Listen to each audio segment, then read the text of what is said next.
We are here in spring baseball here at the Athletic Turf Complex in Auburn. I'm here with Mustangs baseball head coach Ryan Palmer. And Ryan, it's been 172 days since you played a competitive game on this field. How anxious or excited are you to get going here this spring?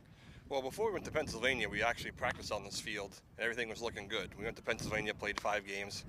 You came back to 2 snowstorms and having to go back inside, which is never fun. But yeah, it's good to get out here. Finally a good day. The wind is blowing, but that's with Lake Auburn right there. That always happens. So yeah, just ready to get going.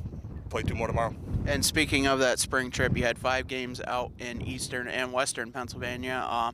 What were the takeaways? Yeah, I mean, you go and you play somebody like Penn State Du Bois, who has 4 national championships, has been in the national championship the last 4 years.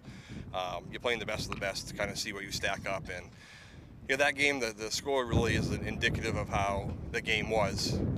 They did good with runners in scoring position. We didn't, and that's kind of your ball game. You take away those runs, and it's a 2-run game. So we took away the positives of that. First, we went and played Scranton. That was kind of our first time on a field. Game 1, we kind of had some mistakes, which was to be expected as well. And then we come back and won Game 2 pretty easily. And then Mont Alto, who's another team that's always in the top 3 of the association, was a lot of the same. You know, Game 2 we were really competitive. Game 1 we weren't, but you take away that first inning and it was a competitive game. So I thought we had a lot of competitive innings, and that's really all we're looking for. And now you move into the conference part of your schedule, which you have 18 conference games. That's left in the next 23 days, including today. How do you approach the next 3-4 weeks? Well, pitching, number one, we really got to manage our pitching, and we're not the only ones in the conference that have to do that. There's a lot of teams, like York, we're playing today.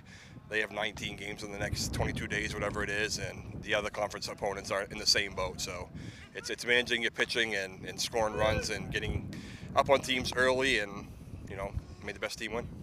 All right, Ryan. Well, we're going to see the Mustangs take on the Hawks here in YCCC doubleheader action coming up next here on Munzing Media. Community College has been to serve the surrounding communities with an enriched and inclusive learning environment. The college takes pride in transforming students into employees through lifelong learning opportunities that expand career aspirations and improve current workplace skills. While the most evident changes have been made to the physical layout of the college, the real magic happens within the learning. Engaging in classroom conversations, collaborating in immersive hands-on projects in labs, and sharing through teamwork in academics and extracurricular activities provides students with opportunities to think critically, solve real-world problems, and become lifelong learners. At CMCC, students are surrounded by peers all working towards the same goal. With expert faculty who seek out innovative ways to make classes more than just a lecture, and staff who make student success their priority, students are empowered to forge their own path towards graduation and beyond. Please join us in celebrating the 60th anniversary of Central Maine Community College and be part of our continued journey of growth and innovation. The USCAA provides our program exactly what they say, a chance for small colleges to compete. Leveling the playing field for everybody.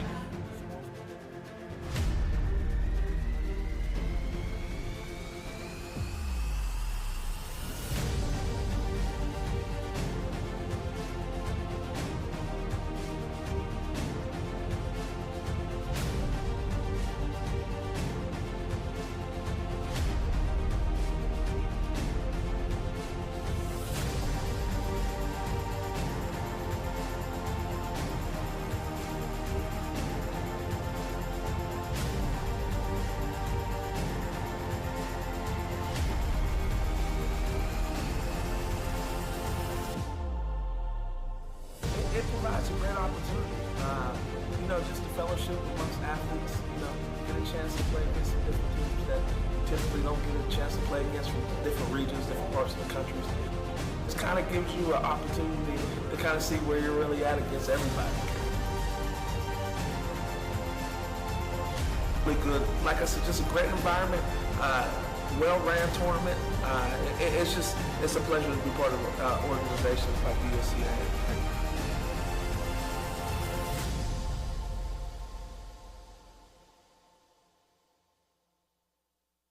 Navigated alone. With Gosline Retirement Planning by your side, you can retire with confidence. We're a team of fiduciaries who specialize in the transition from work life to retirement life, and we're here to help. We at GRP are committed to building a plan that lets you live and give better than you thought possible.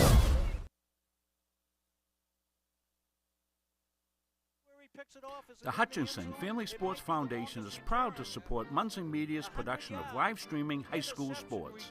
We recognize the hard work and dedication of Maine's high school student athletes, and we applaud Munson Media's pioneering live streaming efforts. The Hutchinson Family Sports Foundation. Since 1892. And it changes the game, 35-26. This has been a wacko affair. At Central Maine Community College, your future is our priority. I'm going to be a preschool teacher. An HVAC technician. Pediatric nurse. Whether your college journey is starting here, I'm going to be an architect. Physical therapist. I'm going to be a lawyer. Or we're a stop along the way. I'm going to be a doctor. A machinist. Honestly, not 100% sure yet. With over 40 programs, I'm going to be a graphic designer. An athletic trainer. There is something for everyone. CMCC. Your future starts here.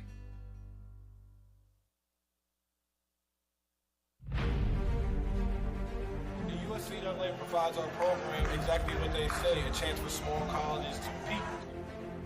It's leveling the playing field for everybody.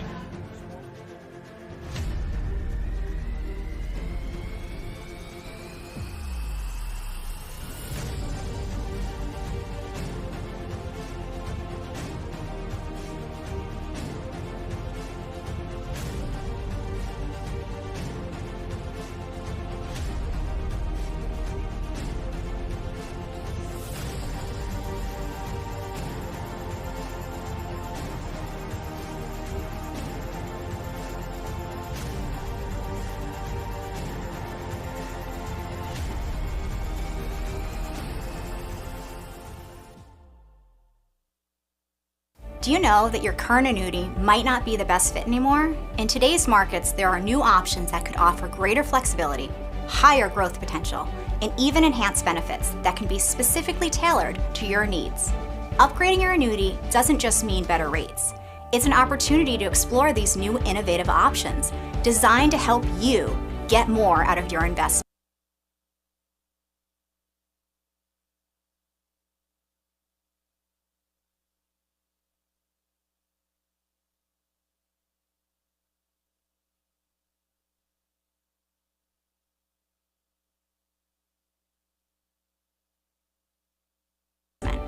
Don't settle for outdated terms. Contact us today to learn how upgrading your annuity can open the door to better opportunities in your retirement.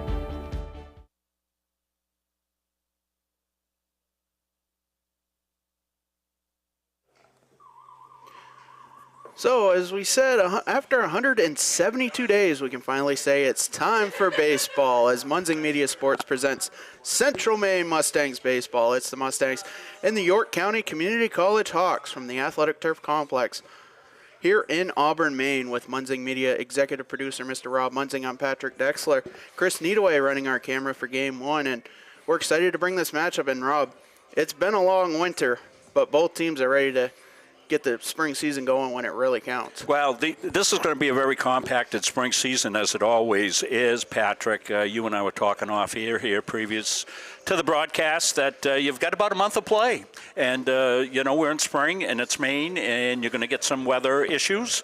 So it's going to get compacted. You saw Coach Palmer talk about the importance of pitching in a very shortened schedule here. And certainly that will be the theme throughout the spring. And, a good day today, sunny, a little breezy, but certainly for April 4th, we will certainly take a day like this. Doubleheader today, doubleheader action tomorrow, doubleheader action tomorrow on Munson Media, as we'll have the first softball games. Roxbury Community College coming up, take on the Mustangs in their first games of the year, and the men will be here as well for doubleheader action. They moved those games.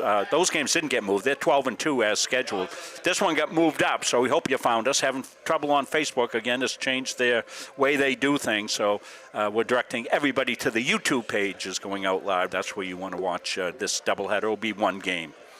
So take us through a little bit, recap the fall, Patrick, a little bit. It was a good fall for the Mustangs. Yeah, they had a 12-4 record in the fall season, and they came in. The USCAA had a preseason baseball poll, and the Mustangs were 11th. They had a great fall season. They faced this York County Community College Hawks team in a doubleheader at Goodall Park in Sanford back on Friday, September 20th, and that's going back quite a ways. York County taking the first game 12-11, and the Mustangs taking the second game 10-6. And this will be a best-of-3 series, 2 7-inning games here today, and then a 9-inning affair later in the month down in Sanford. Good job by both squads getting their fences up, both softball, baseball fences up, roll those out. Really makes for a better play for sure, Patrick. We've seen several home runs here going back since the fences went in, and it really makes it a much more cozy ballpark with the fences out there. And share with us again, Patrick, I know you know the dimensions around in the outfield, as you can see straightaway center field from our backstop shot. Yeah, I was talking with Hawks head coach Zach Robinson pregame, and that was one of the topics of discussion. And these are unofficial. We do need to measure these again, but the foul poles are set at 330 feet, both of them. And if the circumference of the fence is set like it's supposed to be, and these were the drawings from all the way back in 2019 when the concept of the turf complex was created, center field is 405 feet. So it creates a rather homey environment, friendly confines. I believe we'll probably get, where it's first game of the year, we'll probably get all the players introduced here. Giving you a 3-camera shot here. Seeing our press box camera, Chris on that. This is our pitcher as well as base runner's camera right here. This is a little PCZ camera that we can roll around for you here. Starting with the Hawks. We'll introduce the Hawks first. And catcher number 2, Caden Pettit. Caden's out of Biddeford, Maine. Playing center field, number 10, Cameron Early. Batting third and playing second base, number 23, Caden Fontaine. Batting cleanup and playing shortstop, number 11, Jack Sullivan. Batting fifth and your designated hitter, number 17, Jace Bade. Batting sixth and playing left field, number 22, Alexis Castillo. Batting seventh and playing third base, number 12, Danny Williams. Batting eighth and playing first base, number 21, Nolan Fuchs. Batting ninth and playing right field, number 4, Emerson Brown. And the starting pitcher today for game 1 of the doubleheader, number 15, Maxim Massey. The Hawks are coached by Zach Robinson, assisted by Hunter Leroux Porter. And now, the roster for your spring 2025 Central Maine Mustangs. First, a junior from Clinton, Massachusetts, number 1, Brandon Gore. A freshman from South Windsor, Connecticut, number 3, Shane Jewett. A sophomore from Westbrook, Maine, number 4, Ryan Stone.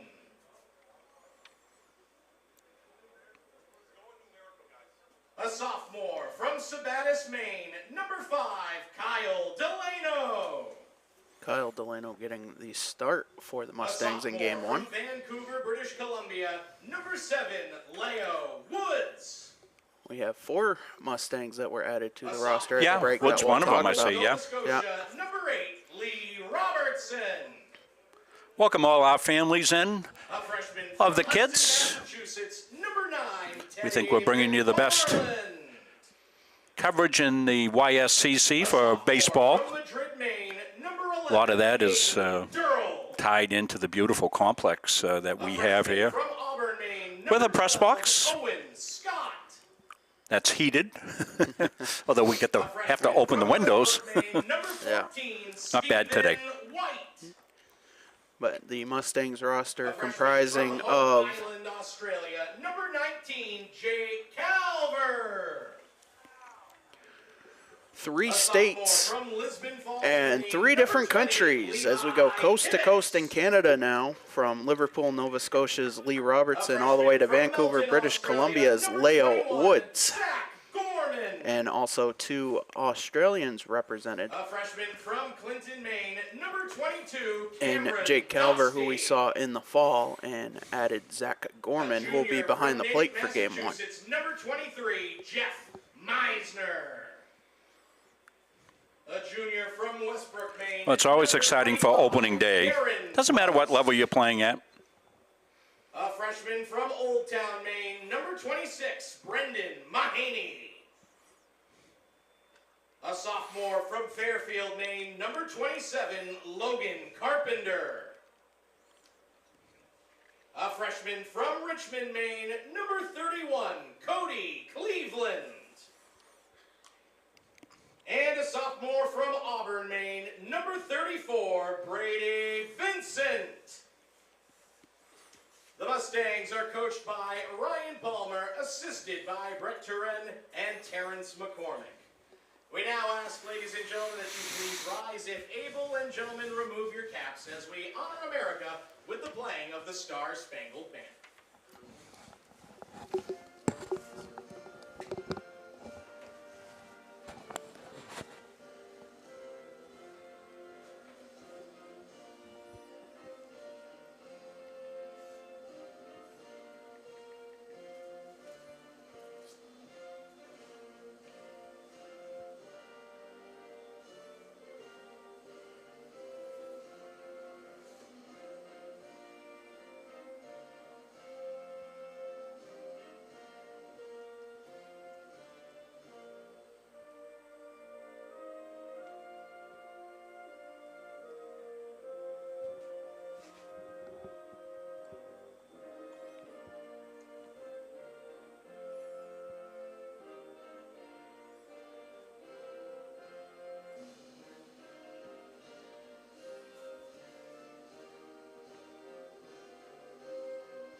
We'll get set here in Auburn. Another addition for the Mustangs to make note of in the spring. If you've watched Mustangs soccer here on Munzing Media, you'll notice the starting left fielder is Cody Cleveland, who was the goalkeeper for the national championship team. Yeah, freshman out of Richmond had a tremendous season. We're going to have to focus on that camera. There we go. Awesome. Thanks, Chris. Getting a look at Cody out in the outfield. The umpires today calling the balls and strikes for game 1 will be Peter Adams. And on the base paths for game 1, Corey Woodsum. They will switch for game 2. Can look at Kyle Delano going through his warm-up tosses.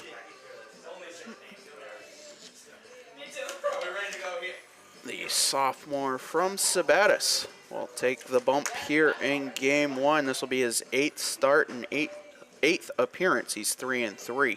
Getting a good look at him right here. 20 2/3 innings pitched on the season. That's fall stats included.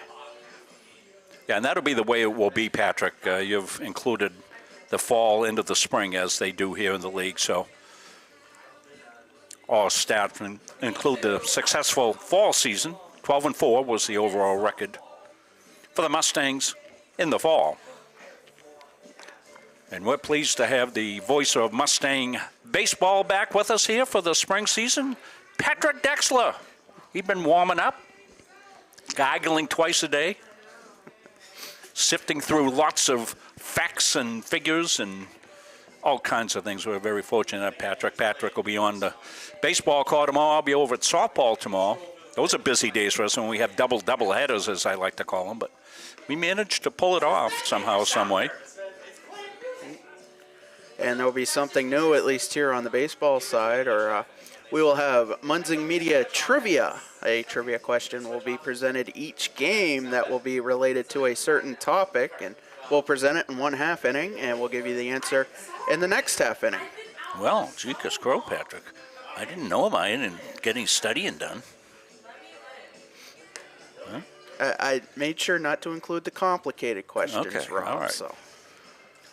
All right, so like how many positions are there on a baseball field, Patrick? I get that one. Okay, we'll take another step from that at least. Due up here in the top of the first will be Caden Pettit, Cameron Early, and Caden Fontaine. Now batting number 2, Caden Pettit. Pettit a 377 average, no homers, 11 RBIs. Wind will be a factor today, Patrick. Blowing in. You hit a home run. You ought to run the bases twice here today. It'd be a poke. Blowing in and from left to right. As Caden Pettit's ready. Peter Adams is ready. Kyle Delano's ready. And let's do it here in Auburn. The first pitch swung on and missed. And the spring season's underway. I was ready to go back on March 24th when I came back from St. Louis, Missouri. That 0-1 is fouled back. 54 degrees that first pitch. These games were originally scheduled 5 and 7, discretion being the better part of valor. We moved them a little earlier to stay in the sunshine, and I think everybody was pretty happy about that. The 0-2 just misses upstairs. Super executive producer Elizabeth Munzing just chimed in from home. She always gives me, looks good, sounds good. That pitch grounded to short. Robertson with it over to first. And Garen Post looked like a little bit of a twister there, but he was able to reel it in, and the first out is recorded here for the spring season. Yeah, Garen's got really good footwork over there, Patrick. We've seen that over the years, and he can go get the ball over there, which is what you want with a first baseman. First pitch lined foul out of play. Well, that one's likely in a snowbank. As I was driving in, there's still pockets of snow down in the gully. Whoever's chasing foul balls going to bring a snowblower today. Pitch in there for a strike, and Delano up 0-2. Cameron Early on the season, a 338 average, 2 homers, 21 RBIs. Whoop, I haven't been doing the scoreboard, Patrick. Pitch misses just outside, and the count 1-2. A key factor, Delano working ahead in the counts here early on. As the 1-2 grounded to short, Robertson with it over to first. High throw. Took Post off the bag. He tried to apply the tag. Couldn't get it, and Early is at first. It'll be 6 on the throw. Number 23, Caden Fontaine. Yeah, I knew this was going too easy, Patrick. I'm sitting here not having much to do. Switch the cameras a little bit, and yeah, Rob, you have to do the scoreboard. I got that on an iPad, so. So it's coming back to me. Caden Fontaine steps in. And the first pitch chopped foul. We get spoiled with basketball because the scoreboard's all automated inside. I was going to say, I was doing most of that scoreboard work for you, Rob, in the winter. That's right, running the scoreboard, and it automates. And the 0-1 runner goes, pitch upstairs, the throw down, not in time. Credit a stolen base too early. And the count 1-1 to Fontaine. Caden Fontaine with a 365 average. No homers, 17 RBIs.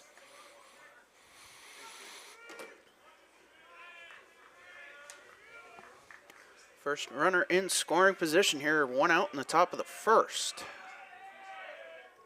And the 1-1 inside.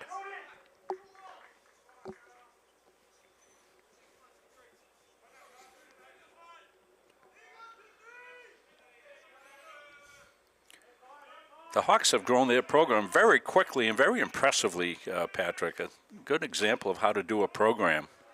The pitch line foul into the snowbank down What's the this, right their field third line. year?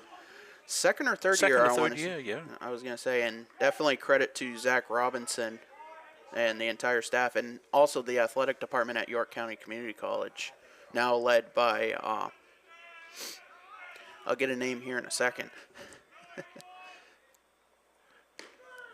Pitch hits the low outside corner, called strike 3. So there's 2 away.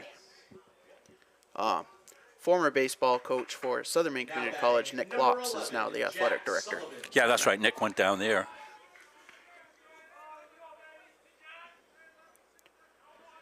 Jack Sullivan steps in, 1 on, 2 out. The pitch popped up, but that will go out of play. Sullivan with a .286 average, no homers, 18 RBIs. Yeah, Sullivan was impressive in the games that we saw in the fall. Their leading player. It's got gap power. And the 0-1 grounded through, almost through the left side. Robertson, a 1-hop throw. Post gathers it, the throw home, not in time, as Gorman couldn't gather it. And a heads-up base running effort from Cameron Early gives the Hawks a 1-0 lead. Now batting number 17, Jace Bade. Yeah, I think we can probably credit that as a infield hit. Error on the throw to allow the run to score. First pitch to Jace Bade is popped up out of play. Bade with a .389 average, no homers, 10 RBIs. Sullivan, the runner at first, 2 down in the inning, and 1 run in. Delano set from the stretch. The pitch, line to left. Cleveland going back. He'll make the catch.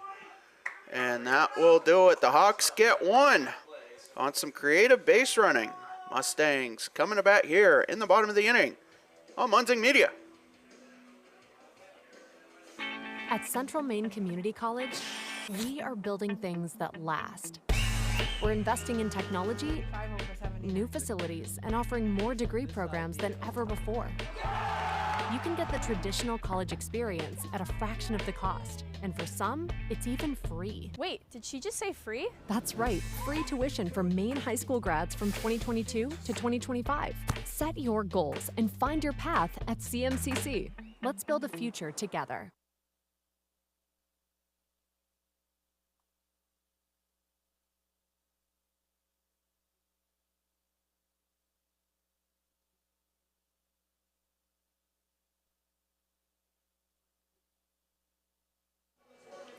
Back here in Auburn, taking the ball for the Hawks is Maxim Massey here in Game 1. Massey making his 4th appearance and 2nd start. He's 3-0 on the season with a 1.26 ERA in 14 1/3 innings pitched, 9 hits, 3 runs, 2 of those earned, 3 walks, 12 strikeouts. And the Mustangs have seen Massey before. It was last May down at Old Orchard Beach in the YCCC semifinal that he threw a complete game against the Mustangs and helped give the Hawks a 5-2 win.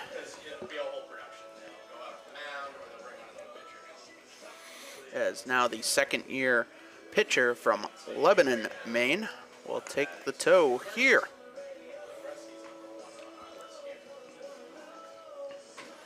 He'll face Brandon Gore, Jake Calvert, and Garen Post to start the bottom of the 1st. The rest of the Mustangs lineup looks like this. Brady Vincent cleans up. He's the DH. Hayden Durrell is at 3rd, batting 5th. Zach Gorman behind the plate, batting 6th. Cody Cleveland, who recorded the last out in left, batting 7th. Ryan Stone batting 8th. Is in right, and Lee Robertson rounds out the lineup at short.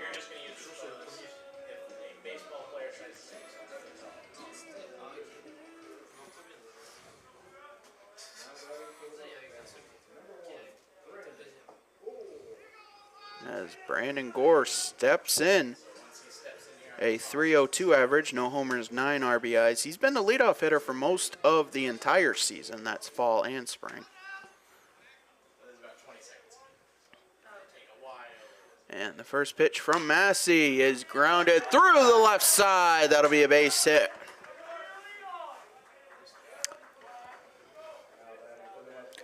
Well, that's what you want out of your leadoff batter, Brandon Gore. One pitch. He's on first base, setting the table. That will bring up the Hope Island, Queensland, Australia native, Jake Calver. A 333 average, no homers, 8 RBIs. And the pitch, called strike.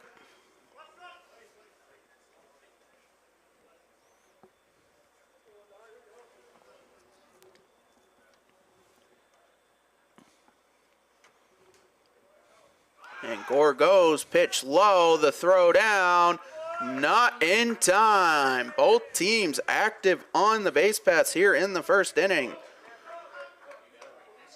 And Gore working himself into scoring position.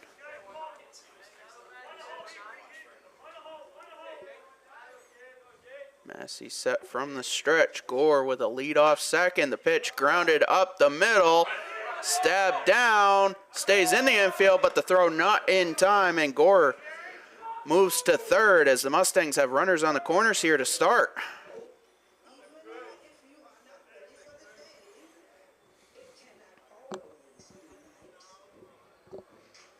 As Garen Post steps in. Post with a 313 average, 1 homer, 11 RBIs. And the pitch, just upstairs. A promising start here in the bottom half of the inning for the Mustangs. Get this thing tied up. And the pitch, in there for a strike. Calvert takes off. The throw, not in time. And the Mustangs have 2 in scoring position. And a 1-1 count to Garen Post with nobody out.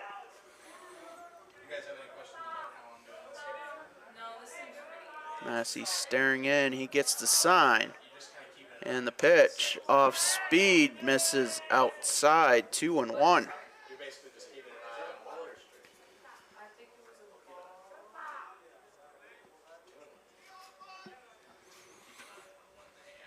Off speed, that misses high and away, 3-1.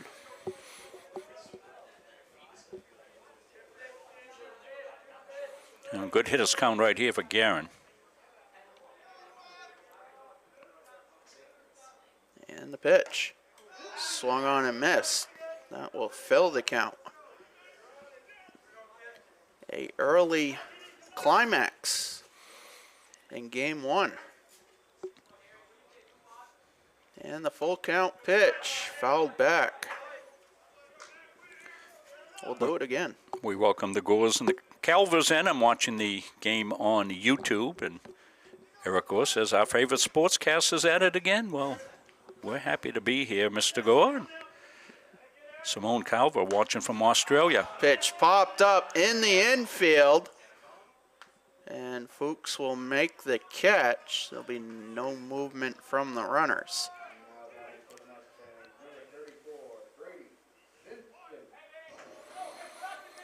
So 1 down, 2 on, 2 in scoring position. Well, you certainly want to put in play, but that's a pop-up and a punch-out is what you want if you're the Hawks and they get a pop-out.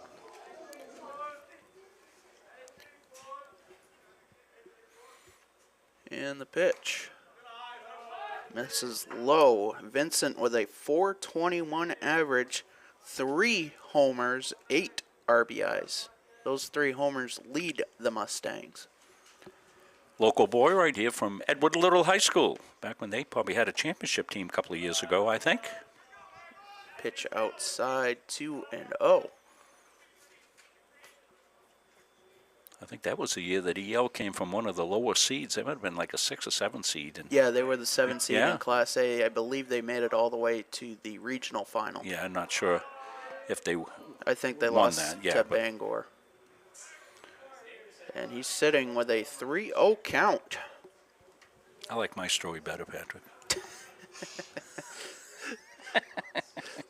You get to 72 years old, you don't let facts stand in the way of good stories. Pitch in there for a strike, now 3-1. Yeah, Patrick knows everything, so he's often correcting me. That's all right. And the pitch grounded to short. The throw over in time. Gore scores. Calver moves to third. That'll be a ground out and an RBI for Vincent, and we are tied at 1. As Hayden Durrell steps in, a .397 average, no homers, 20 RBIs. Vincent gets the RBI early in the game. Infield back, concedes the run, takes the out, trying to prevent a big inning here. Hayden would like something to say about that. The pitch line to short right, and the catch is made by Emerson Brown, and that will do it. After 1, Mustangs 1, Hawks 1.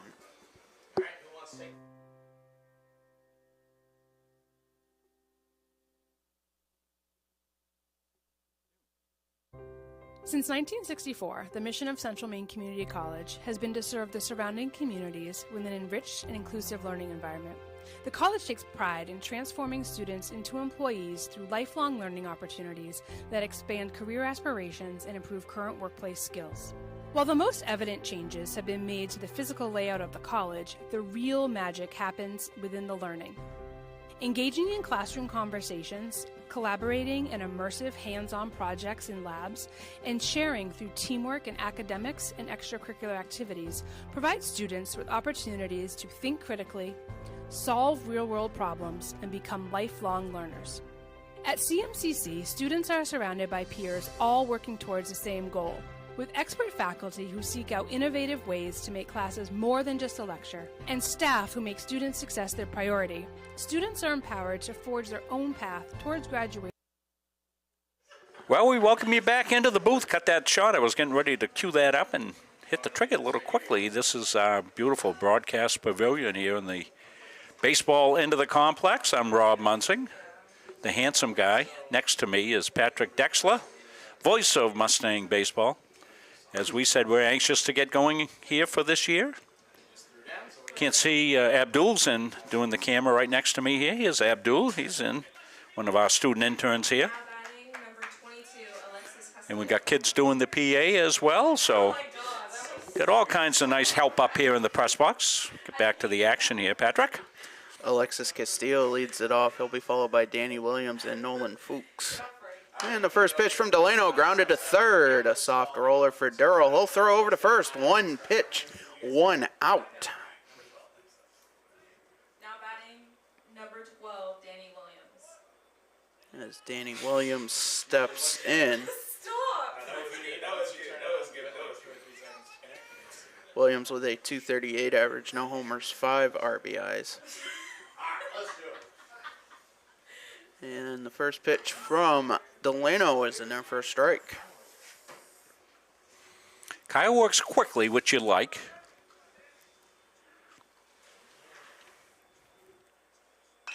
The 0-1, that is fouled away.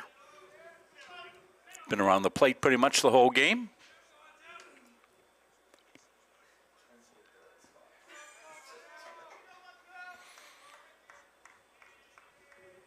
And the 0-2, just out.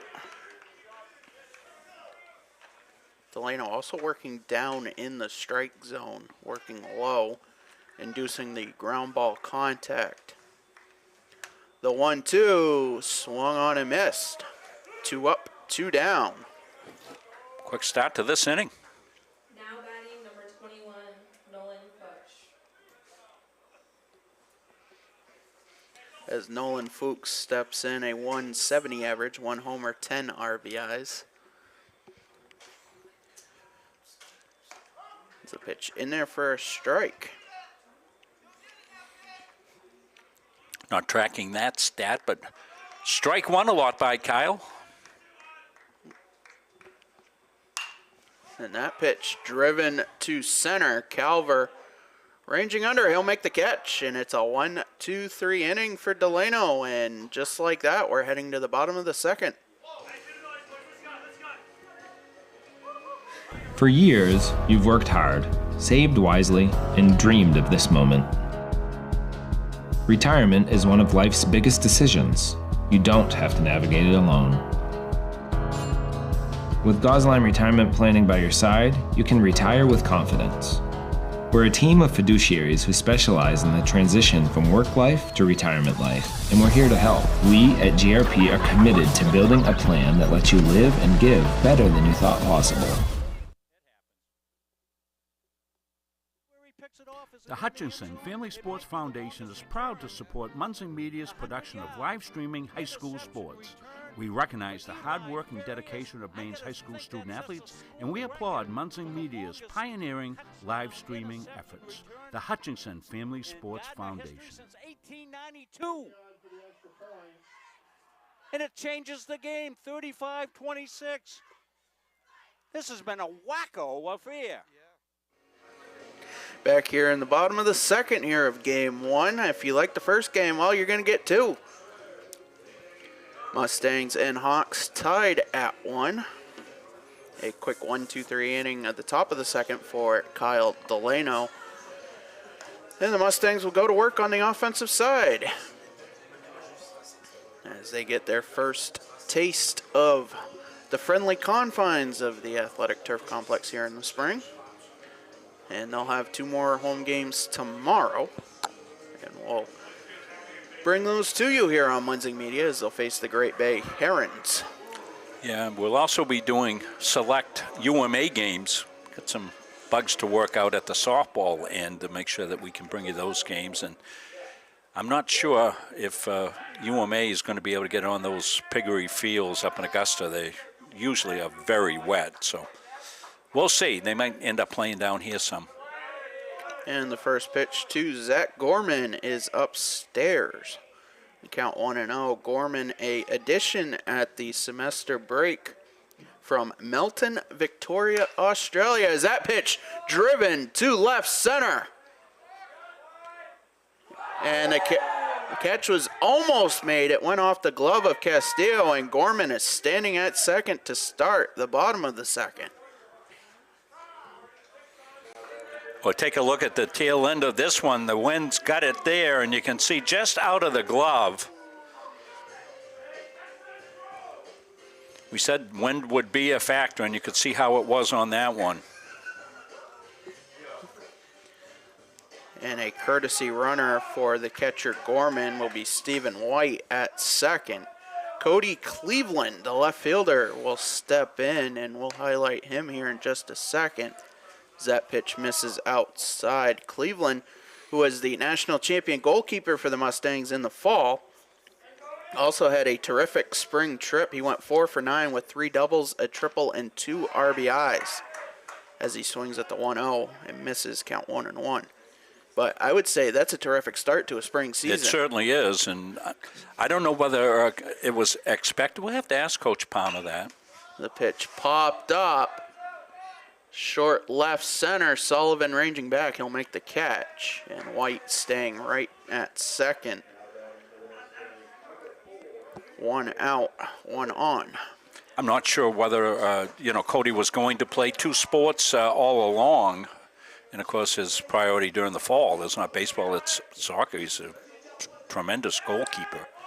Stepped into that goalkeeper spot, never gave it up. Ryan Stone steps in, a .306 average, no homers, 13 RBIs as he looks at a pitch up and in. The count 1-0. 1 out, 1 on. Stephen White, the runner at second. White's got good wheels. We've seen him pinch run a lot here during the fall season. Pitch swung on a miss. That evens the count. Courtesy runners allowed for the catcher and pitcher. Correct, Patrick? Pitcher yes. also? Yes. The NAIA rule modification. And the 1-1. Grounded to third. Williams with it over to first in time. White will have to hold at second as Lee Robertson, the bottom of the Mustangs lineup, steps in.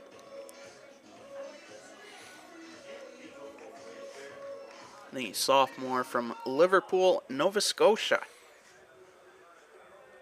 1 on, 2 outs. Coach Palmer's developed a Nova Scotia connection, several players in the past couple of years. First pitch fouled back.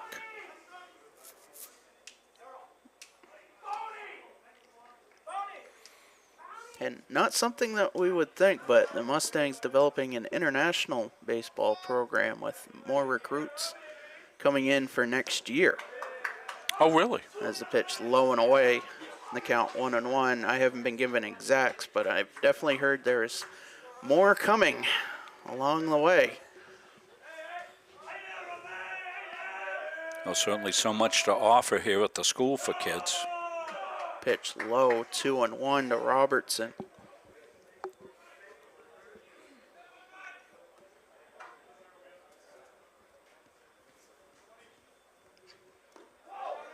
And that pitch misses.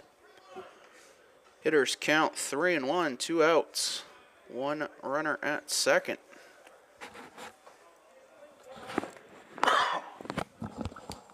Do I dare say at this stage the go-ahead run at second? Off-speed pitch in there for a strike that fills the count.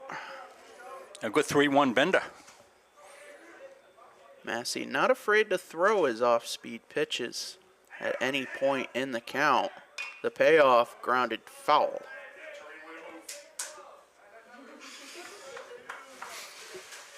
White was on the hustle there. I don't know whether he was off on the pitch. I think he was. Get down there that quickly. Wouldn't normally steal a base unless you knew you could do it without harm there with a left-hander and 2 outs. You're in scoring position. Pitch grounded to short. Sullivan with it. The long throw in time. Yeah, Sullivan's impressive, isn't he? Absolutely. Mustangs strand a runner in scoring position. We head to the third. We're tied at 1. Yeah, we'll stay right here with it. We told you we got goodies tomorrow for you.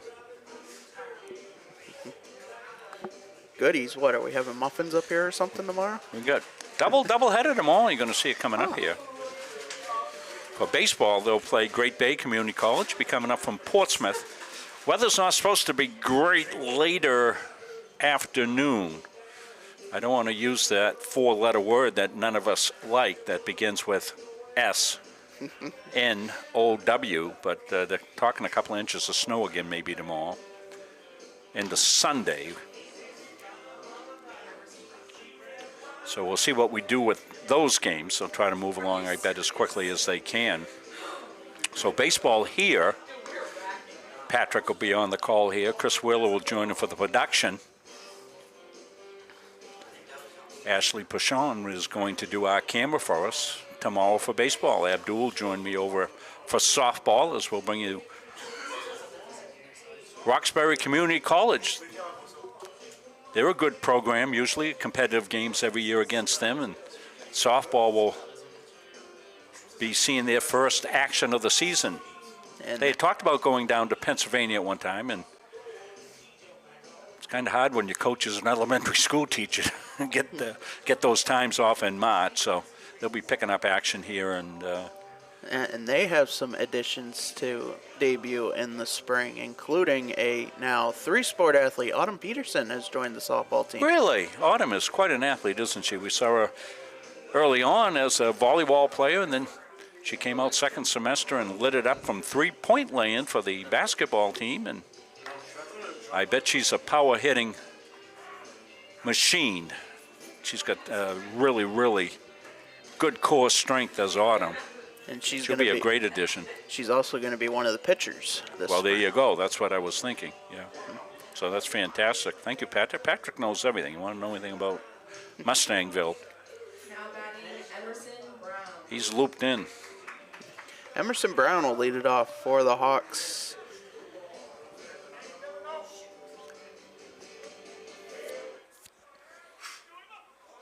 He'll be followed by Caden Pettit and Cameron Early And the first pitch of the third inning is low. Count 1-0.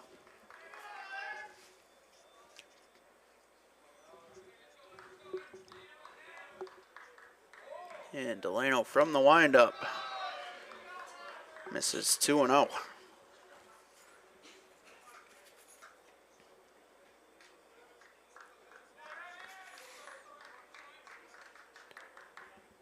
And the pitch in there for a strike.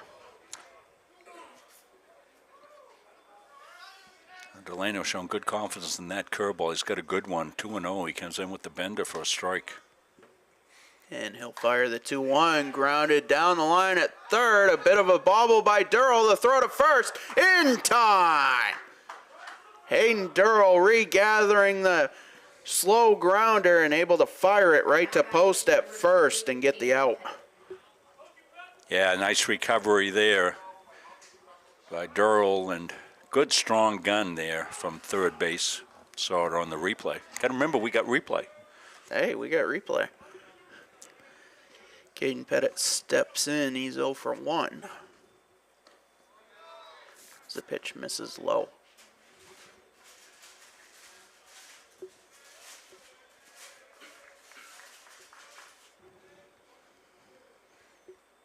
And the offer grounded in between short and third. Durrell gathers it to throw. Not in time, though, as Pettit will reach. Infield hit by Pettit. Now batting Cameron Early. Durrell ranging to his left. In fact, just in front of Lee Robertson. Yeah, Lee wouldn't have a play. He'd be way over in the hole there, and pretty good wheels on the line. Cameron Early stepping in. He had an infield single in the first, came around to score. Also has a stolen base. As the pitch misses inside, 1-0.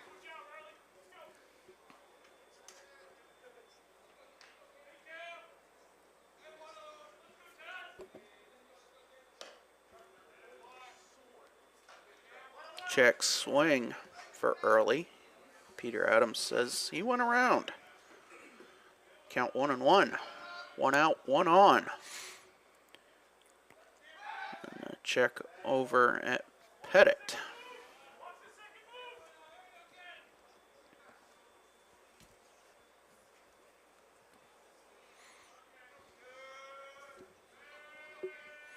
Delano set from the stretch. And the pitch. Misses outside. 2-1.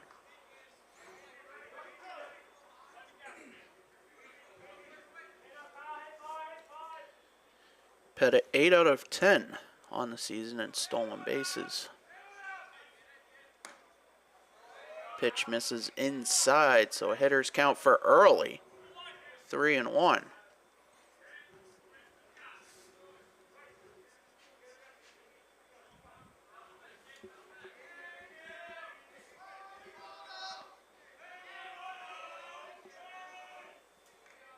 And the pitch upstairs, as Early will reach for the second time this game. Number 23, Caden Fontaine.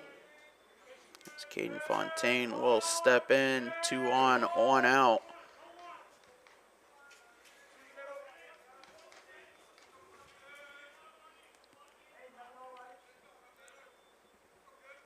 Mustangs still at double play depth. That could get them out of the inning. Pitch in there for a strike. Good fastball location from Delano. Yeah, paint down low.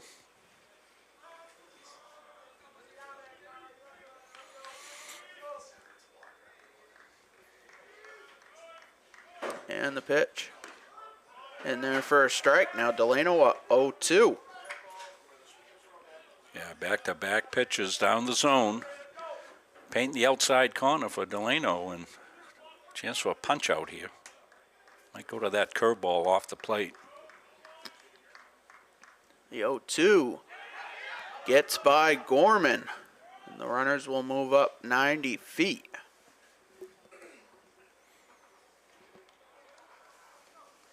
Well, that's exactly what he did. Went with the breaking ball.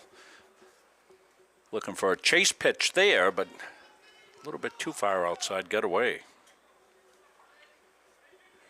1-2 count, 1 out, 2 on. Now both in scoring position. And the pitch to Fontaine. Grounded too short. Robertson with it. He'll throw to first in time as Pettit scores. Early moves up to third as the Hawks take a 2-1 lead.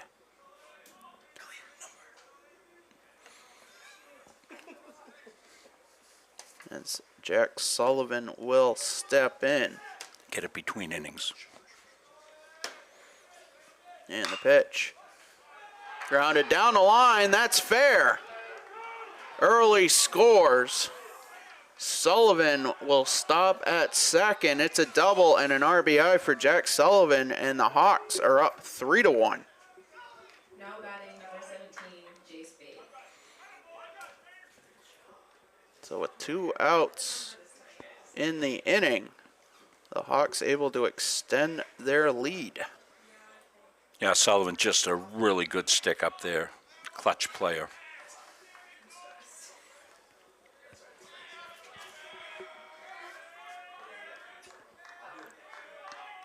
And the pitch to Bade. Misses outside.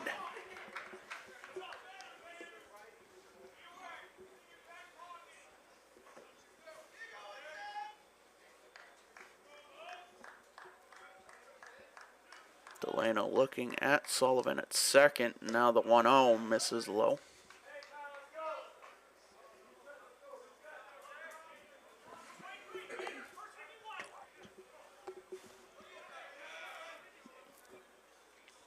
Delano with a quick 1-2-3 inning in the top of the second. Now an extended inning here in the third as the 2-0 hits the outside corner. 2-1.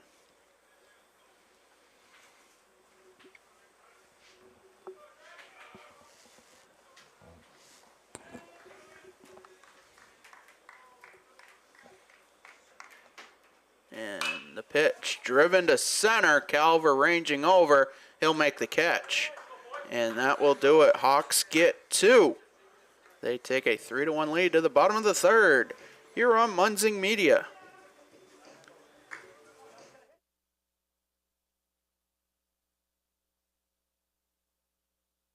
Carter here, partner of CBU Advantage. Listen, Medicare can be overwhelming, but it doesn't have to be. Whether you're new to Medicare or exploring your options during open enrollment, our team at CBU Advantage is here to help make it simple. We'll help you compare plans, understand your benefits, and find the coverage that fits your needs and your budget. Don't let the confusion or stress hold you back. We're going to simplify the entire process for you. We're just a phone call away. Call us today or click the link below to book an appointment with a licensed agent to discuss your options. Talk to you all soon.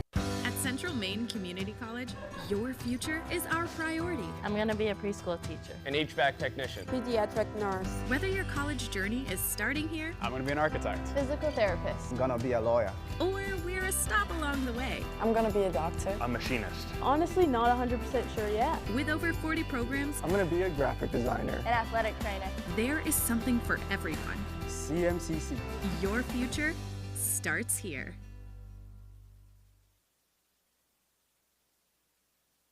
At Central Maine Community College, your future is our priority. I'm going to be a preschool teacher. An HVAC technician. Pediatric nurse. Whether your college journey is starting here, I'm going to be an architect. Physical therapist. I'm gonna be a lawyer. or we're a stop along the way. I'm going to be a doctor. A machinist. Honestly, not 100% sure yet. With over 40 programs, I'm gonna be a graphic designer. An athletic trainer. there is something for everyone. CMCC. Your future starts here.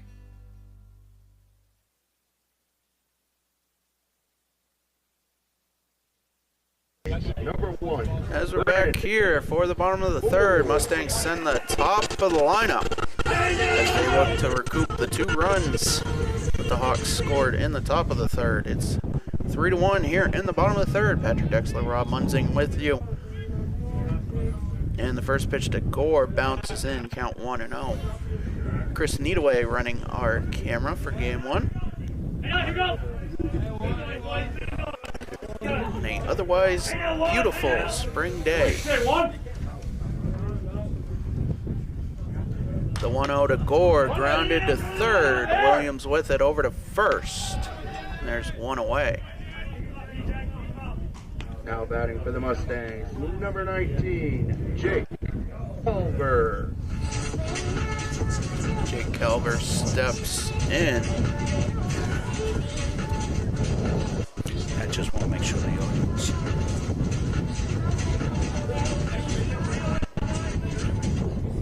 So now we got 4 cameras. Thanks, Caleb Lamb. And Ashley downstairs, hooking one up. And the pitch grounded to short. Sullivan with it over to first. And there's 2 away. I think this is our first ever 4-camera production. Well, first game of the spring, you know, we got to get everything in. Get it on the fly. That's even better. Yeah, there's that nice look on the left-handed batter there. Thanks, Ashley, downstairs. Got to update me on the outs and stuff, Patrick. 2 outs, nobody on. Okay. And first pitch to post is upstairs. The next half inning, if we want to throw some more stuff in, we'll have the Munzing Media trivia question. All right, the trivia question. Pitch driven to right, and that's going back, and bounces off the wall. As Post has a 2-out double, and he was about 3 feet short of a home run. Yeah, take a look at it right here. Seeing the end of it, how close Guerin comes here. Hitting against the wind, and boy, he put a charge into that one. As Brady Vincent will step in, 1 on, 2 out.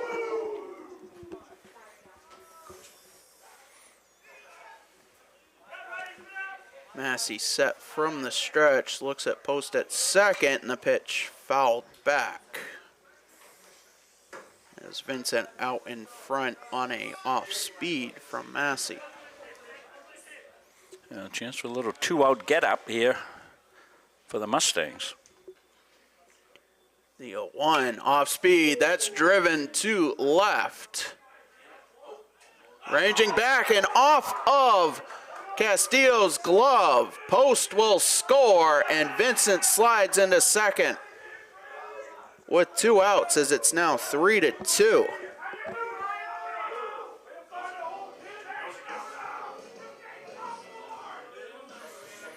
A break there.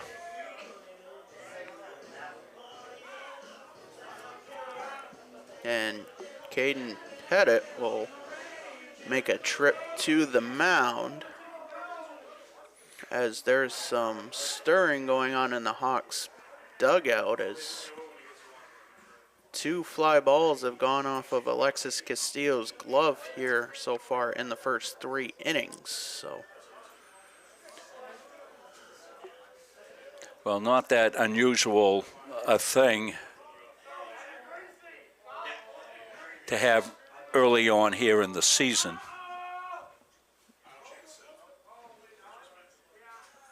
and that will be Elijah Greenleaf who will go into left, a defensive change.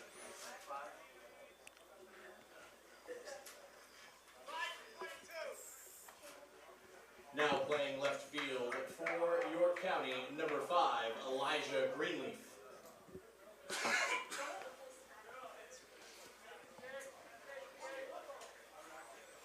Yeah.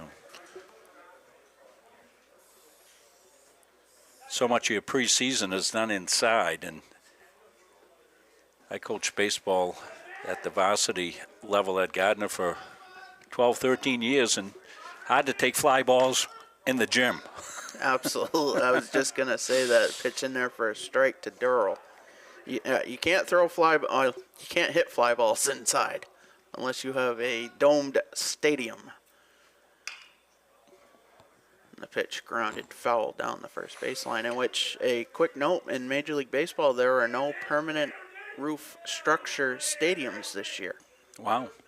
All 30 teams play in either a stadium where the roof can close and open, or it's an open stadium. Yeah. Tampa Stadium's open now. Pitch outside to count 1-2 to Durrell. 2 outs. The tying run, Vincent at second. I think a lot of people are happy to see that thing blow down. I guess they're going to repair it. I thought they were going to build a new stadium, but they actually got approval yesterday. The pitch grounded up the middle. Sullivan there able to grab it. The throw to first in time. Mustangs strand another runner in scoring position. They do get one. And we head to the 4th inning. Hawks up 3-2. Stay right here with it, Patrick, here between innings. Told me got some trivia worked out here for the season. That's going to be fun. Well, we'll have the first trivia question then right now. All right. So here we go. All right, put your thinking caps on at home because there's going to be extra credit if you get it right here. You're going to get a free pizza courtesy of Patrick Dexler. All right. Well, our trivia question for game 1. Thomas Ian Nichols and Luke Edwards starred as 12-year-olds, one as a pitcher and one as an owner-manager in the 1990s kids baseball movies Rookie of the Year and Little Big League. Name the 2 teams that were featured in the respective films. There you go. We'll have the answer for you in the bottom of the inning.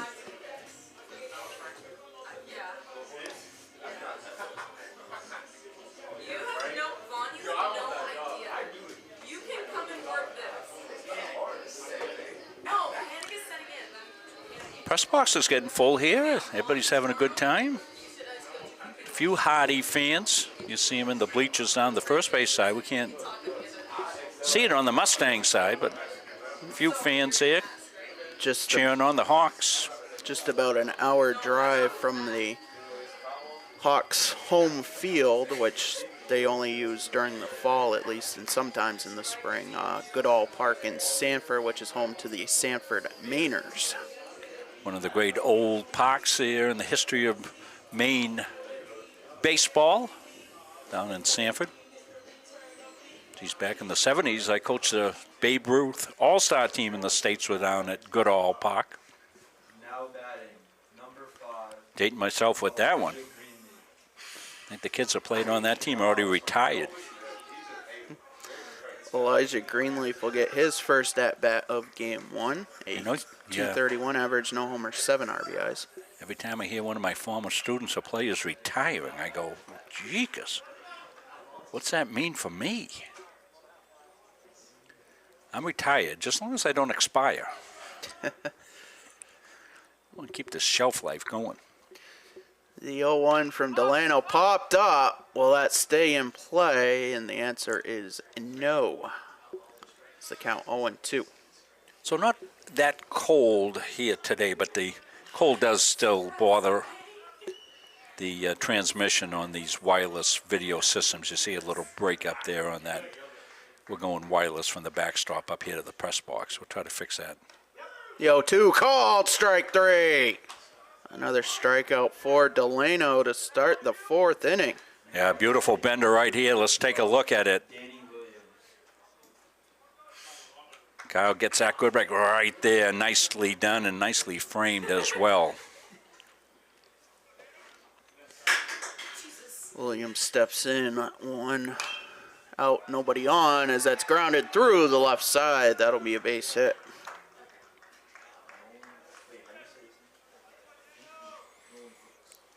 Been a well-played game, 3-2. Now batting, number 21, Nolan Fuchs. No shortage of offense between these 2 teams back in September, but definitely a change of rosters and a change of weather, as it was probably a good 60 degrees back in September at least. Pitch fouled out. Yeah, we had some beautiful weather in the fall for baseball, all sports. Beautiful. Yeah, September's our crazy month here in Mustangville. We do about 700 games between CM and UMA. We'll have UMA baseball, softball, as much as we can do.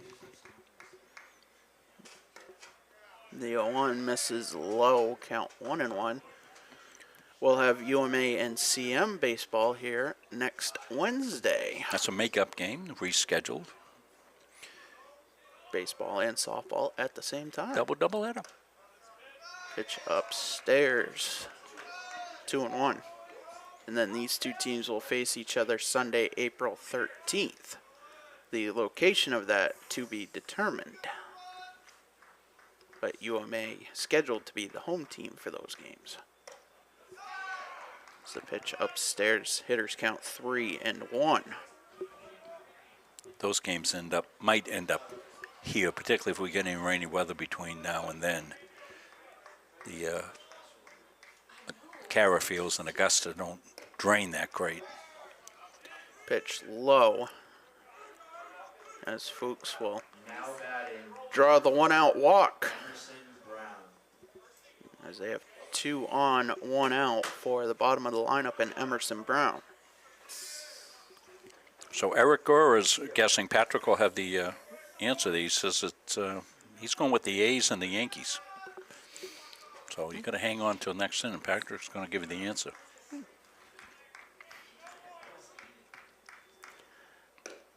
And the pitch low, count 1-0.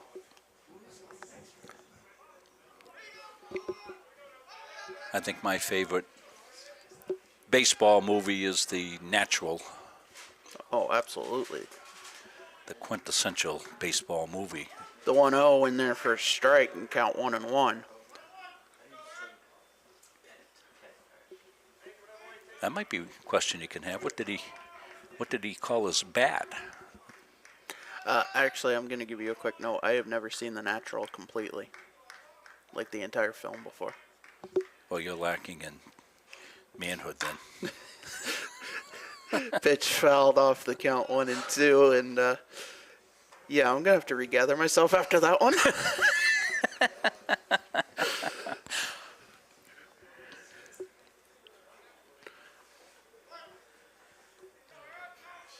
2-1, 1 out, a 1-2 count. Delano set from the stretch. And the pitch to Brown. Swung on and missed. A big strikeout for Delano as there's 2 away. Yeah, off the dish here, Delano gets a chase pitch right here. See it right there? That's off the plate and unhittable. That's great location by Kyle. So now 2 on, 2 out for the top of the lineup in Pettit. And if you're the Mustangs, you want to keep Caden Pettit off the base paths. As that pitch line to center, Calver coming in, he'll make the catch. And we'll head to the bottom of the 4th, 3-2. And beyond. Please join us in celebrating the 60th anniversary of Central Maine Community College and be part of our continued journey of growth and innovation.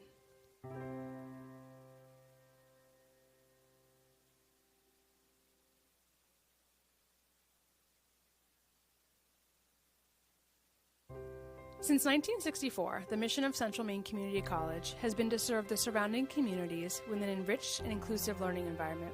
The college takes pride in transforming students into employees through lifelong learning opportunities that expand career aspirations and improve current workplace skills. While the most evident changes have been made to the physical layout of the college, the real magic happens within the learning.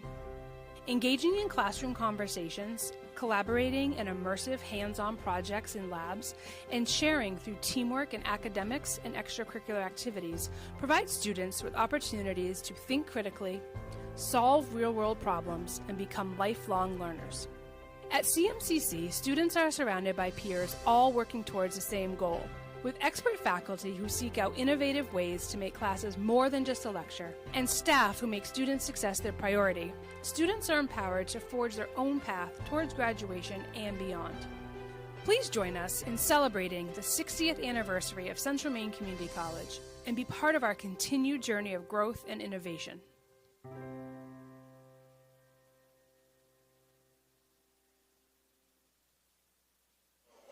Here's the 60 years more for Central Maine Community College, great 60 years.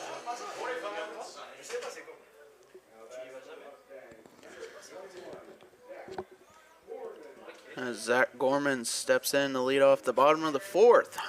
We'll have the answer to the Munzing Media Trivia question here momentarily. As the first pitch of the bottom of the fourth is in there for a strike. So I'll reread the question for those of you that were not tuned in at the time. Thomas Ian Nichols and Luke Edwards star as a 12-year-old pitcher and a 12-year-old owner-manager in the 1990s kids baseball movies Rookie of the Year and Little Big League. Name the two teams that are featured in the respective films. We'll have the answer for you shortly, as Gorman now with an 0-2 count. And the pitch from Massey skips in the count 1-2. The answer to the Munzing Media Trivia question. The two teams are the Chicago Cubs and the Minnesota Twins. There you go.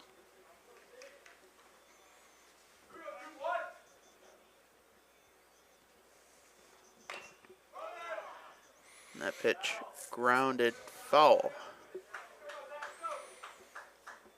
Remember when I was a kid, one of the first baseball movies I ever saw was Angels in the Outfield. They did a remake on that movie. The original was quite humorous.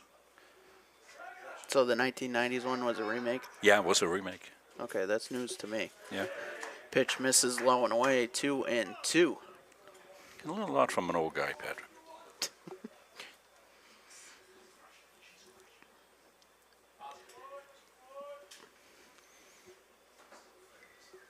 And the 2-2 just misses low. That'll fill the count. It's been a real solid effort, both teams. We got a real game going on here. It's been well played. The payoff popped into short center, and the catch is made by Early. So there's one away.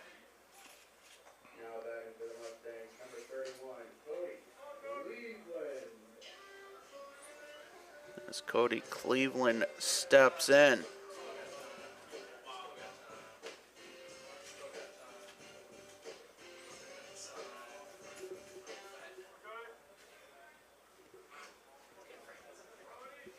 And Massey from the windup.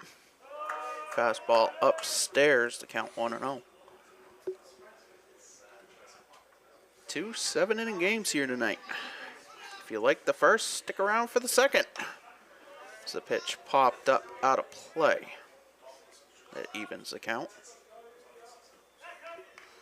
We'll take about 20 minutes in between games. Grab a sandwich, grab a drink. Don't touch the dial. Pitch to Cleveland upstairs, 2-1.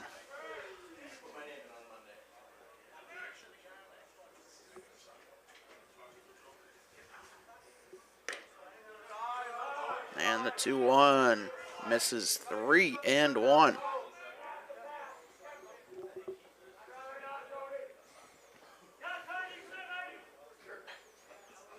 And that pitch lined up the middle. That'll be a base hit. I said Cody was off to a great start on the spring trip and picking up right where we left off here in the home opener. Ryan Stone will step in. 1 on, 1 out. Hawks will be at double play depth.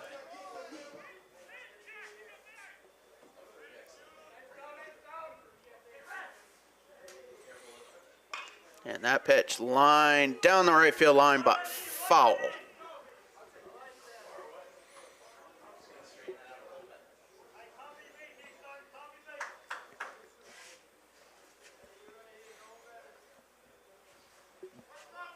Beautiful sunny skies here.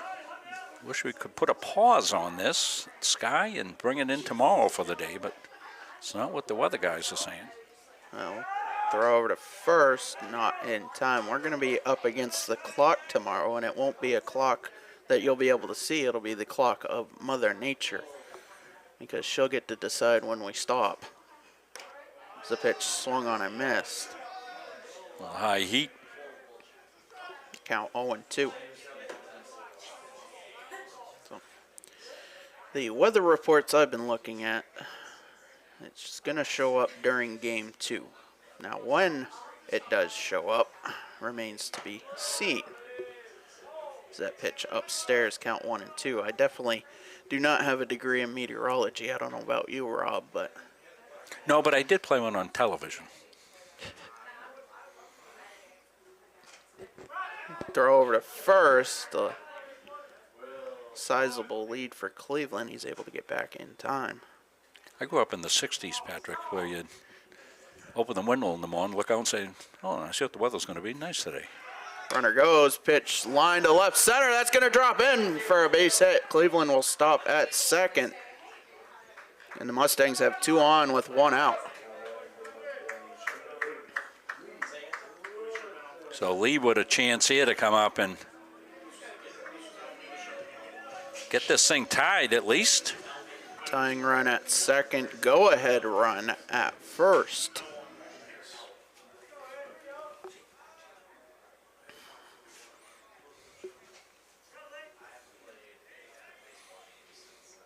And the pitch driven to right. And the catch is made, tagging and going to third is Cleveland, and then following him up is Ryan Stone with some heads-up base running. Yeah, that was nice base running by the Mustangs there. Now you get 2 outs. It ended up being a pretty productive out as runners are able to advance, and you get the go-ahead run at second base now with 2 outs. Of course, they'll be off on any contact, and you got the top of the order with Brandon Gore coming up.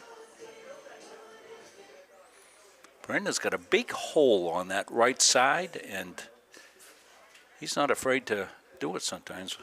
What are they doing, appealing something? A check on appeal, and Cleveland is called out.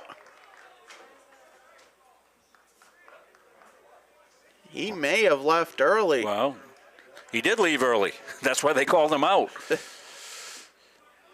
Didn't see it because we were watching the catch in center field, but that's a good job by the coaching staff over there and getting the job done.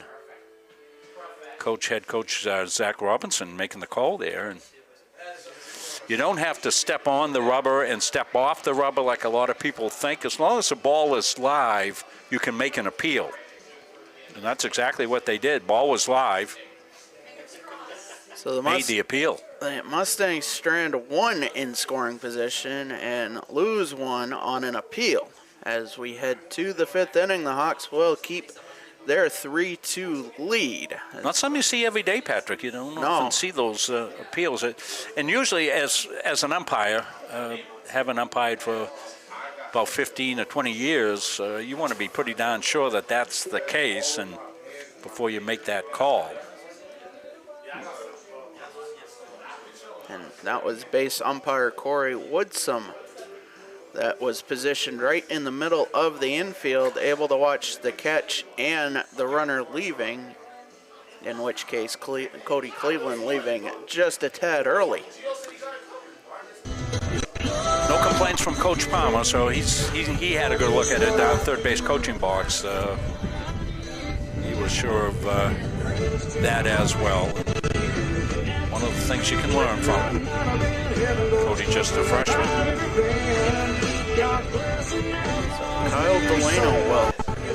What do we got for pitch count, Patrick? You got that on Game Changer? I do not have that. The iPad that is being used to run Game Changer is offline. So. Oh, okay. The stats are being kept. We just can't look at them right now. Delano now in his 5th inning of work. And, definitely have to start watching the pitch count, whatever it may be, because I'm sure it is hovering in the upper digits.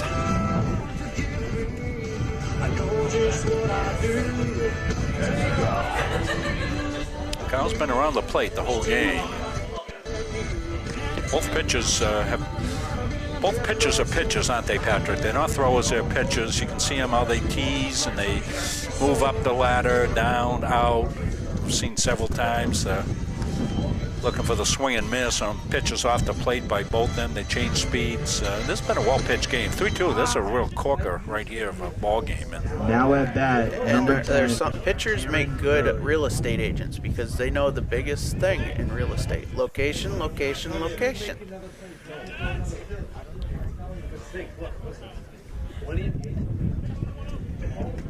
That's Delano.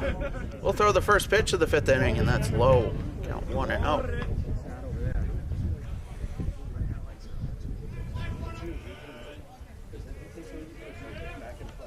And Delano skips that one in, count 2-0. And side note from real estate, congratulations, Mr. Rob Munzing, on moving into your brand new house. Yeah, thank you, Patrick. Boy, very relieved to be back in Tiger Town in our brand new house.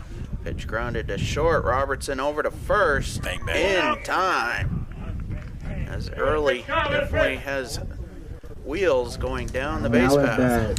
Yeah, for those that don't know, and many of you do and have, been supporting us throughout this whole ordeal. My house burned down a year ago in February, so it took about a year or so. We have a beautiful new house right in the same location, same neighborhood, right down by the Garden Area High School turf fields where I spent my time coaching for 25 years. Now my son's the head coach down there. It's great to be back in the neighborhood. Thanks you all for your kind support throughout this past ordeal that we had. And we got a lot to do. Boy, we got a lot of stuff. You know what, I'll save it for a second, Patrick. I'll tell you what we found. I'm so excited about it. Pitch grounded to short. Robertson with it over to first, and 2 up, 2 down. So as some of you might know that listen all the time, I did coach high school baseball at Garden High School for a dozen years, and later on I played in the Wooden Bat League, the senior baseball league, for well up into almost till I was 50 years old pitching. And I'd lost my glove, I thought. I had a old 8-2000 that I bought back when I was coaching high school baseball. So this is going back in the early 1980s, Patrick. Beautiful. Oh, wow. 8-2000. One of the original 8-2000s. Yeah, one of the original 8-2000s. And it showed up when we were unpacking some boxes with the move, and my son came out and said, "Dad, look what I found." Line to second, and a stab by Gore. 1-2-3 inning for Kyle Delano, and the Mustangs look to build on that momentum as they head to the bottom of the inning, down 3-2. As we said, doubleheader tomorrow. We'll have both games starting at noontime, so we're about 15 minutes before the game. I'll be over with Abdul. He and I be over doing softball. And over here, Chris will join us on the production end with Patrick. Ashley Bouchon. Ashley's giving you these views here today from down on the field. We got her camera hooked in. But she'll be upstairs here working tomorrow. And then Sunday we were supposed to have UMA baseball action. But their fields aren't ready, and I thought that might be the case, and I thought they might move it here, Patrick. We'd be able to do the game from here Sunday, but they'll be using the field for a soccer play day that they do every single spring. So a lot of teams coming in. I saw Coach Rodriguez had his kids out working. You know, as soon as I pulled in, 3 of them came running over to help me with the equipment. Coach is so great, and I was very thankful for that. I was here very early, but about 3 hours before the game today. Normally I come a couple hours before the game, but first setup of the year. And sometimes we have trials and tribulations with our setup, and I was glad I was here early. We got everything set up. Everything seems to be working.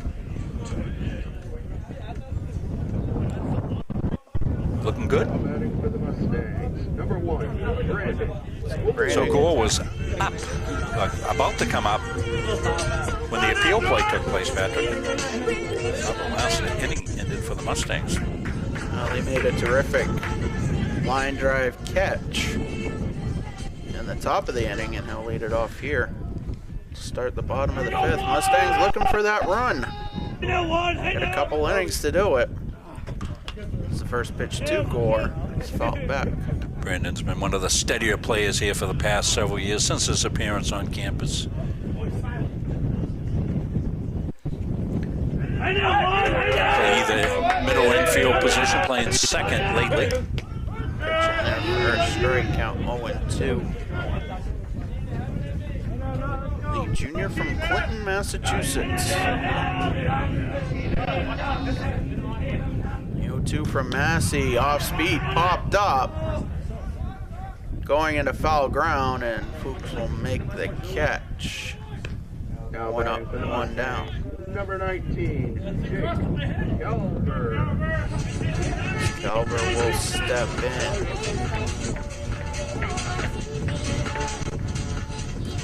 His family watching down at Hope Island, Australia. They told us good morning. It's Saturday morning there. The pitch to Calvert, that is lined to center. Going back, though, is early, and he'll make the catch. One got hold of that one. Patrick held it out. Now batting for the Mustangs, number 25, Garrett.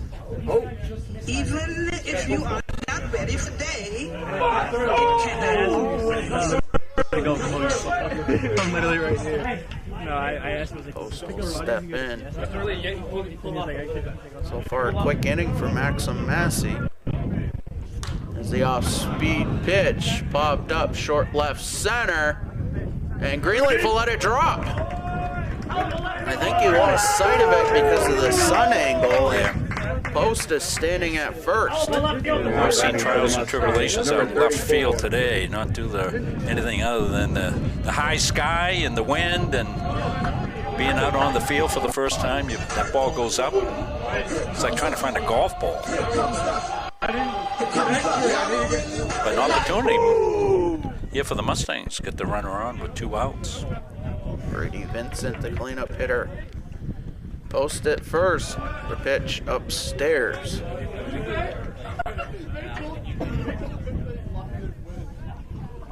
Scoring early in this one, Patrick, and pitchers have found their groove here the last couple of innings. The 1-0 from Massey misses. 2-0.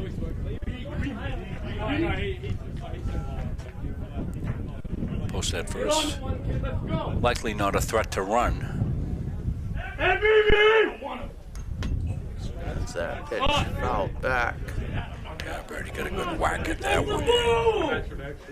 His eyes lit up on that one. Just missed it. Come on, get in. And the 2-1. Off speed, driven to right. Keep going. Going back is Brown. He'll make the catch, and that will do it through 5 innings. Hawks are up 3-2 here on Lansing Media. damn, bro.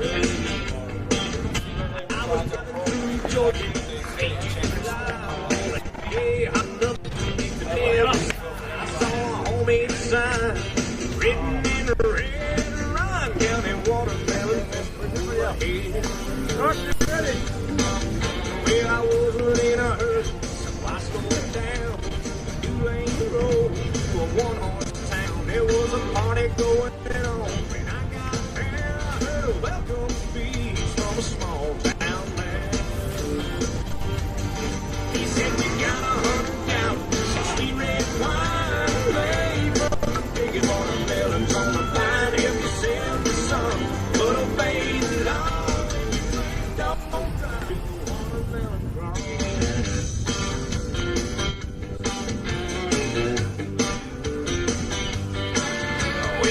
Rob Munsing, Patrick Dexler here from the complex. Game's moving along quickly. Started just about on time. At a 3 o'clock start, about an hour and a half here to get to the top of the 6 innings. Good pace. Definitely for a doubleheader.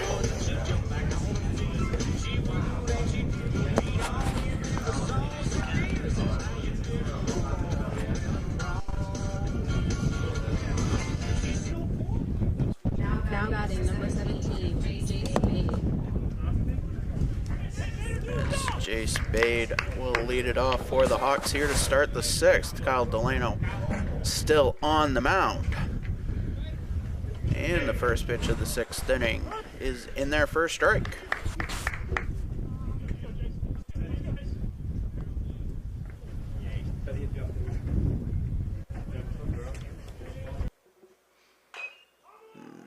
0-1 fouled off. Rolling back to Delano, but off the foot of Bade, and he's walking around.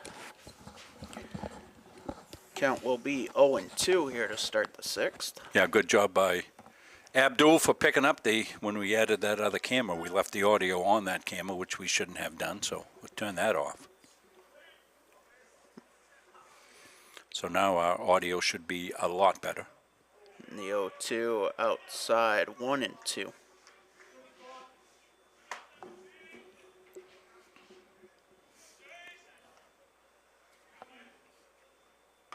Pitch from Delano just missed the outside corner, 2-2.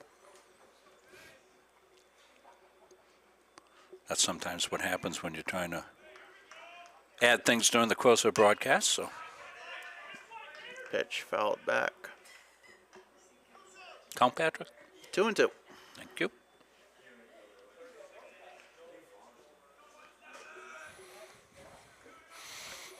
And Delano from the windup. Pitch grounded to post. He'll take it himself. 1 up, 1 down to start the sixth. Number 5, Elijah Greenleaf. As Elijah Greenleaf will step in.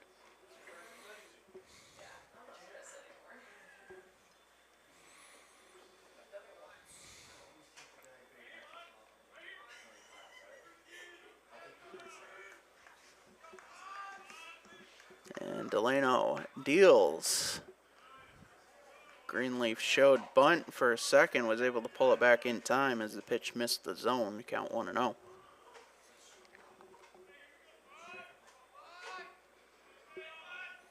And the pitch popped up, short right. Gore ranging over, can't make the play. And Greenleaf will be standing at first, and I'd have to say that's a single. Oh, yeah, no question about it. Yeah, go with a good run there. Just can't get it. Brennan's got good wheels, just not able to track that one down. That was hit it in the perfect spot, a little chip shot down the right field line. So 1 on, 1 out. Mustangs will be at double play depth. Yeah, I haven't seen any twin killings yet here in the game. This would be a good time for one. As Danny Williams steps in from the right side. I think Williams runs pretty well, though. Delano set at the belt. The pitch in there for a strike. Good location on the fastball. Activity in the Hawks bullpen. That's Cameron Early. The 0-1 runner goes. Pitch upstairs. The throw down. Not in time. Another stolen base for the Hawks. And they count 1-1, and that eliminates the conventional double play.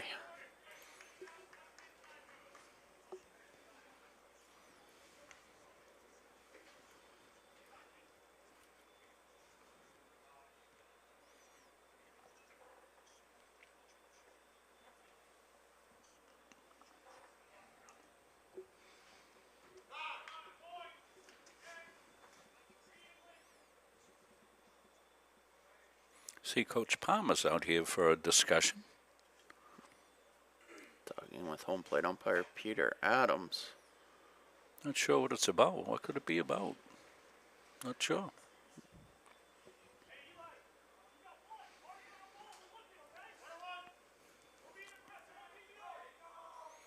It's a big run out there, Patrick. Big run out there for the Hawks if they can get it in. Got a balk. And the back leg of Delano moved by the looks of it. And Greenleaf now at third, 90 feet away. Still a 1-1 count, 1 out. And the pitch in their first strike. Count 1-2.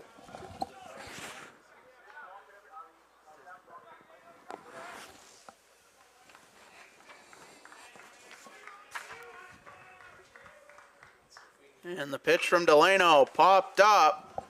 Short right, going in foul territory, and it'll drop foul.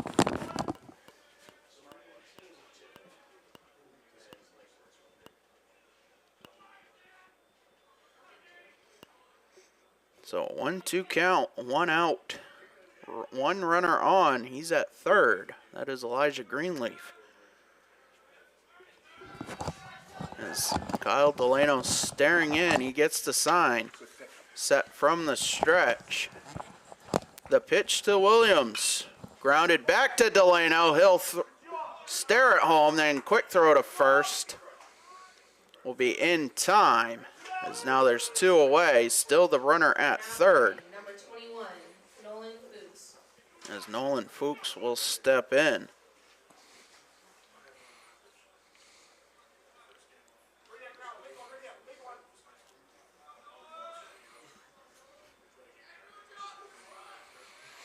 And the pitch.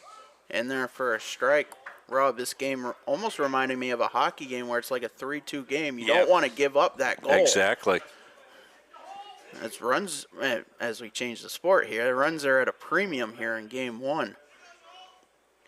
The 0-1 in fair territory. Gorman will throw to first in time. On the 2-3 putout, and that will do it after 5.5.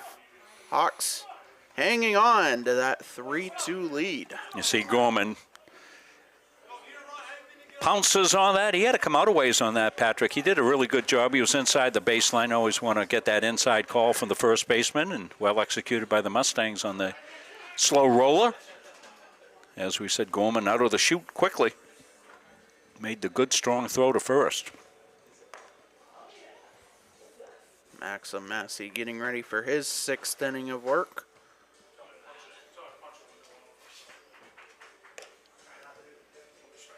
Can't get much better for a game to start the spring season. No, for sure. Well played, crisp.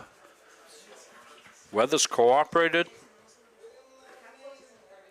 We're still hanging in there at 54 degrees. Probably a little warmer down on the field, actually, than it is up here in the press box, Patrick, because they're out in the sun. And that turf definitely soaks up sure that it does, sun. Yeah, it does. So you can add 5 to 10 degrees out right on the field. Well, it's a godsend here if you're going to be playing athletics in the spring and even in the fall. I mean, we turn pretty wet towards mid-October into November traditionally, and sometimes even snow in that time frame here. And this turf field has benefited not only the college, but Coach Gagne is so good with letting other teams in. A bunch of high school baseball teams are going to play in here next week. Edward Little's over for some games, exhibition games where they start their season. They're able to get on the turf and play. I remember one time a couple of years ago, the Gardner Tigers came over and played a softball game against Leavitt in the state tournament because they were rained out. Of course, they were up against the deadline, and Coach said, yeah, come on over and play. And the pitch to Hayden Durrell, off speed in there for a strike. Durrell will be followed by Zach Gorman and Cody Cleveland due up.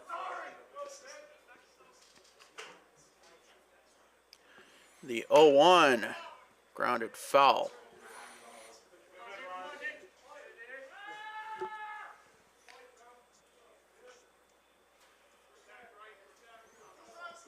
Get the scoreboard back up for you.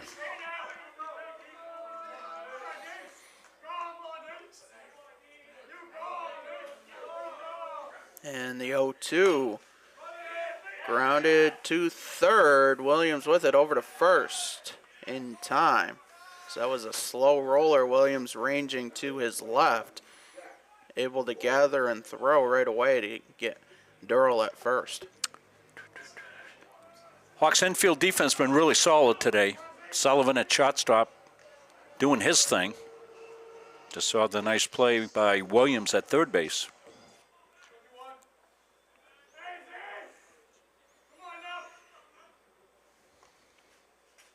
And the pitch upstairs.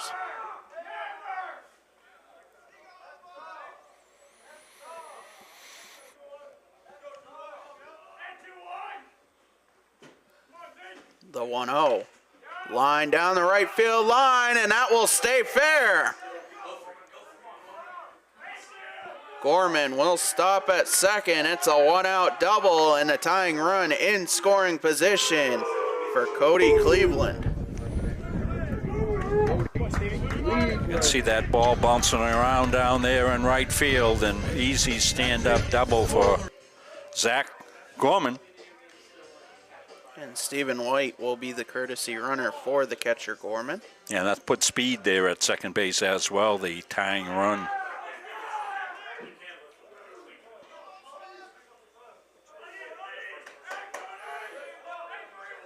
So get the guy up you want, right? Cleveland's been their hottest hitter.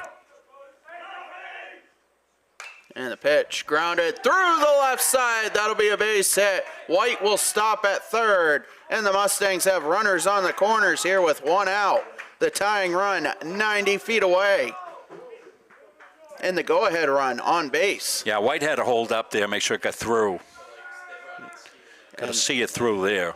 Zach Robinson will motion to his bullpen.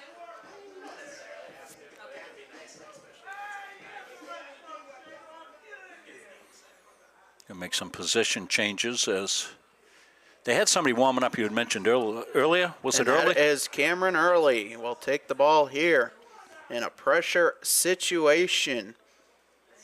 Early making his fourth appearance. He's 0-1 with a save. A 2.25 ERA, 4 innings pitched, 6 hits, 7 runs, only one of those earned, 4 walks, 7 strikeouts. Yeah, so Early's coming in late. Getting a good look here from down on the field into the Hawks dugout. Get his warm-up tosses here. Early, the first-year outfielder, also a pitcher from Worcester, Massachusetts. Worcester.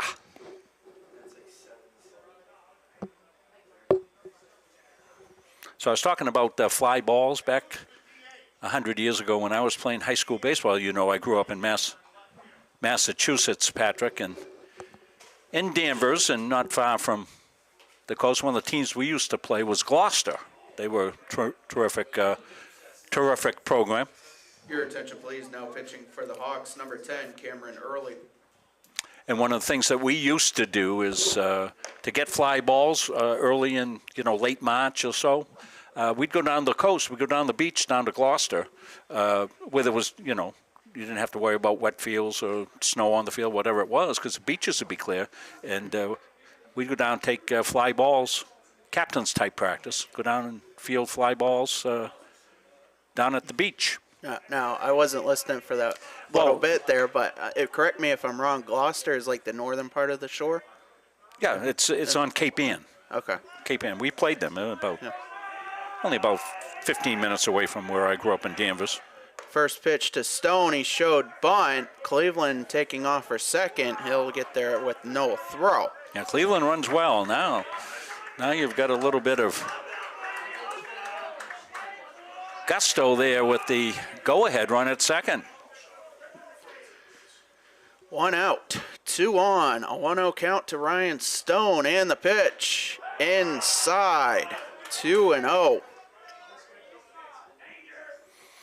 We got a reliever in the game in early. You're going to make him throw a strike. That's exactly what Stone is doing. He probably got a take here. Pitch high and inside, 3-0. Definitely a red light situation. I see head coach Ryan Palmer just holding his fist out. Yeah, he's not. If he swings here, I'll eat a torpedo bat. Pitch in there for a strike. They count 3-1. That might be the best thing I've heard all day. Your Yankees cheating with those. That's my dad's Yankees, I know, Rob. I know. The 3-1, that's up. And Stone works a walk. As that will turn it over to the sophomore from Liverpool, Nova Scotia, Lee Robertson. Bases loaded, 1 out. The tying run 90 feet away. The go-ahead run at second. But, and I say but, double play depth everywhere. It's the pitch in there for a strike. Yeah, might have been taken there. Wouldn't have been a bad idea. Make him throw a strike. Put the ball in play hard. Infield in. They're coming to 4 to cut down the tie and run. The 0-1 misses low and out. The count even. Lee just looking to put this thing in play, put it in play hard somewhere. Get it through that drawn-in infield. The 1-1. Line through the right side. That's a base hit. White scores. Cleveland rounds third. He will score. Stone to third. It's a base hit and 2 RBIs for Lee Robertson. And the Mustangs have their first lead of the day.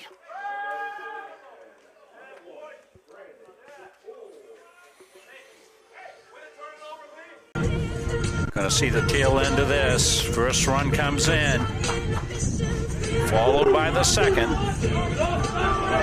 Now the Mustangs' first lead of the game. And they're looking for more. Stone 90 feet away. Robertson at first. Got to think Lee's off. And he is. Gorsho's bunt pitched in there for a strike. No throw down. Count 0-1, still 1 out. Now 2 in scoring position for the Mustangs as they're up 1 and they're looking to add on. Yeah, you got a squeeze situation potentially here too. Pitch to Gore out in front of the off speed. Fouls it off, count 0-2. No, you don't. Infield's playing back, which is really surprising, Patrick. You can't give up another run here. You got to be in. And the pitch upstairs.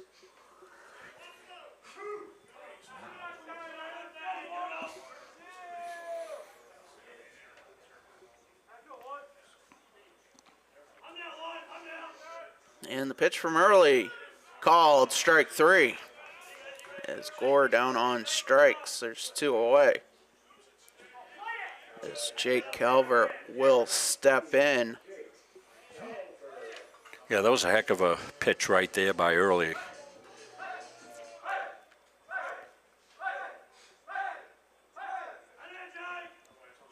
And the pitch fouled back. Early certainly a couple of miles per hour faster. Coming in here in relief for Massey. And the pitch outside evens the count. Well, stay tuned. We'll have our Edge Nutrition player of the game. I get an idea if this thing holds who it might be, Patrick. I'm going to let you do the honors first game. Yeah, I think you and I are on the same page as that pitch is fouled back, considering the events that have just recently unfolded. But 2 big runs right out here for the Mustangs. Boy, this would give you a cushion here off on contact. Probably going to score 2 runs on a single. Pitch fouled off. Count will stay 1-2. Staying alive there. 3-2 game. Mustangs capitalizing in clutch. And the 1-2. High fastball swung on and missed, and that will do it. Mustangs, though, get the tying run and the go-ahead run. And they take a 4-3 lead into the 7th. Well, I have to see what the strategy is here. Not sure if the Mustangs have a true closer, and I think you're going to ride Kyle Delano. He's had a terrific game and gave up some early runs, but he's been solid here through the middle innings and late in this one. Remember, this is a 7-inning game here with a doubleheader action, 4-3 Mustangs. Very well-played game. This is fantastic opening game of the season, the way both teams have played here today.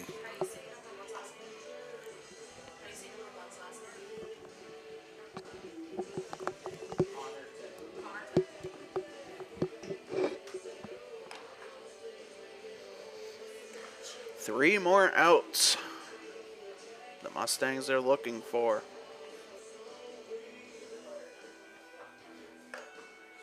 And then don't touch that dial. Grab a sandwich, grab a drink, grab a snack.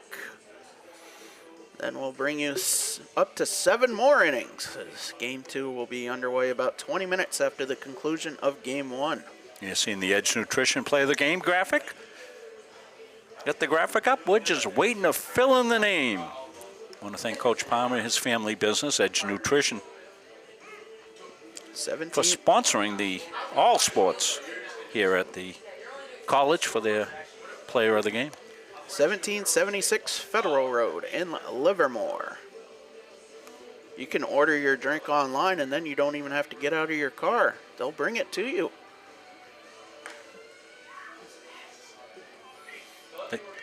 They deliver? Delivery, I don't know, but they do car side. We got to get deliveries to the press box there. Hayden Connerton will pinch hit here in the top of the 7th. Connerton a .324 average on the season, no homers, 4 RBIs. Yeah, I think we do need some deliveries up here because those energy drinks are actually really good. Testimonial. There you go. And the first pitch of the 7th inning is low and inside. The count 1-0.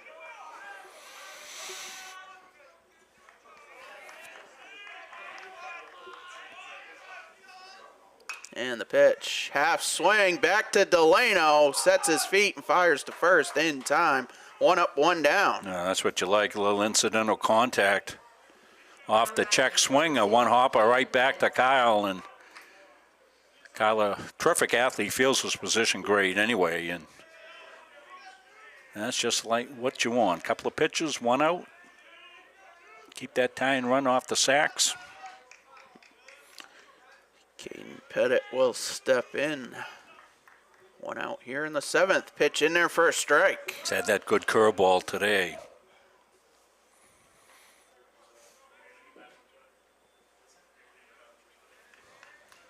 And the 0-1 swung on and missed. As that went all the way back to the backstop, as you probably saw on our backstop camera. Delano up 0-2. And the pitch. Grounded to short. Robertson with it over to first. 2 up, 2 down. As Cameron Early will step in. And Delano looking to finish it. It's a good look at Kyle taking a deep breath. This is what you want to be in this situation right here. Just you and the batter. That's all you have to worry about. He paints the corner. First strike. Little rush of adrenaline on that one. Reach back, got a little extra. The 0-1 misses low. Kind of a sweeper there, and that's a chase pitch.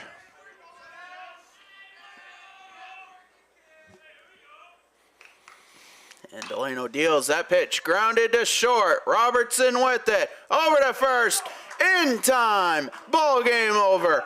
Mustangs win. They take the first game of the doubleheader. Coming up clutch. Lee Robertson in the bottom of the 6th with a 2-run single, giving the Mustangs the victory, in which, I don't know about you, Rob, but I can't think of a better player to start the spring with in terms of the Edge Nutrition player of the game, and I think you'll agree with me. It's got to be Lee Robertson. Already typed in, Patrick. Me boy, you've got it.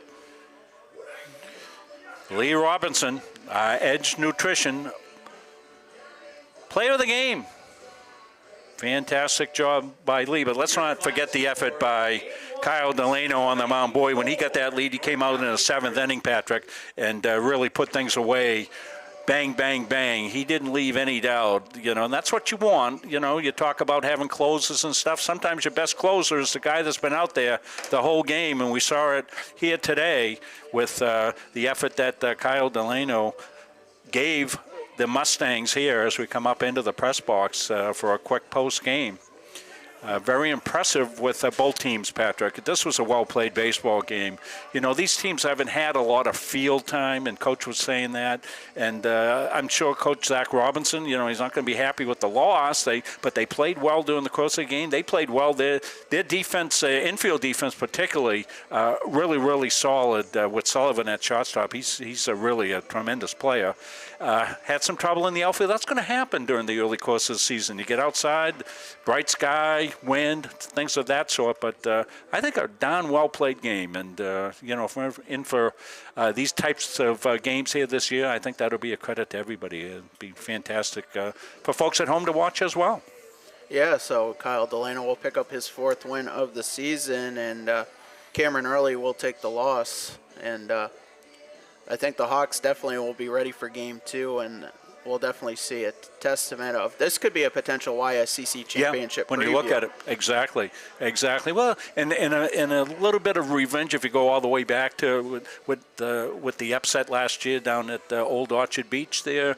Massey pitched a good game down there. He pitched a good game here today too. Early came in, did a good job in relief as well. But Delano on the mound here for the Mustangs just kept that game within 1 run, gave the Mustangs a chance to get the winning run across with Lee Robinson's base hit. So that's going to wrap up Game 1 for us. I'm glad you could join us here from the baseball end of the complex. Will be about 25 minutes before we start Game 2. Kids will get a chance to get something to eat. Umpires will change up, and we'll be back with you. You don't have to go anywhere. We're going to keep this stream's been working. We're going to keep it. We'll keep this up there, and we'll put a graphic up there with a little background music. When you hear the background music stop, it means we're getting ready for Game 2. So until then, so long, everybody.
Well, if you liked seeing Lee Robertson pick up the game-winning 2 RBIs in Game 1, well, guess what? You get to see him on the mound here in Game 2 as he takes the ball to face the Hawks in the second half of our doubleheader between the Mustangs and the Hawks. Patrick Dexler, Rob Munzing here with you. Abdul running the camera for Game 2, and we'll set the defense for the Mustangs. In the outfield, left to right, Shane Jewett gets the start in left. Jake Calvert in center, Ryan Stone in right. Third to first in the infield, Hayden Durrell. Cody Cleveland moves in to play short. Brandon Gore at second. Brendan Mahaney gets the start at first. Garen Post, the DH for Game 2. Behind the plate for the Mustangs in Game 2, Cam Dostie. And as we said, pitching, the sophomore from Liverpool and Nova Scotia. Doing it all today, Rob. He is. Making his 4th appearance, his first start of the season. A 0-0 record with a 2.57 ERA in 7 innings pitched, 3 hits, 2 runs, all of them earned, 4 walks, 9 strikeouts.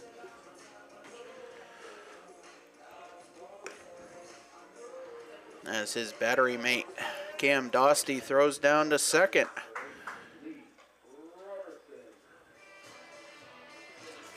We'll see Caden Pettit lead it off for the Hawks in the second game.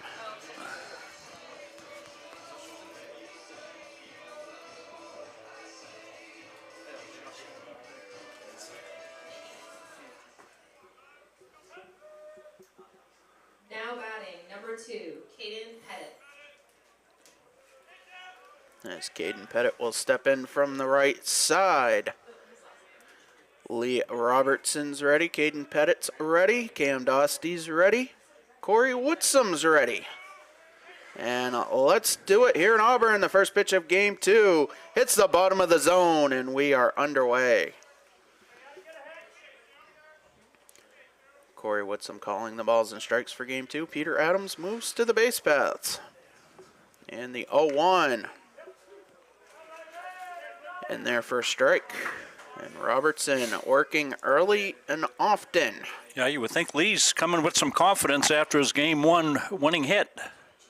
The 0-2, a good stop by Dostie to keep that in front of him to count 1 and 2.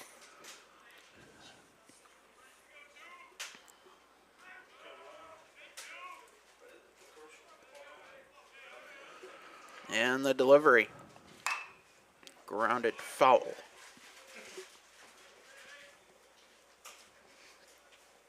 Mustangs with a come from behind Game 1 victory 4-3 after they were down 3-1.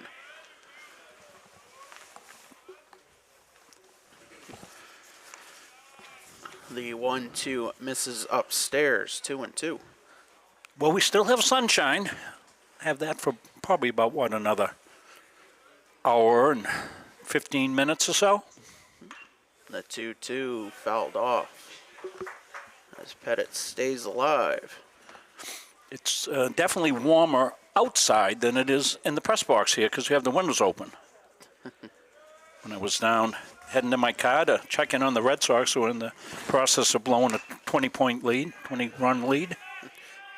Pitch grounded to short. Cleveland throw to first, takes Mahaney off the bag. And Pettit will reach to start Game 2. As Cameron Early steps in.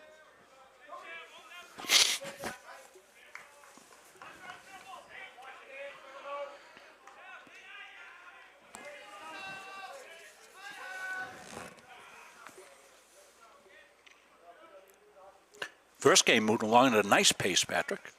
First pitch of Game 2 just after 5:15. As that's grounded to third. Durrell over to second. 1. The throw would not have been in time to first. Yeah, not hit hard enough to get a double play on that one. 5-4 fielder's choice. As Early now the runner at first, Caden Fontaine steps in. And the pitch misses outside. Red Sox are still up 13-9 in the top of the ninth. Yeah, I got in the car to have my between game snack there, and they were 2 outs and they'd only given up 5 runs. Pitch in there for a strike. Throw down to second. Not in time. Another stolen base for Cameron Early. He has 2 on the day. Yeah, he's quick. In Pittsburgh, the Yankees are up on the Pirates 4-1 in the bottom of the third. Count, Patrick. 1-1. 1-1.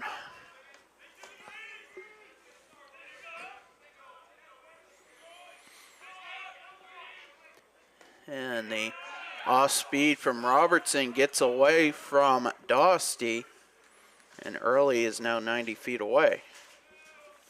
It's a count 2-1. Similar start to this game as the first game.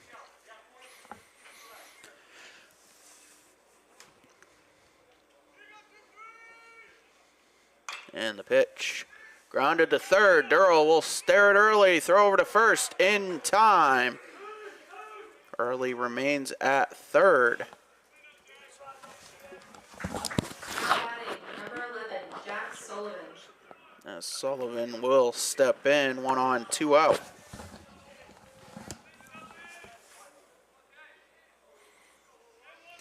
We'll have a YSCC out-of-town scoreboard update. As that pitch in there for a strike. In a final of 7 innings in a 9-inning affair, the University of Maine Augusta Moose over the NHTI Lynx and Concord 16-3. Pitch just grounded foul. Count 0-2. Southern Maine Community College at Quincy College. That game started at 4. No score update yet. Update on tomorrow's games. We'll let you know this a few times. The times have been moved up to 11 o'clock for the start of the doubleheader tomorrow against Great Bay. And Early steals home.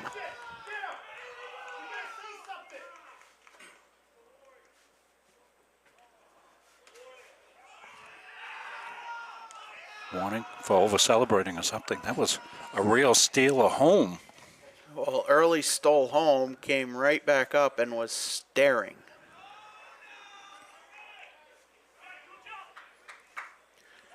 Well, that was crazy. So an 0-2 count, 2 outs. Hawks taking an early 1-0 lead. And stop me if you've heard this before.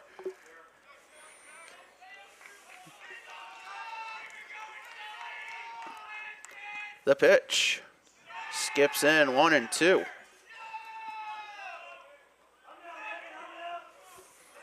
We got to give it up to Early. Red Robinson with the long, slow windup. No check at third base. You got to go 1, 2, 3. Pitch grounded up the middle. That'll be a base hit as Sullivan reaches with 2 outs. You know what you got to do as a pitcher there is one. You got to look at the runner at third, make sure he's stopped. So you stop him. That's 1, 2, and you wind up, and 3, deliver to the plate.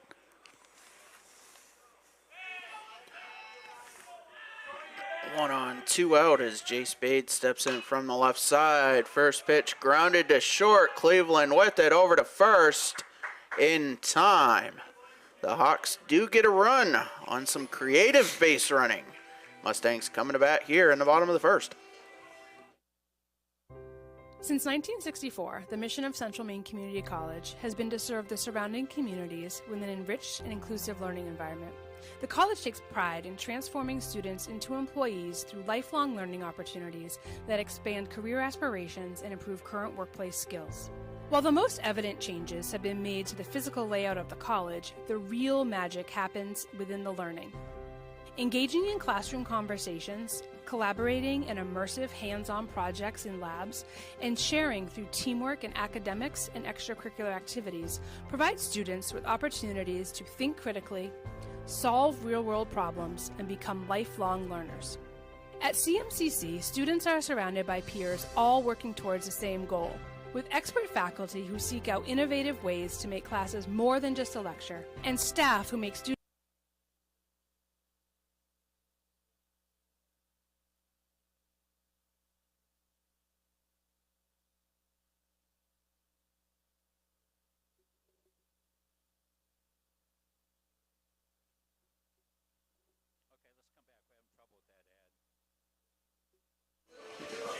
Sorry, we're having a little trouble with that ad. It's freezing up on us. We'll fix that. Softball not changed tomorrow. Of course, it's not.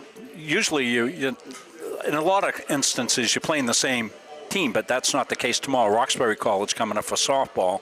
That moves a little quicker, so they don't feel that they have to use the earliest start. So we'll be on the air for softball at 11:15, and baseball will start at 11:15 for the pregame.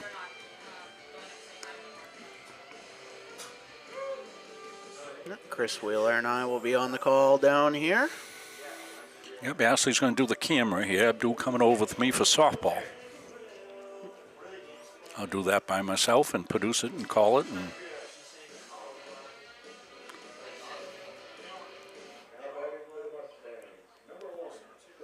Brandon Gore will lead it off. He'll be followed by Jake Calver and Garen Post as the Mustangs down 1-0 early. Second verse, same as the first. Exactly. To quote somebody that's standing right next to me. Yes, I like that. I just heard that song the other day, Henry VIII.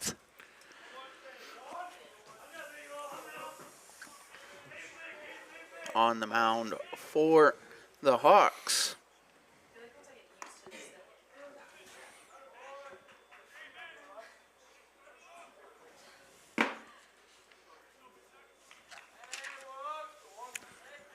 I wish I could finish that sentence. Pitch swung on and missed. Count 1-1. Must have been a uniform change or something, Patrick. Huh?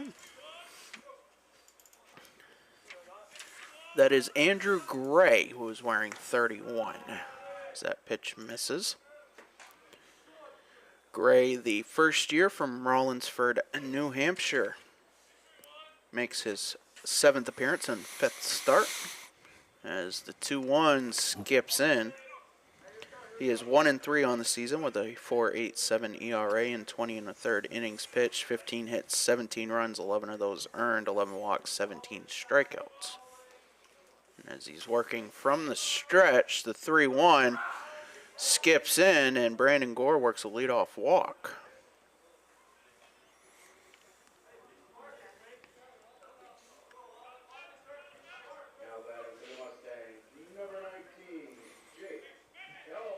As the Mustangs do, the Hawks have a quick turnaround. They'll play their first game tomorrow at 10:30 as they take on the Southern Maine Community College Seawolves down in South Portland. That game moved up as well. Everybody trying to beat the weather tomorrow.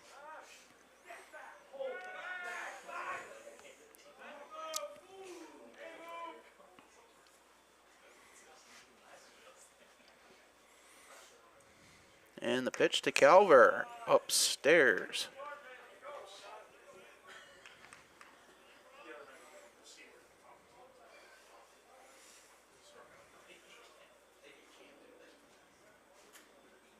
And Gray deals that pitch low.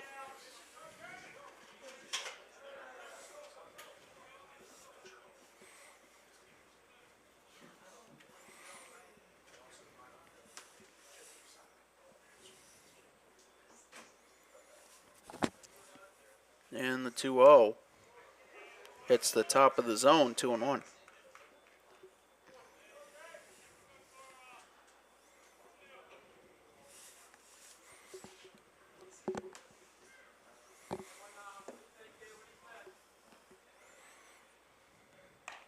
The 2-1 outside corner evens the count.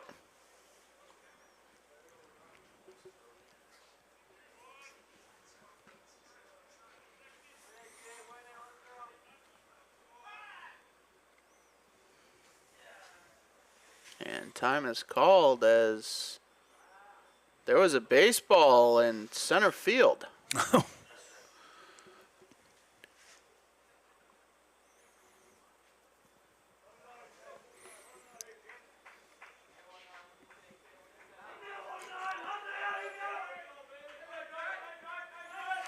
2-2 count. Brandon Gore, the runner, up first. Nobody out here in the bottom of the first. Mustangs down 1-0 as the pitch upstairs. Gore started and stopped. Now the count full.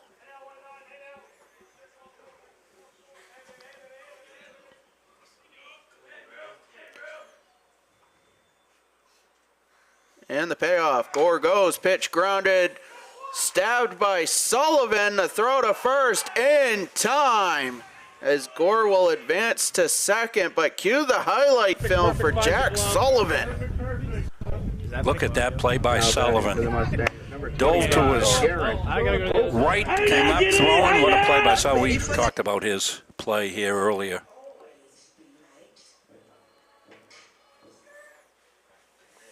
As Garen Post will step in.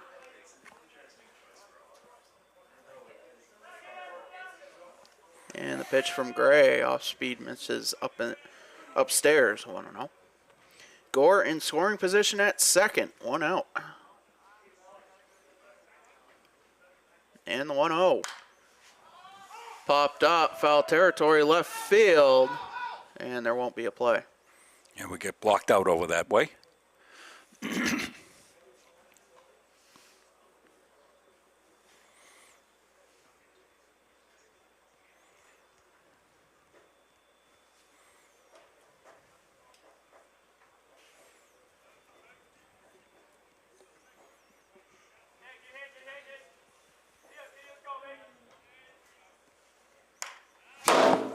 A pitch fouled back and off of the glass window that is right in front of you, Mr. Rob Munzing. Never flinched.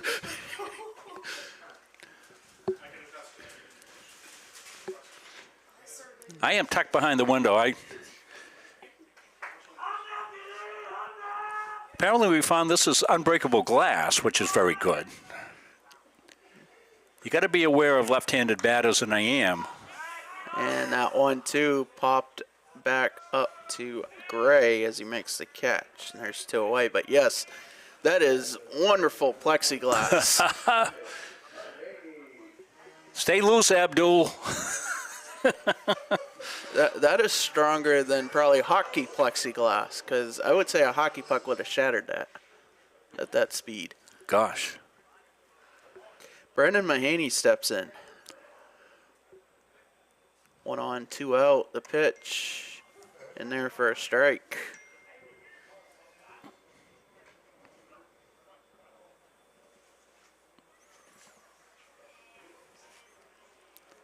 I'm still in recovery mode. When you're old like me, it takes you about 30 seconds before you react. I was ducking after 30 seconds. Pitch grounded, foul down the third base line. Gore was off on the pitch.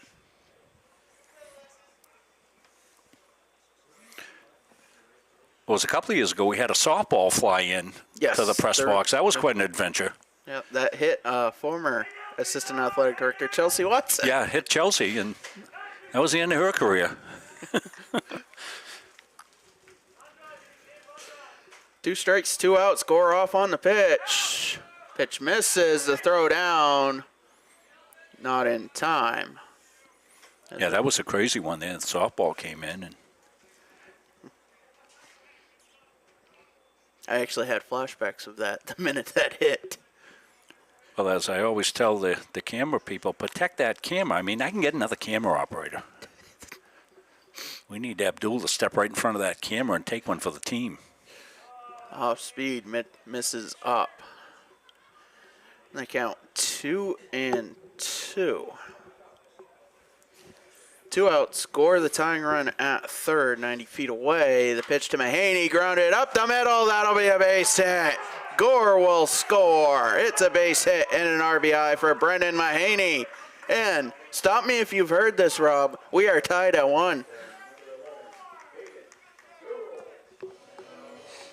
So as happened in game 1, both teams got off to good starts early on and scored early. Then we went through a stretch. The game stayed at 3-2, and Lee Robinson with the big hit in the bottom half of the 6th inning. Cardellano came back out for the 7th, closed it out. Good 4-3 win for your Mustangs. Hayden Durrell steps in. Mahaney, the runner at first, pitch in there for a strike. We welcome fans of both teams in here. Really good competitive game, first game. This one's got all the earmarks as well. And the 0-1 hits the top of the zone, 0-2.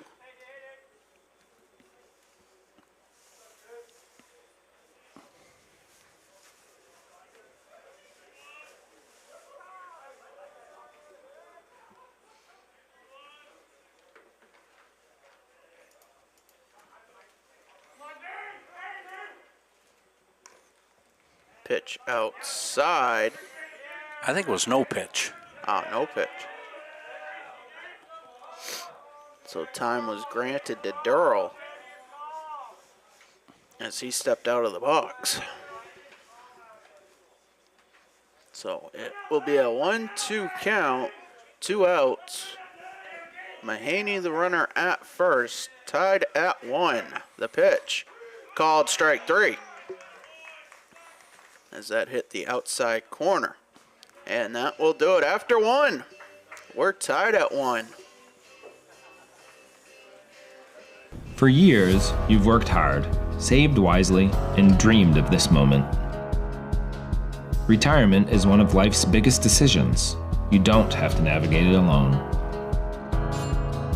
With Gosline Retirement Planning by your side, you can retire with confidence. We're a team of fiduciaries who specialize in the transition from work life to retirement life, and we're here to help. We at GRP are committed to building a plan that lets you live and give better than you thought possible.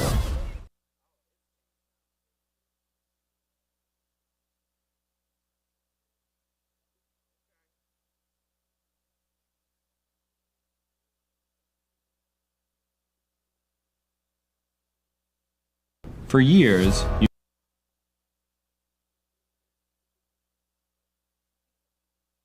For me. Back here for the second inning, as Lee Robertson will start his second inning of work. Tied at 1. Patrick Exler, Rob Munzing with you.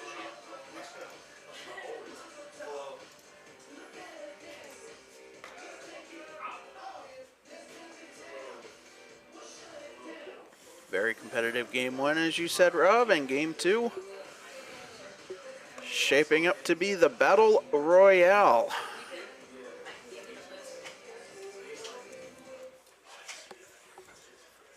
Now batting, number 22, Alexis Castillo. Alexis Castillo will lead it off for the Hawks.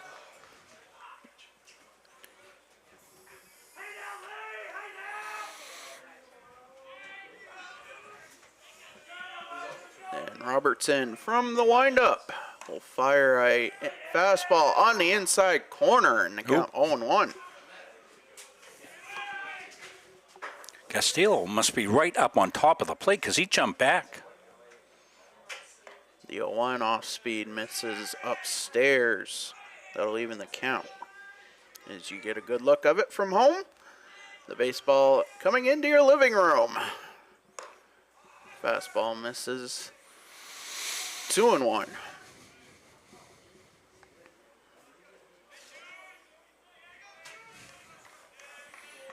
And Robertson deals that pitch. Slow roller. Durrell will pick it up. A quick throw to first. Offline as Castillo takes off for second. Mahaney will gather it. Castillo stops. Had a good 2-step jump past second. Now he goes back. Number 12, Danny Williams. As the Hawks have another runner in scoring position here to start the second.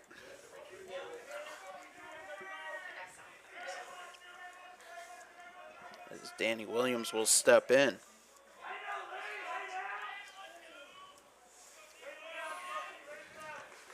Robertson deals that pitch just outside. I'm going to call that base hit throwing error.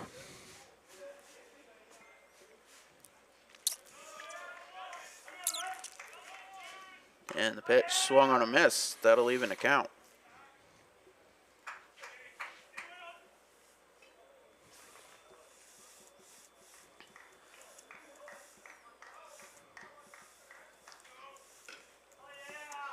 And the 1-1 misses low and in.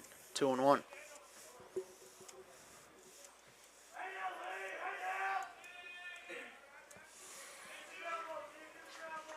Robertson gets the sign set from the stretch. Looks at second. Now he steps off. Throws back. Not in time.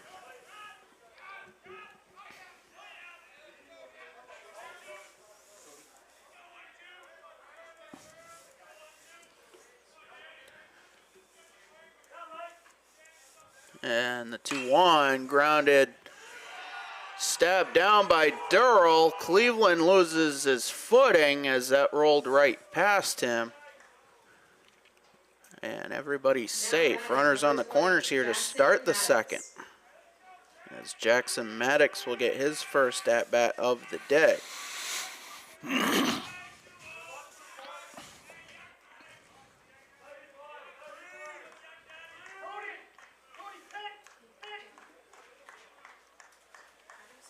First and third situation here defensively for the Mustangs. See what they do.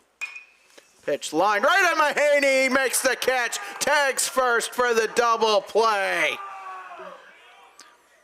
Now, sometimes you're good, sometimes you're lucky, but you're better off to be good and lucky. Going to see it right off the bat here, a screamer down to first base. Nothing the runner can do there at all. An easy double play for the Mustangs. Castillo, the runner at third still, now 2 outs. Pitch to Maxim Massey, swung on and missed. And the count 0-1, Massey getting his first at-bat of the day. He went 5 1/3 innings in game 1. Got the no decision. As the pitch outside, 1-1.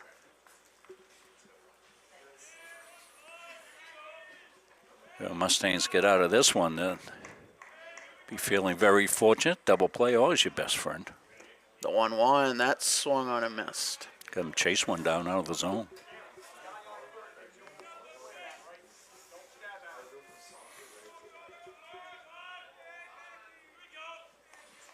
Robertson set. The 1-2, swung on and missed. And the throw down to first in time. As the Mustangs walk in and out of danger. And they'll go to the bottom of the second, tied at 1.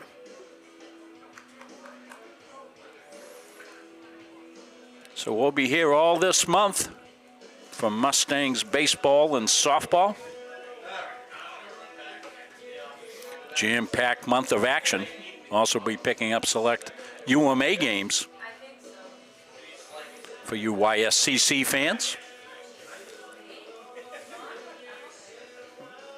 Then we get to the merry month of May, and we'll be swinging into our high school spring coverage on Munsing Meteors. We'll bring you Gardner High School, Halldale High School, baseball, softball, lacrosse for Gardner. On that beautiful turf field. On the turf. That it just looks 3 times better on camera, but I bet you it looks great in person too. Yeah, it does. Yeah, kind of a unique build down at Gardner. We didn't have any sugar daddies laying $1 million and $2 million on us, so went out and solicited sponsorships that are right into the turf. I think that just makes it all the more professional. Call it NASCAR field. It works. No taxpayer money involved in that turf complex at all at Gardner. Hoke Field, long-time complex there, opened up in 1980.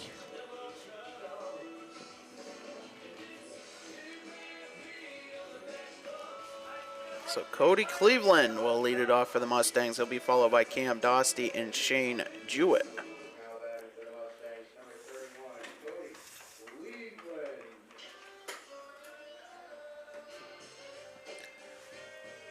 Caleb, the Magician Lambs, already got the first game up on Facebook. Man's a magician. Like so, the whole recording of the game? No, he's got the whole recap done. Oh. Up on Facebook. Wow. Probably up on CM Athletics as well. And the 1-0 is low.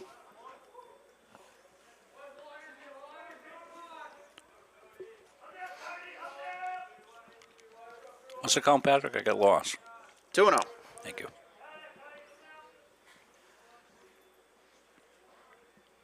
And the offer just misses the outside corner. 3-0. I think Ray wanted that one. Can't blame him.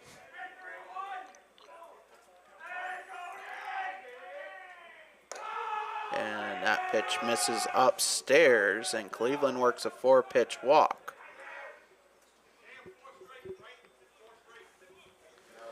As Cam Dostey will step in, and I just overheard Coach Palmer say to Cam, that was 4 straight. Cam, the Lawrence High School graduate. Taking a look down to third.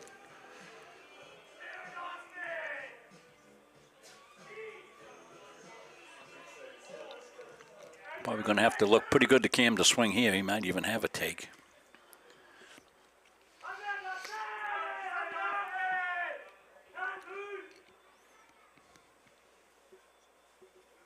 And the pitch upstairs. Dostey on the season, a .419 average, no homers, 9 RBIs. He did not play in game 1.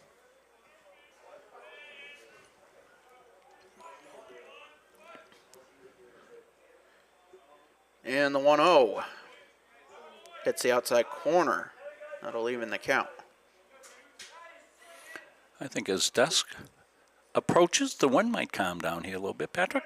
Oh, that would be nice. That'd be nice. Well, we'll take these conditions. 1-1, runner goes, pitch upstairs, the throw down, not in time. Cleveland able to keep his foot on the bag. So give Cody Cleveland his first stolen base in a Mustang uniform. And the count now 2-1 with Cleveland in scoring position. The pitch to Dostey.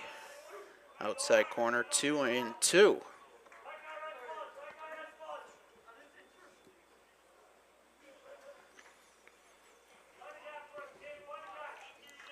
Gray set at the belt. He'll fire that pitch.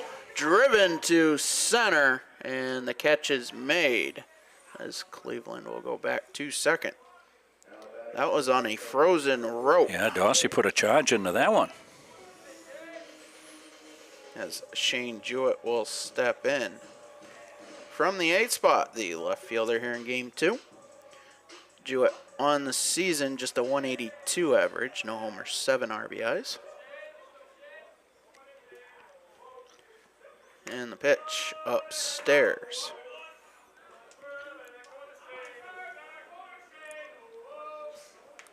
Cleveland, the runner at second. The 1-0 skips in, a good stop by Maddox, and the count 2-0.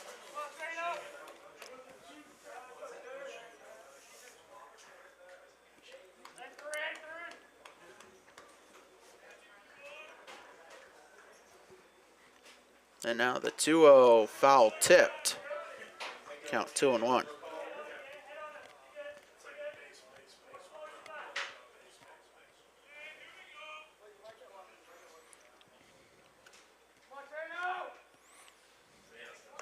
And the pitch upstairs, now 3-1. Hitters count for Jewett.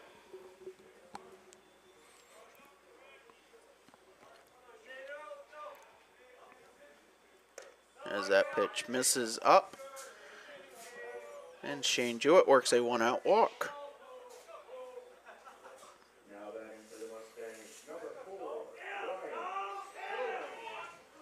As Ryan Stone will step in. 2 on, 1 out. Hawks, though, at double play depth.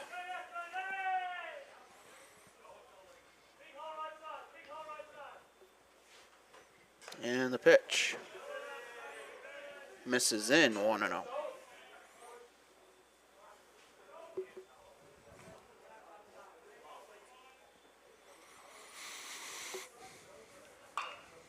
That 1-0 fouled off.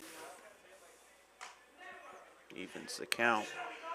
Activity in the Hawks bullpen. That is James Erickson warming up. Got a look at Cleveland at second.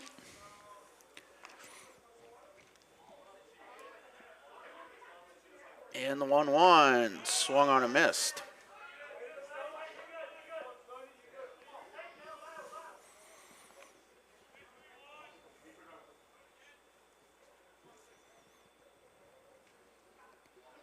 One and two, 1 out, 2 on, tied at 1 here in the bottom of the second. The pitch to Stone, swung on a missed. A big strikeout for Gray.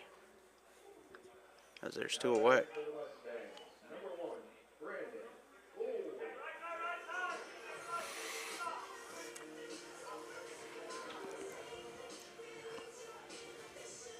And the Mustangs will bring the top of their lineup in Brandon Gore.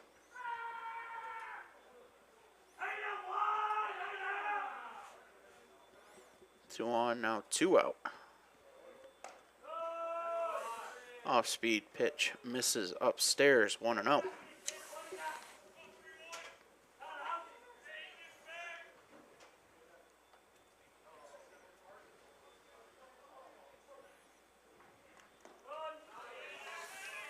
As that one misses low, a good stop by Maddox. You count 2-0. Go ahead and run at second.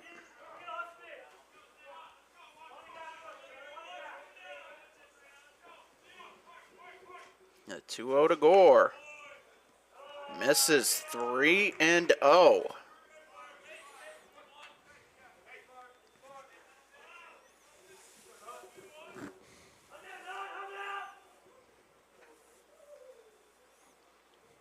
And Gray will step off. Now he resets. Now set at the belt, looks at second. And fires the 3-0. That one's in there for a strike.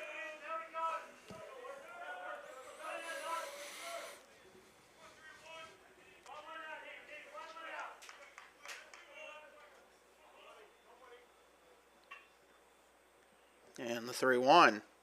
Misses low. That will load the bases. As Jake Calver will step in. And Jackson Maddox will head to the mound to talk with Andrew Gray.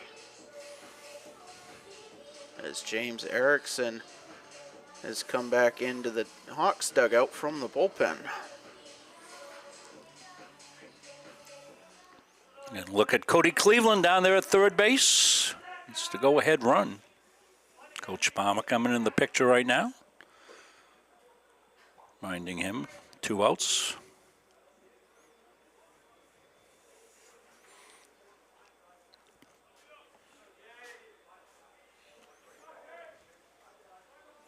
Big opportunity here early on in this game to crook it up if they can. And the pitch to Calver, outside corner. 0-1.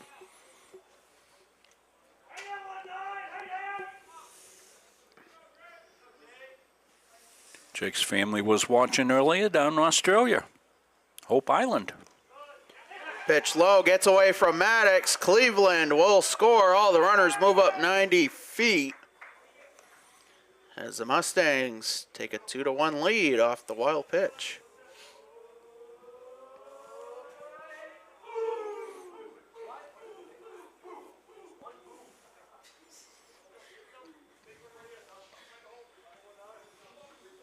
Count 1-1 to Calver with 2 in scoring position. Jewett at third. Stone at second. Excuse me, Gore at second as that pitch misses. 2-1.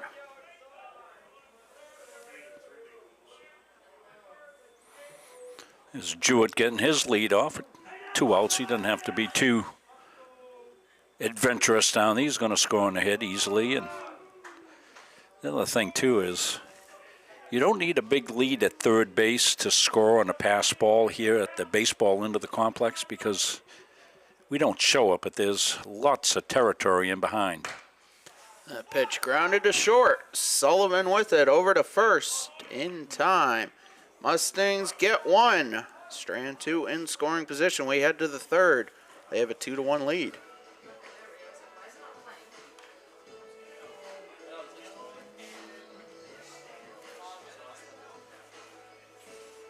Lee Robinson was pitching in this game, was the hitting hero in the first game as he had the winning base hit, 2 RBI.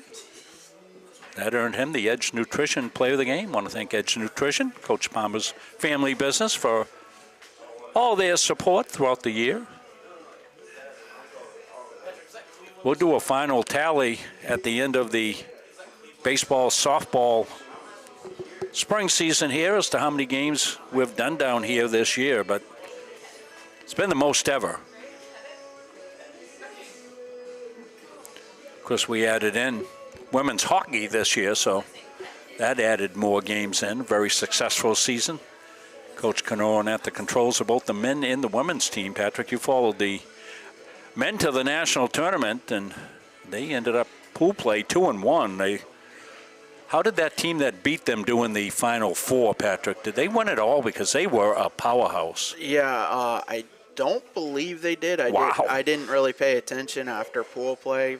I was focused on other stuff, but nonetheless, it was a terrific tournament. I mean, the Mustangs getting their first 2 wins at the national level, and the first one with some heroics in overtime. Yes. I mean, Evan Knowlton and Michael Bello just hooking up for the overtime winning goal. I said before the game, if I'm going to find one of you, I'm going to find both of you, because they always stay together, even off the ice, and they're just terrific teammates. Well, there was quite a chemistry there with that team this year, and they all played for each other, and very successful, most successful season in the history of the ice hockey program. First pitch of the 3rd inning, fouled off.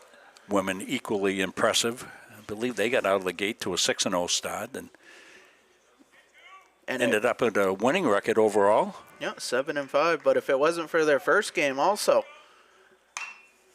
that pitch grounded foul. I count 0-2. Hawks head coach down in the third base coach's box, making a couple plays in foul territory. But the women's hockey team in their inaugural game against Stonehill on the road, they were down 4-1. Yeah. Came back to win in overtime. The 0-2. Was it a Kylie Boardman goal in overtime, wasn't it? Kylie got the game winner, I believe. It was Jenna Buddha that tied it. Yeah, and then I think Kylie won it. They're looking to recruit and add to that roster. The 1-2, excuse me. Lined foul down the left field line.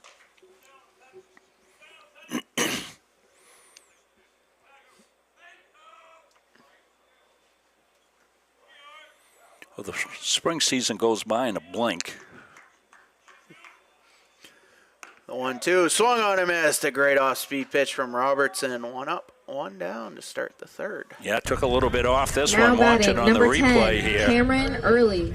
Going to pull the string just a little bit. Give you a good view here. Whoop, just a little off and just off the paint. That's a good job by Lee there. And the pitch to Early. The off-speed drops in. Count 0-1.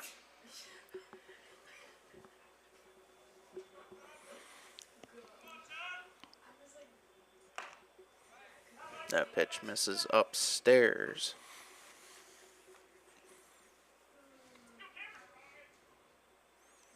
Been sunny the whole day. The 1-1 just misses. Just must have stayed in, Patrick. Just a touch, huh? I have no snow left in my yard, and I love it. That pitch misses. 3-1. Too early. What time you plan on getting home tomorrow after the games, Patrick? You might be shoveling. So get a couple inches of snow was the forecast I saw early in the day. I certainly hope not. Cameron Early works a 1-out walk.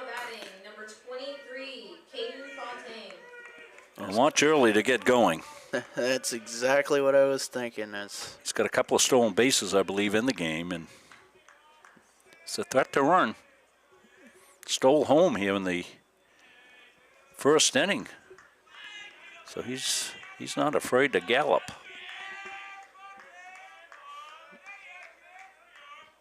The pitch to Fontaine, inside corner. Lee Robertson using that off-speed pitch.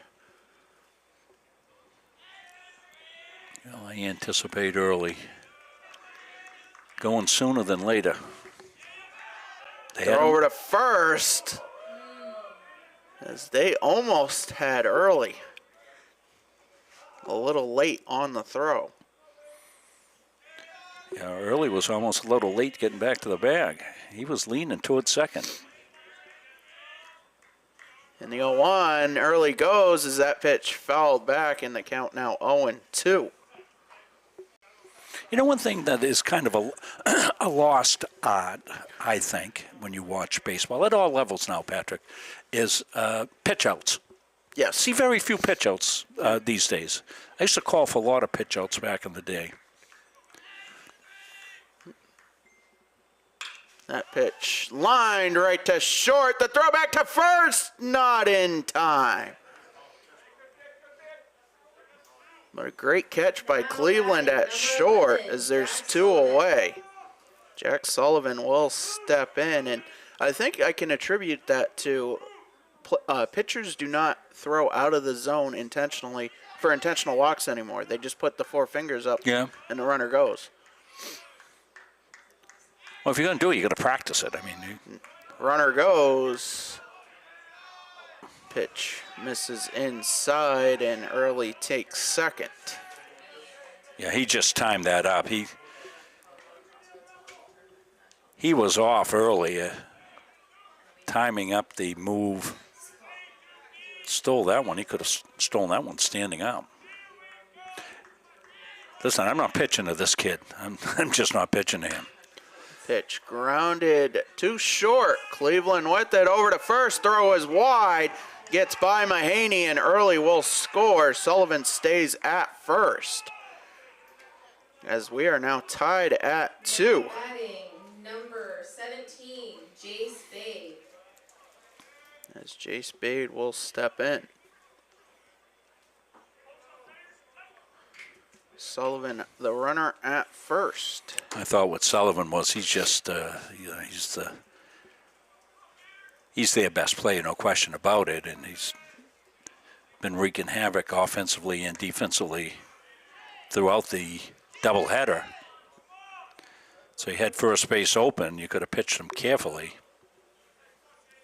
or maybe put those 4 fingers up, like you say, Patrick, and put him at first. But it's early in the game, so. You go on to Bade, skips in. A good stop by Dosty as that had a chance of going by him, but Sullivan will take second unopposed. Yeah, no chance for Dosty there behind the dish there. Count 1-1. Now base hit will give the Hawks the lead. And go ahead and run at second. And the 1-1. Driven to right. Stone will settle under, and he'll make the catch. The Hawks do get the tying run. Strand the go-ahead run at second. And we'll head to the bottom of the third. Tied at 2. So we have a change in the game time tomorrow. Actually, I'm going to go right in now, and I'm going to change the graphic, and then I'm going to put it up for you, and then we'll talk about it, let you know when to tune in tomorrow.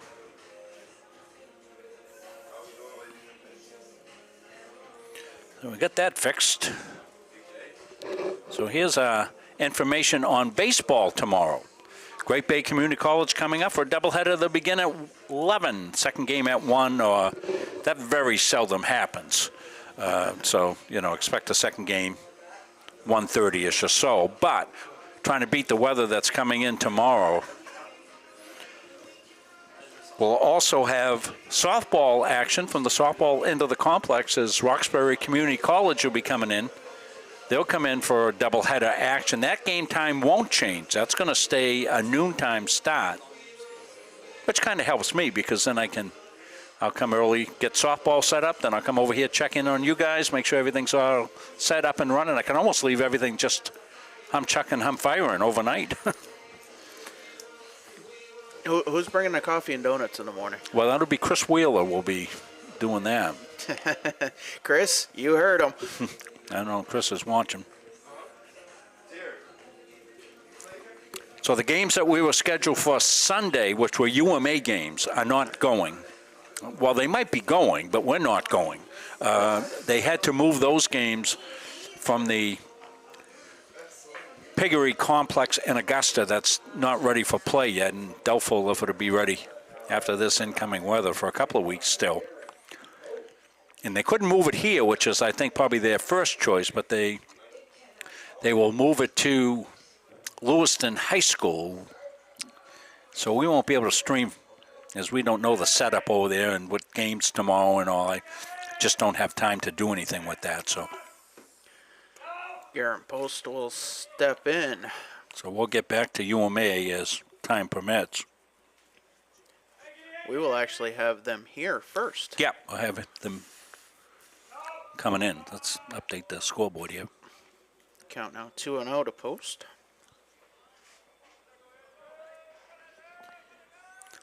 Post, Mahaney, and Durrell. Got the bottom of the third, Patrick? Yes. Already. Well, I'm checking, I'm firing. The pitch from Gray upstairs.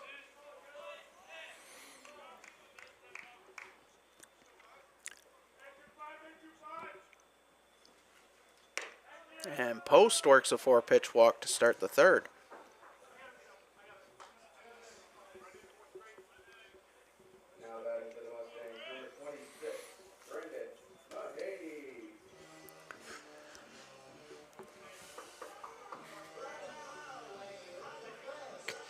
Brendan Mahaney will step in, Post the runner at first. And Gray deals the pitch outside corner. Count 0-1.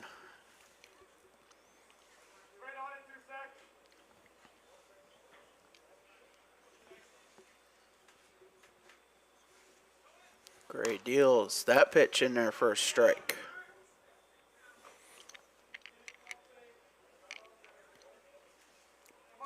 You got a trivia question for this game, Patrick, or you just do one a day? No. Oh, you got one, okay. I have one All right. ready. We'll get it up for the next half inning. We need to find a sponsor for that, Patrick. That pitch driven to center. Settles under, makes the catch. Post will go back to first. As there's one out. We're keeping with the theme of baseball movies today. Oh, all right. So, those of you watching at home, dig out your baseball movie knowledge. Again, look at Gavin. Garen Post down at first. Hayden Durrell steps in. 1 on, 1 out. Hawks will be at double play depth. As Gray set at the belt, he'll fire. That pitch in there for a strike, outside corner. Well, that's at the top of the zone, and that's the first time that upper zone borderline pitch has gone for a strike. Hayden was kind of going, The 0-1, that line down the right field line. That'll be a base hit. Post around second. The throw comes in. Post standing at third. Mustangs have the runners on the corners with one away. The go-ahead run at third. Oh, good job by Hayden, just going with it. That pitch on the outside part of the plate, didn't try to do too much with it, didn't roll over on it. Hit it where it is, drove it into right field. As Cody Cleveland will step in. He scored on a wild pitch.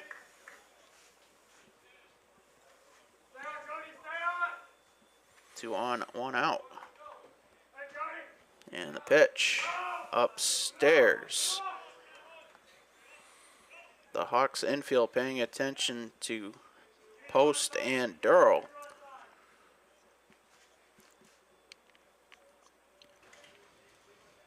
And the 1-0 to Cleveland, line to center. That'll be caught. Tagging is Post. The throw comes in and a relay not in time. It's a sacrifice fly and an RBI for Cody Cleveland, and the Mustangs go up 3-2.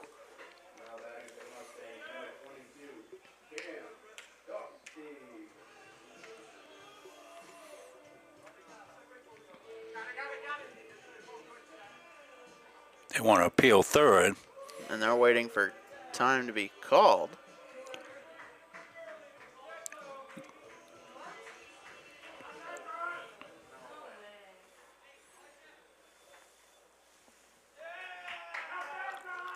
They appeal unsuccessful this time.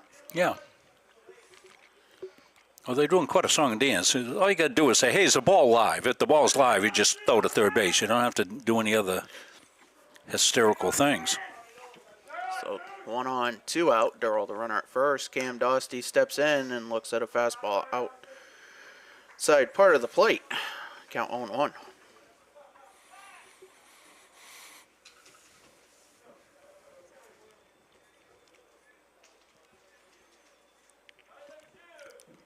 You know, if the ball was a dead ball, somebody would call timeout after or such. It would have to go to the pitcher. The pitcher would have to wait for the umpire to signal play ball, and then he steps off and makes the appeal. That pitch popped up right to the second baseman, and that will do it. Mustangs, they'll break the tie. They'll take a 3-2 lead to the 4th here on Munzing Media. At Central Maine Community College, your future is our priority. I'm going to be a preschool teacher. An HVAC technician. Pediatric nurse. Whether your college journey is starting here, I'm going to be an architect. Physical therapist. I'm gonna be a lawyer. or we're a stop along the way. I'm going to be a doctor. A machinist. Honestly, not 100% sure yet. With over 40 programs, I'm gonna be a graphic designer. An athletic trainer. there is something for everyone. CMCC. Your future starts here. The USCAA provides our program exactly what they say, a chance for small colleges to compete. It's leveling the playing field for everybody.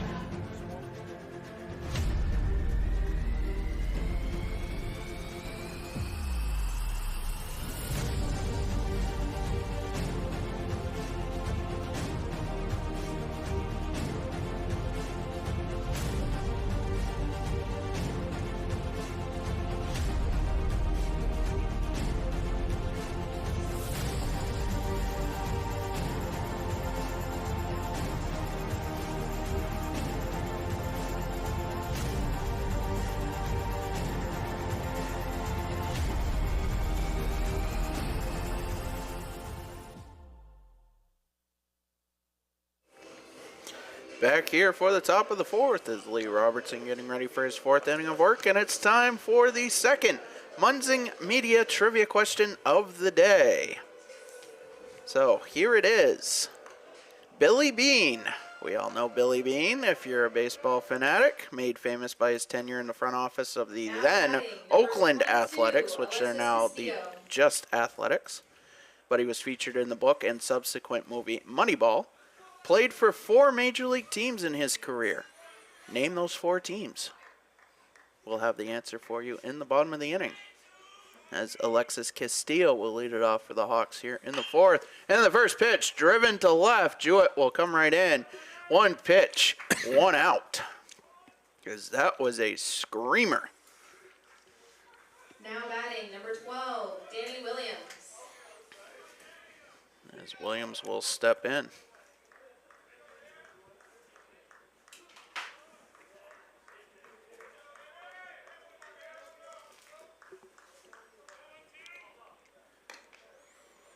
Pitch inside to Williams, count 1-0.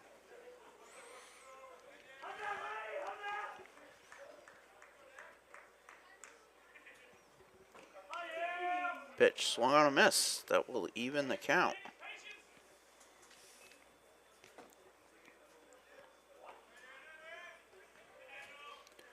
And the 1-1.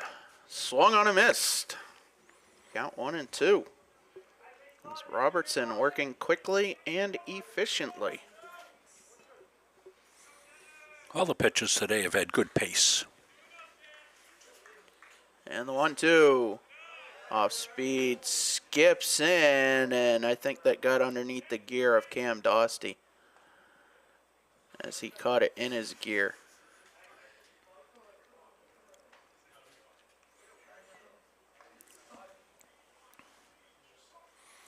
Yeah, those catchers need to renegotiate their contracts sometimes. Holy cow. Yeah, that got in between the front part of his chest plate and the front part of him. Just south of the equator.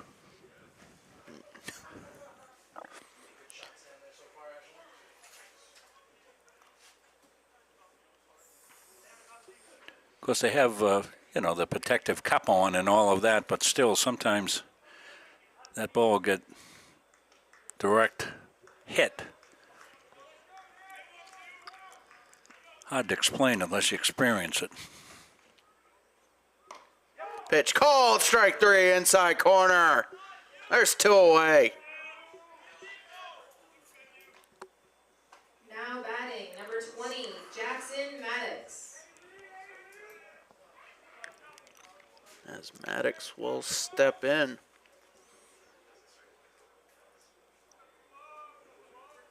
Maddox out of Indiana. Pocatello. Pitch misses inside. The count 1-0.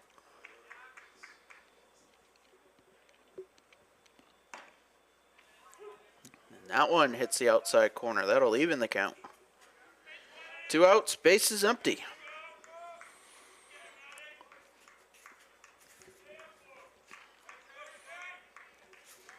And Robertson deals.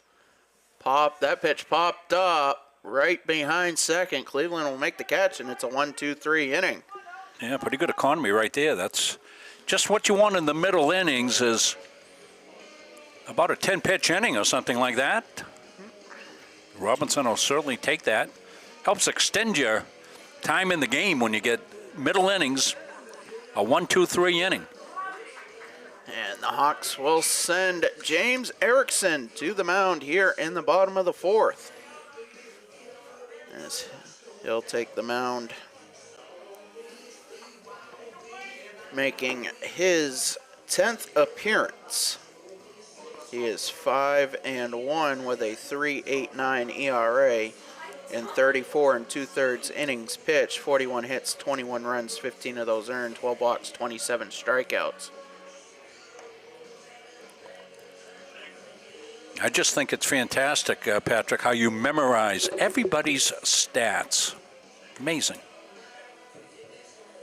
Your attention, please. Now pitching for the Hawks, number 14, James Erickson.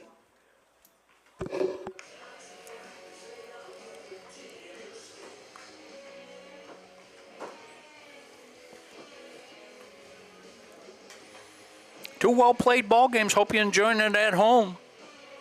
Fans of both teams. As our Jim Toomey likes to say, does our basketball broadcast for us around the state, around the country, around the world. We know we got worldwide audience on there. We've already heard from the Australian folks. The Calvers watching in Hope Island, Australia. We'll have the answer to the second Munzing Media Trivia question here in the bottom of the inning. Do we have any guesses? Well, I also got to give a shout out to somebody watching from Japan. Good morning from Japan. So it's morning in Japan. How do I sleep? Anything happen in the news? Yeah. Can I get my newspaper ahead of time? Yeah. Oh, wait a minute. People don't get those anymore. No, they're cutting back on the papers, Patrick. We're in the right place doing what we're doing, streaming and media and all this stuff. This is where it's at. I used to read a newspaper every morning in high school. Yeah.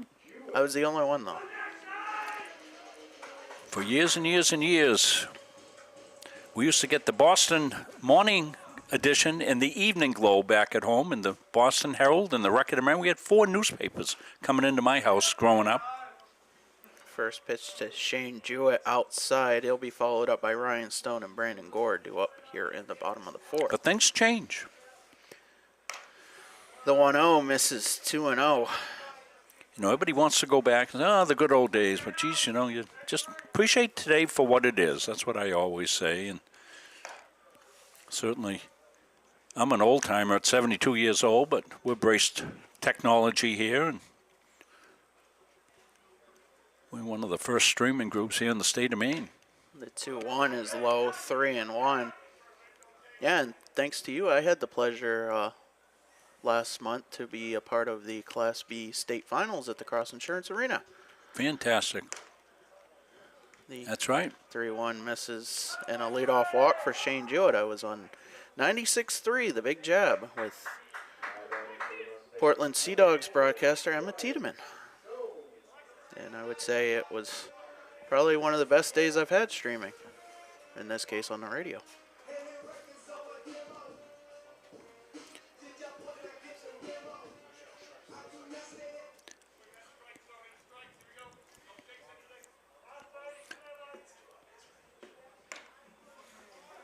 Pitch in there for a strike to Stone. Mustangs lead off on. Coach Palmer sometimes likes to play a little small ball. See if he's got Stone doing anything here. Hit and run, maybe? The 0-1 popped up. Foul territory. Massey going over to the fence, and instead it hit the bleacher, and then I think it hit a fan. Geez, I don't know. That was dangerous over there. It looked like rigor mortis is set in over there in the bleachers. They didn't move. Wow. And the count now 0-2 to Stone. Some of the most exciting things have been the ball coming up here that almost came into the press box. The 0-2 upstairs, 1-2.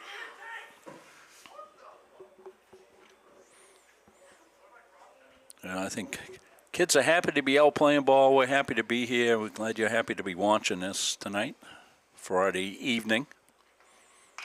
The 1-2, that's popped up. That might be heading for the bleachers. Instead, it went over the bleachers. So we'll do it again. Stay loose. Did somebody put a magnet over there? Stay loose.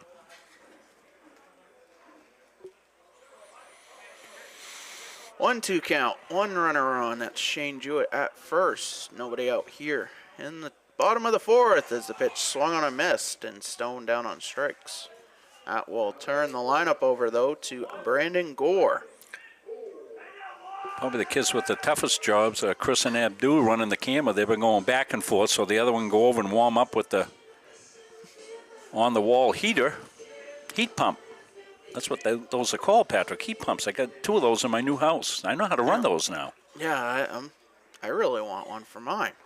I still have a propane furnace, and it runs pretty well. It runs very efficient, but I still would rather have the heat pump or electric heat.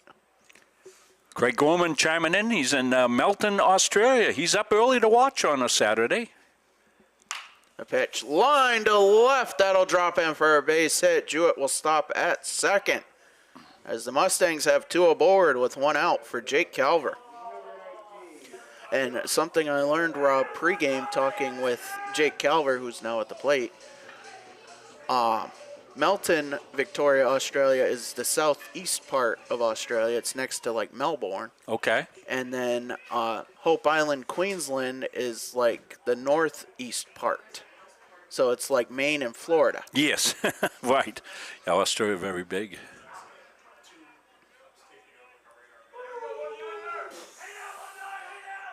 Jake in a good opportunity here. Pitch low, a good stop by Maddox. We'll have the Munzing Media trivia question answer here in just a minute. These are harder than SAT questions, Patrick. Well, I guess I gotta. I'll have to look at tomorrow's questions then, see if we can make the adjustment. As now the count 3-0. No, I like him, Patrick. Keep up the good work. I like that added feature. The 3-0. It's in there for a strike. Jewett, the runner at second. Gore, the runner at first. Mustangs up 3-2 here in the bottom of the fourth. You're putting the pressure on me. I'll have to do one for softball tomorrow. Pitch in there for a strike. That'll fill the count. 3-2. 1 out, 2 on.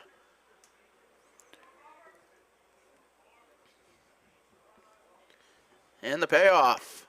Misses. That will load the bases for Garen Post, and Zach Robinson out to the mound.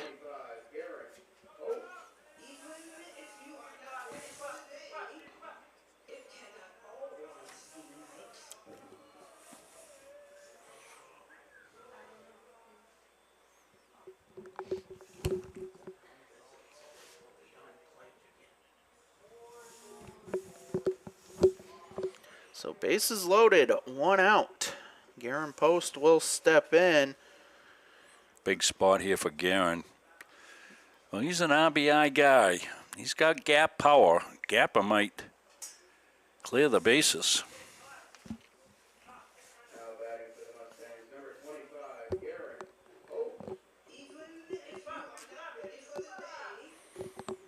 See how they want to play this, Patrick. They're going to bring the infield in.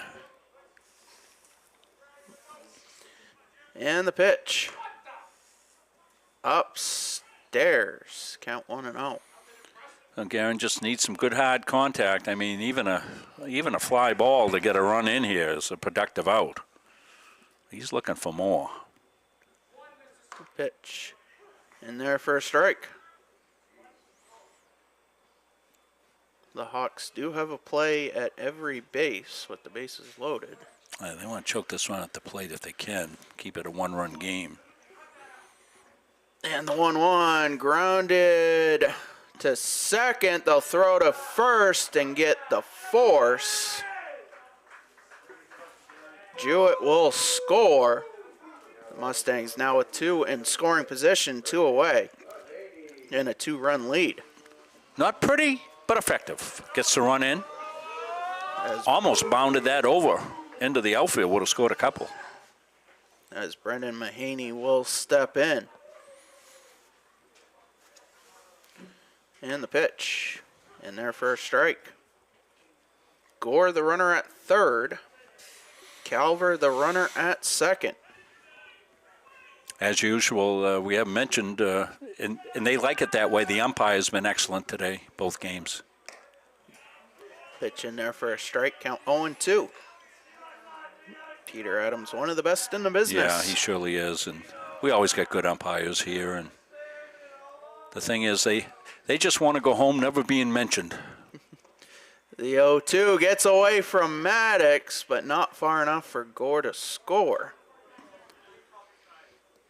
As the count now 1-2.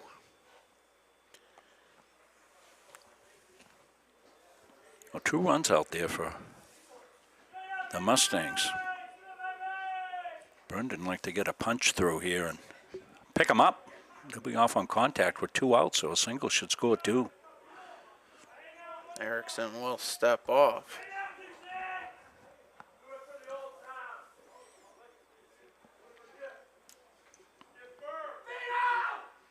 And now the 1-2. Grounded just the third base line. Foul ball. Foul. Man.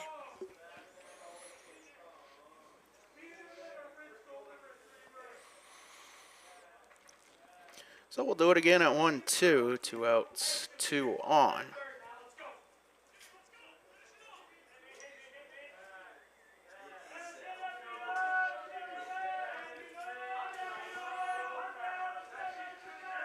Erickson set at the belt. The pitch swung on and missed. A big strikeout for James Erickson. That will do it through 4 innings. Mustangs up by 2, 4-2. Well, stay right here, Patrick, for trivia time. We'll come into the press box here. So I'll repeat the question here, our second question of the day. Billy Beane, made famous by his tenure in the front office of the then Oakland Athletics. They're now called just the Athletics. In the book and subsequent movie Moneyball, played for 4 major league teams in his career. Name those teams. Well, let me see what I got. Did he play for Oakland? Yes, that is one of them. Thought so. Yeah, Oakland. Did he play Yankees? No, he did not play for the Yankees.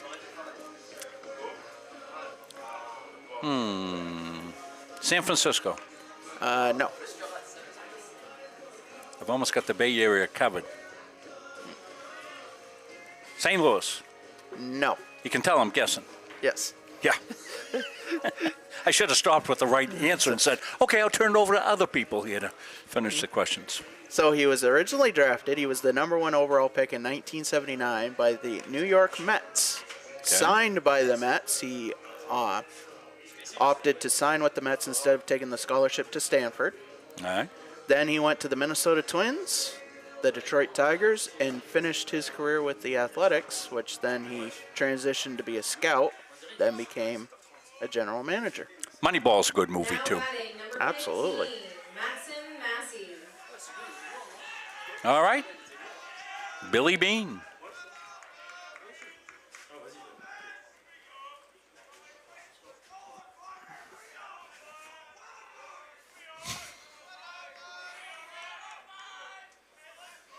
So Lee Robertson will face Maxim Massey to start the fifth. And the first pitch, a bunt attempt by Massey, misses. And the count 0-1.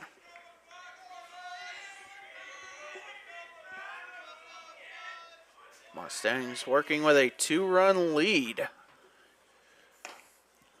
As Massey will look at strike two. Hayden Durrell was quite a bit in from third base, but now he'll back up. Well, one of the things that the pitchers have given Coach Palmer is some real luxury here going into the doubleheader tomorrow. The 0-2 swung on and missed. Yeah, absolutely. Two games so far, two pitchers. Saves that staff here for a doubleheader tomorrow. And as you said, all the games are important because they're league games. And with the 7 teams in the league, Patrick, you made the point here, I think was off here before we got on, but automatic bid now with 7 teams in the league with UMA joining in. The pitch to Pettit misses low. Yep, 7 teams, so that gives you 18 conference games in the spring. And in this case, the Mustangs got to play all 18 of those in the next 23 days, including today. That pitch lined up the middle. That'll be a base hit. Good effort by Gore. Just not able to get it. But with 7 teams in your conference, the USCAA says, guess what? Yeah, you that's get an good. automatic bid. Fantastic. So we will see one Yankee Small College Conference team in Du Bois next month, or at least I will. Yeah, before you had to go by invite. Yes. And that was hit or miss, depending on, how strong the league was any given year and what somebody's record was coming out. So it's really a huge advantage now. Mustangs like to see if they can turn a twin killing here. We've had a couple of double plays in the game, but they've been on line drives. Throw over to first to check Pettit. Dusk settling in. Lights will be on soon. 1-0 count, 1 out. Pettit, the runner at first, as they check on him again. This is a kind of a tough sky right now. No clouds in the sky at dusk. Fly balls can be an adventure this time of night. And the 1-0 to early. Swung on a miss. That evens the count.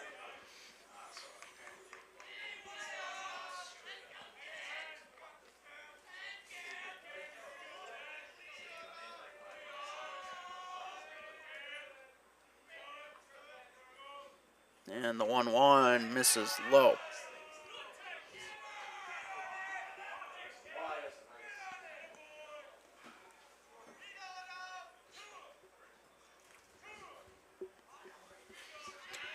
Robertson set from the stretch. Pitch swung on and missed. Count 2-2. Yeah, geez, got a little extra on that one. A little bit of Goldens on that one. A little mustard.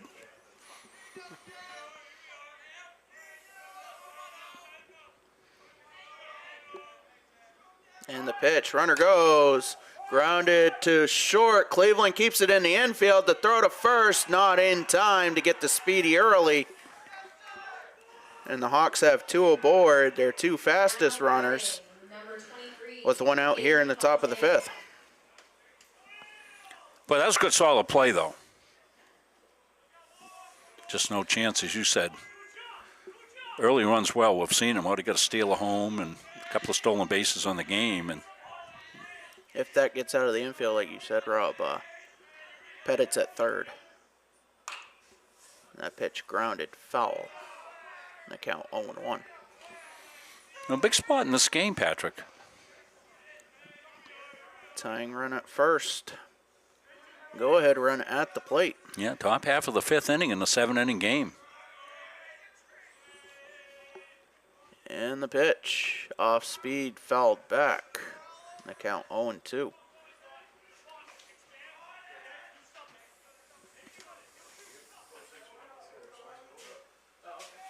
Well, this is where you might want to go off the plate, see if you can get a chase.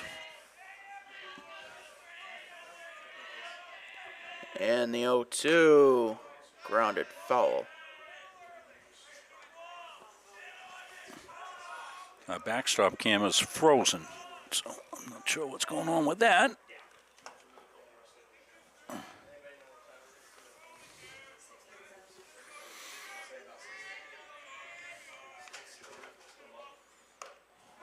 pitch upstairs, 1-2. So we'll just stay with Abdul's camera right here till we can figure out what's going on downstairs. And the 1-2, grounded up the middle. Gore will step on second, get the out. The throw to first offline. Mahaney was able to gather it, but the throw home to try and get Caden Pettit was null and void, as it's now 4-3. I think they had a shot at double play too. One-run game now. Fontaine, the runner at first, 2 outs as Sullivan steps in.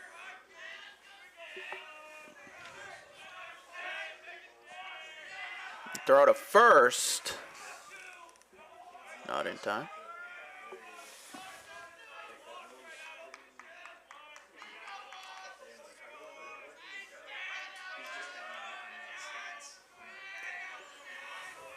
And Robertson delivers that pitch through the left side. That'll be a base hit. Fontaine stops at second. The throw to second goes wide. Fontaine will round third. The throw goes to the fence, and the Hawks have tied it.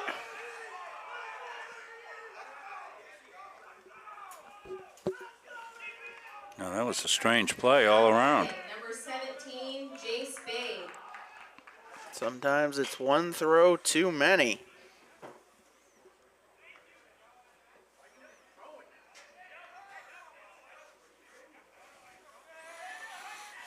As Jace Bade will step in.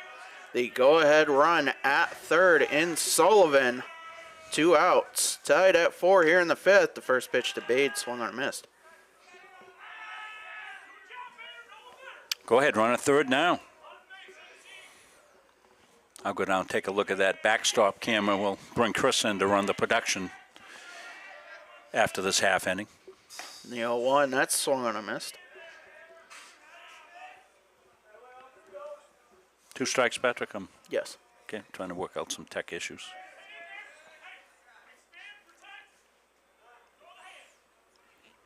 And Cam Dostie will head to the mound to talk to Lee Robertson. Well, you want to make sure if you go with an off-speed pitch or something that you don't bounce it up in there, so getting a good look there.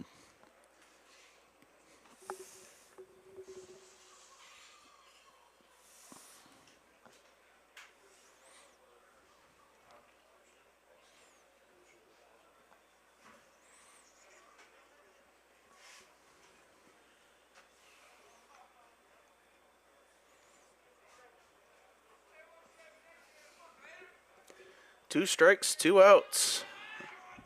And the pitch just outside, 1-2. Sullivan 90 feet away. That's a good pitch right there. Just down out of the zone.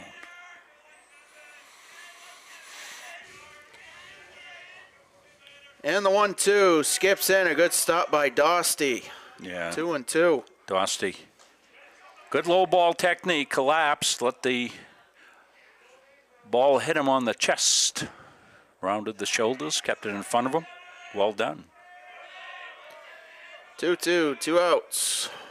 The pitch. Swung on and missed. Mustangs will head to the bottom of the inning. Tied at 4. We'll stay right here because I'm going to go down and check the thing.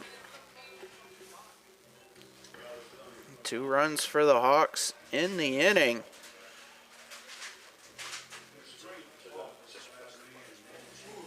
Don't worry about it. And after 4.5, nothing's been decided yet.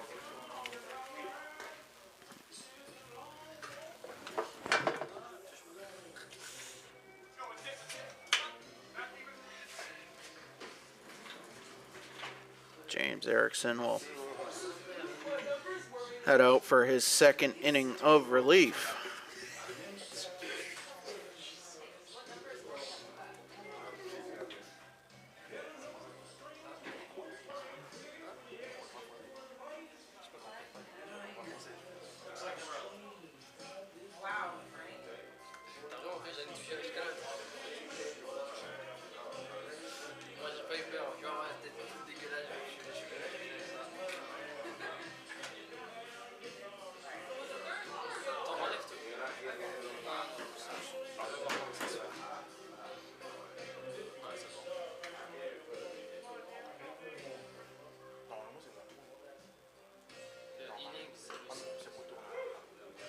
Hayden Durrell will lead it off for the Mustangs. He'll be followed by Cody Cleveland and Cam Dostie.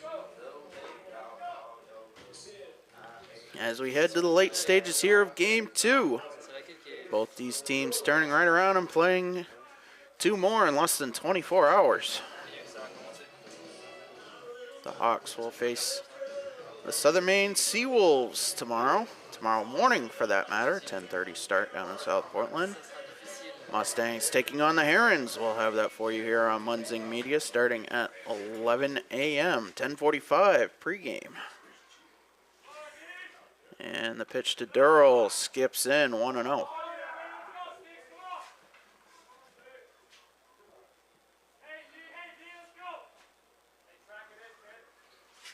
Erickson from the windup deals that pitch, driven to right center, and the catch is made as there's one away.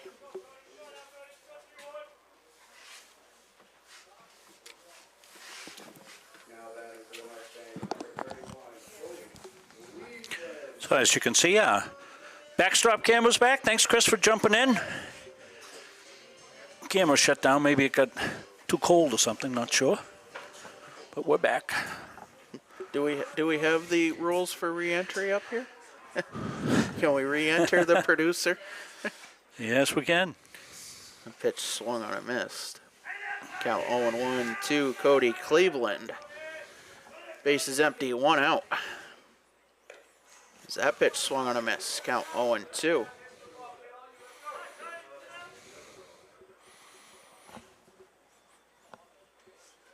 If we get a little bit too much sky in it, Abdul, it gets dark. See, now it looks better.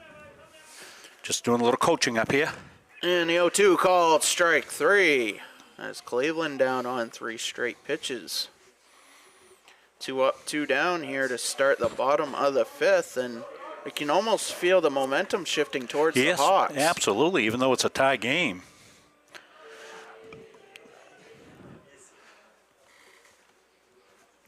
The misfortune that plagued the Mustangs in that last half inning, getting the ball thrown around a little bit. Hawks taking advantage of that.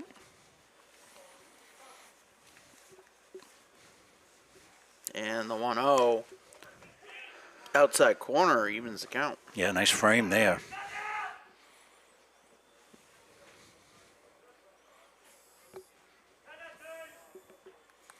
And the 1-1 misses low, 2-1. So I think we're caught up on the scoreboard now. Yep.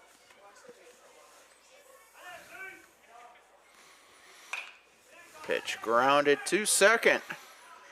And the throw over in time. A 3 up, 3 down inning for James Erickson and the Hawks. Yeah, just what the Hawks wanted. Get the score tied, get a shutdown inning, 1, 2, 3, and we are zippity-doo-dowing along here. As we head to the 6th. And we will have a pitching change as Teddy McFarland will make his first home appearance since the fall of 2023, Rob, as he was a member of the Mustangs then. I remember. Good kid. The now sophomore from Hudson, Massachusetts, will make his 3rd appearance, first here at home. In 3 innings pitched, he has not given up a run, just 5 hits, 2 strikeouts. Hudson, Mass.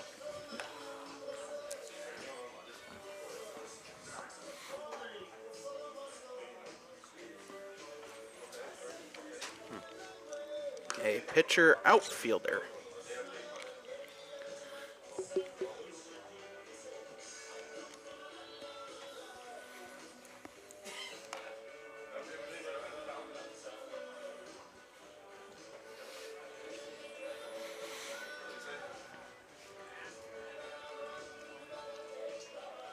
Game times changed tomorrow. 11 will be the start. So we'll be on quarter of 11. But the pregame interview, not sure who Coach will go with tomorrow for the interview. We heard from Coach Palmer today, talking about the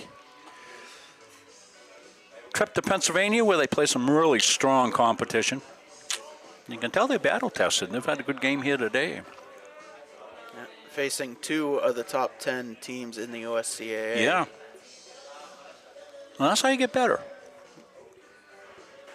And 2 teams that, if the Mustangs do make the trip to Du Bois next month, that they will more than likely see.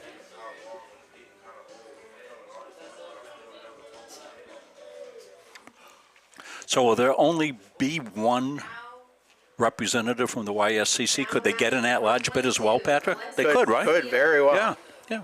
I mean, and that's why when you go down and play those schools down there, they get to see you. And yeah, that when it comes to the at-large bid, though, that becomes a institution discretion. Right. Well, similar to what happened in hockey, right, for us this year.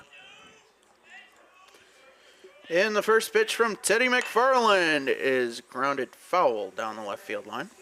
So in that tweener time, the lights are on. Beautiful lights here at the complex. Our picture may fluctuate a little bit with the lights coming up, but they look pretty good there.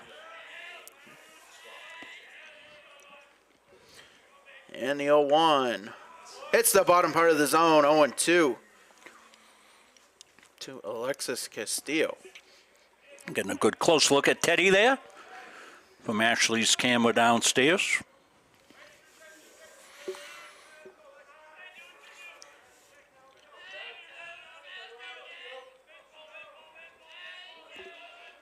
And the 0-2 swung on and missed. A great off-speed pitch from McFarland. 1 up, 1 down.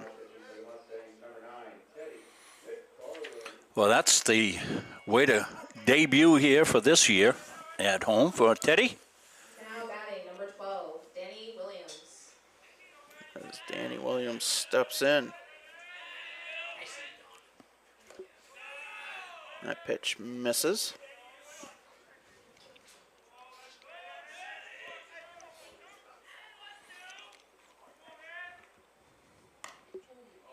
Ooh.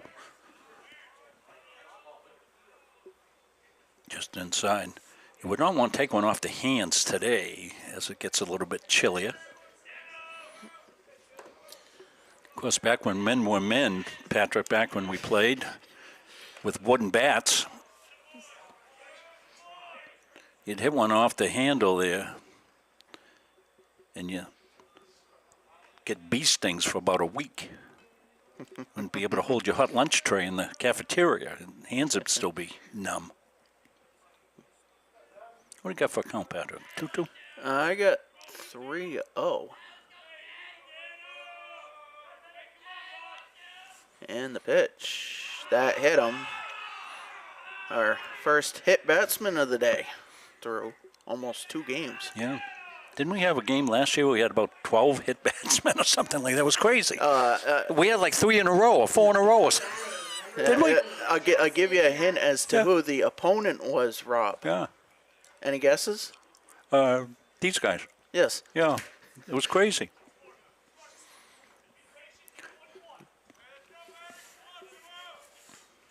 Because we do so many games, I can't remember whether we're in basketball season, hockey, or baseball. It was definitely, as I said pregame, it was a long winter for these guys. It wasn't a long winter for us. We've been busy. The 1-0 was fouled back. An update from Fenway Park. Red Sox pull it out as Aroldis Chapman picked up his second save. Final 13-9. Yeah, can you imagine they had to bring Chapman in the 9th? He's looked good for them. You're welcome. He's amazing. 34 years old, in great shape, still throwing 100 miles an hour. Pretty impressive. The Pittsburgh Pirates used him rather sparingly last year. And the pitch in there for a strike. There was a clip on MLB showing him hitting 101 with some nasty stuff when he was with the Pirates last year. Looks like he's going to be the closer for the Red Sox. And the 1-2 popped up foul. So we'll do it again. 1-2, 1 out. Williams, the runner at first. Mustangs at double play depth. tied at 4 here in the top of the 6th. Well, we thank everybody for staying with us for doubleheader action here today. Been 2 good games. And the pitch low and in. That evens the count. Yeah, Cam Dorsey behind the plate's got his work cut out for him because Teddy can be a little bit around everywhere. Runner goes, pitch low, no throw. They count 3-2 as Williams, the go-ahead run, now in scoring position.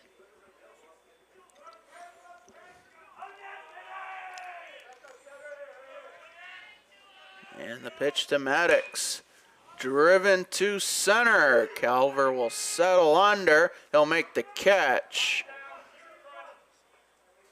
There'll be no advance, as there's 2 away. Now batting, number 34, Chris Morton. As Chris Morton will pinch hit. His first appearance, isn't he? Listed as a utility player. Second year from North Berwick.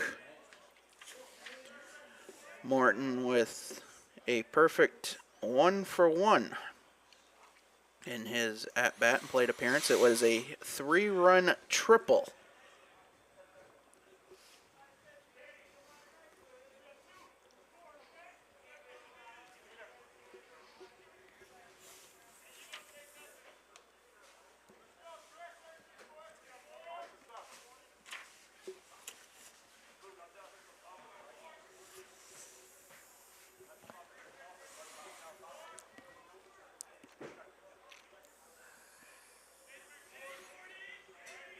So 1 on, 2 out.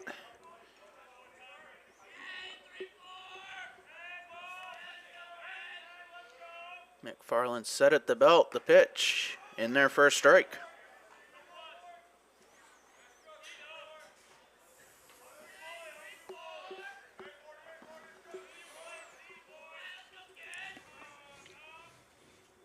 The 0-1, that's swung on and missed. McFarland up 0-2.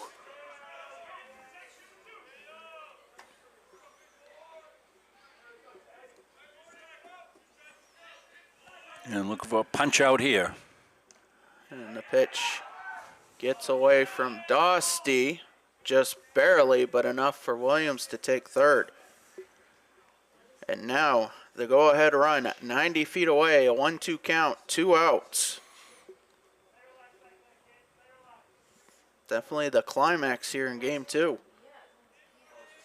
Well, I think the Mustangs like to get up in the bottom of 6. That's where they did the damage last game. And the pitch just outside as Dosty couldn't keep that in his mitt. Well, you wonder if he catches that if it's a call third strike. It was off the plate a bit.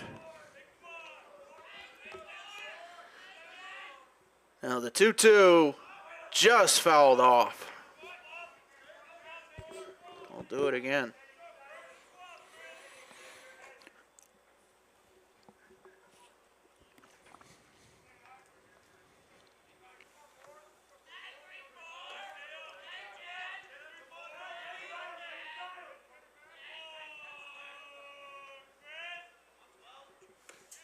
Pitch sails upstairs, and that will fill the count. First base is open, but I don't think that's what Teddy McFarland has on his mind right now.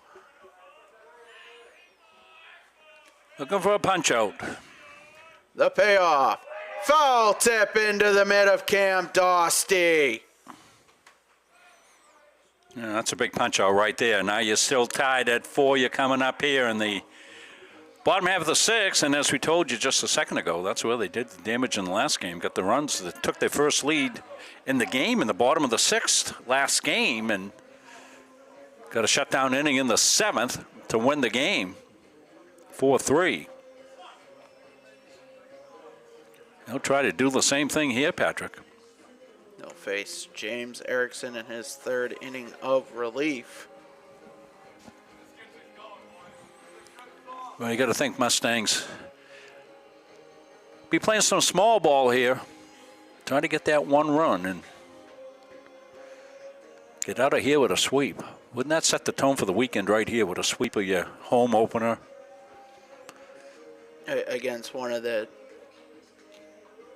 harder, tougher teams in the conference. Yeah, it looks like, UMA just putting their team together. This is their first full year, played the fall schedule, play a spring schedule, but they're putting that roster together. They got Coach Bessie there. He's a good baseball man. Yeah. And looks like NHTI might be down a little bit,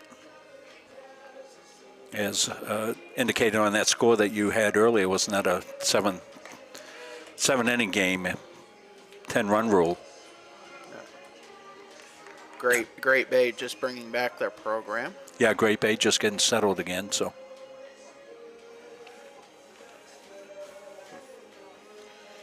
Quincy College, we saw them back in October up here. Well, at least you did. They're like a 4-year program. Done 4th year now, I think, for Quincy. 3rd or 4th year. Yeah. Coach Dolan. That was our first ever game. Yes, it was, yeah. Yeah, that was fun, yeah. Coach came up with practice uniforms on. He apologized. He said, we're just trying to get going. Shane Jewett will lead it off for the Mustangs as he looks at strike one.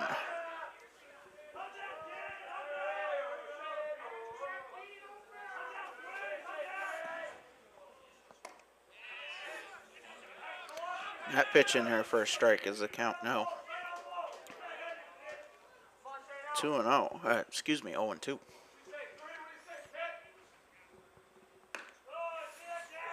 That one just misses inside.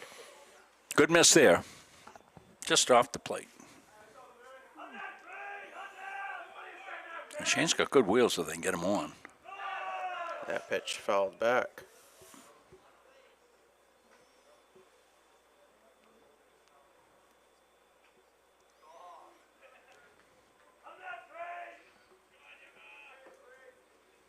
And the 1-2. That's driven to right. But the catch will be made. One up, one down here in the bottom of the 6th.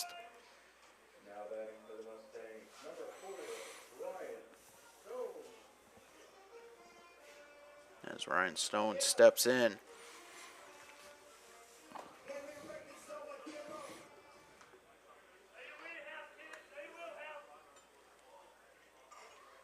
And the pitch. Upstairs, 1-0.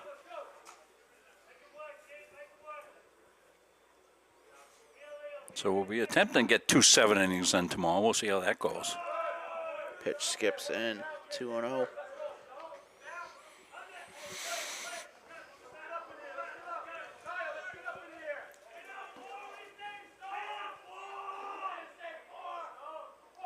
And Erickson from the windup. That pitch popped up, but it'll go out of play. So the count 2-1.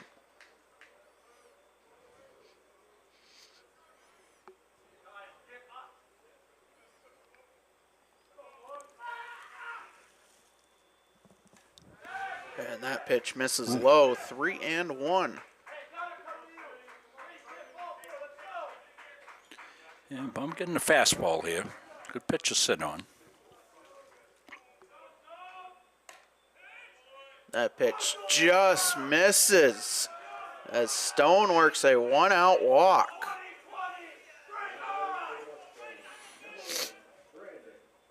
That will turn the lineup over to Brandon Gore. Yeah, so they're in pretty good shape here with the lineup. Brandon handles the bat well. He's got a big hole on the right side. Let's see if Coach Palmer might want to play a little hit and run. 1 out. Good time to do that. As we said, Brandon can go to that right side. And the pitch. Grounded foul down the third baseline.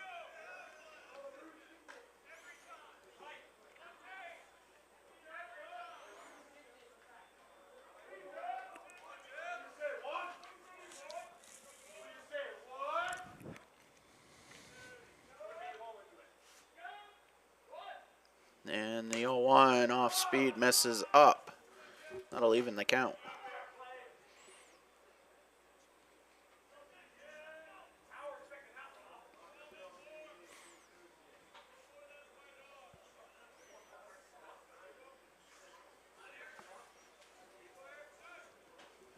And the 1-1. Stone goes. That pitch line to left. That will drop in for a base hit. Stone will stop at second. As Gore reaches, the Mustangs with 2 aboard and 1 out. That go-ahead run now in scoring position at second. Yeah, good piece of hitting there by Brandon. Turn the top hand over. Got that line drive to left. Got some pretty good wheels on the bases. As Jake Calver will step in. That pitch popped up.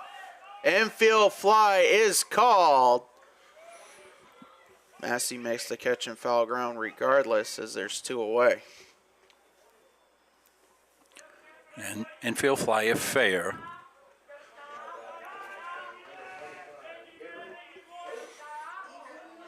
So Garen Post will step in. 2 on, 2 out. The go-ahead run at second. And got the right guy up. So that off speed hits the zone, count 0-1.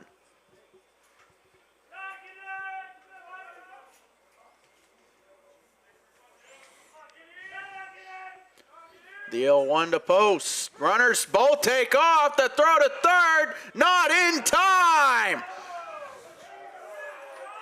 The double steal pays off. Yeah, just seeing the tail end of it. That's a beautiful slide. 5 straight noodles behind the dish. Let's go. Yeah, now we got some excitement. What was the pitch, Patrick? A ball? Okay, 1-1. So it was a ball. 2 outs. The go-ahead run 90 feet away. The insurance run at second. The 1-1 to Post is low, right at the feet of Maddox. 2-1. Yeah, I'm being very careful with Post here from the Eagles. Get first base open. The 2-1 misses outside. 3-1. Yeah, they're being careful with him, as they should. I don't think they mind if they put him on. And the pitch to Post, grounded back to Erickson. They'll go to first, and they'll get the out. And that will do it. The double steal worked initially, but both runners stranded in scoring position as we head to the 7th, tied at 4.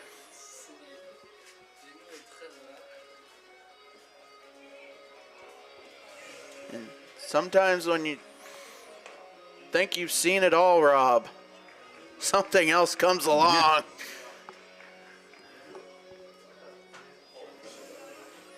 Getting a look over at the Hawk's Nest over there. So they get set to hit here in the top half of the 7th inning. Been a good one. 2 good games. Dusk has settled in here. Lights on, obviously, here at the complex. We'll finish this one up and take a couple of hours off and be back here tomorrow at 11. Did you get your hotel reservation, Rob? Well, unfortunately, I've got to go home for sure, and I've got to pick up the equipment for softball tomorrow. Aha. So it'll be a quick turnaround. To say the least. That's all right. I'm used to back-to-back hockey games. I don't know if I can do back-to-back baseball doubleheaders. Yeah, well, you got to play them when you can. Well, I haven't looked at the, been busy here the last couple hours, obviously, right? I haven't looked at the, what's up with the, my weather app. Although my weather app really likes it to snow like all the time, so. We will now go to Dr. Rob Munzing. Let's see what we got cooking here. Well, they got snow starting at about 2 o'clock, I guess. Yeah, that sounds like it's been less than an inch of snow, but then some other lousy weather coming in. Sleet. Top of the lineup, and Caden Pettit leads it off for the Hawks as he'll take a pitch inside. Count 1-0.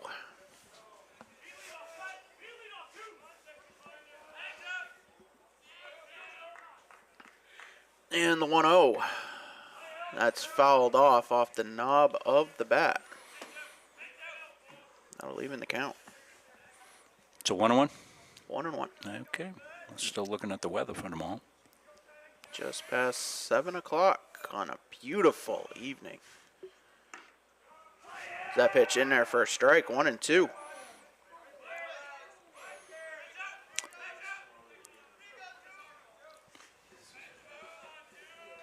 And McFarland deals that pitch driven to right center. Stone will come over and make the catch. There's one away. That will bring up Cameron Early. Now batting, number 10, Cameron Early. Yeah, I like to keep Early off the bases. As we've seen, he's been a deemer on the bases. Base is empty, one away. The pitch to Early in there for a strike. That was a little get up by Teddy.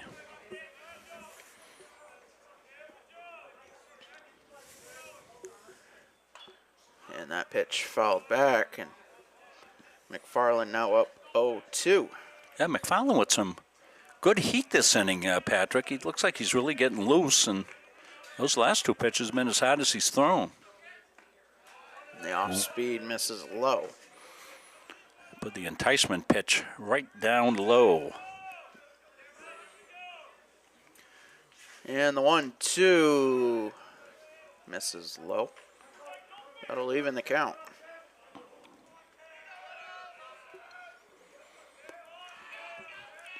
And McFarland deals that pitch.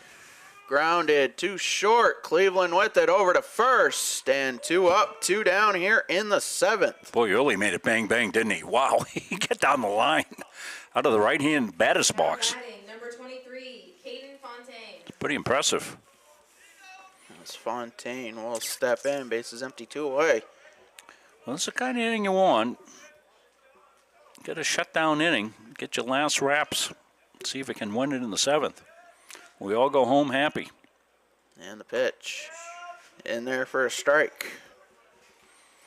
I'd have to say all of us up here in the booth would go home happy. Yes, well, yeah.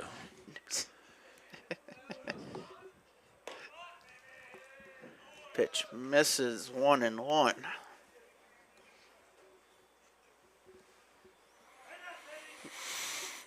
McFarland deals low 2-1.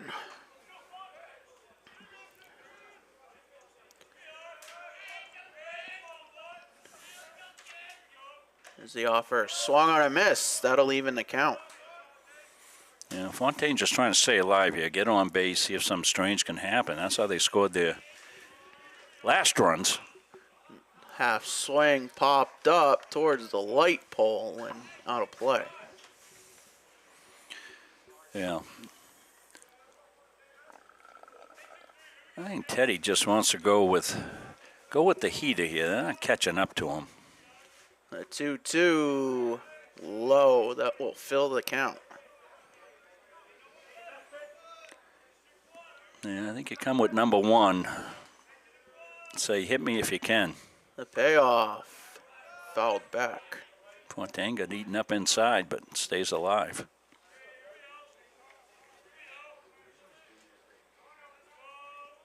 (3-2), 2 outs, bases empty. Tied up 4 here in the top of the 7th. The pitch from McFarland. Fouled back.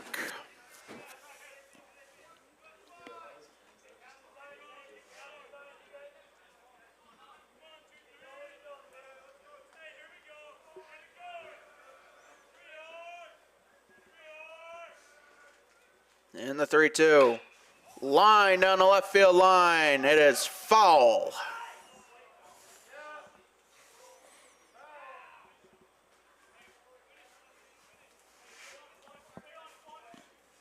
And we'll do it again. Yeah, that was ripped. It's good at bat for Fontaine. He stayed alive, fought off some tough pitches, got a good hack at that one, hit it hard, just foul.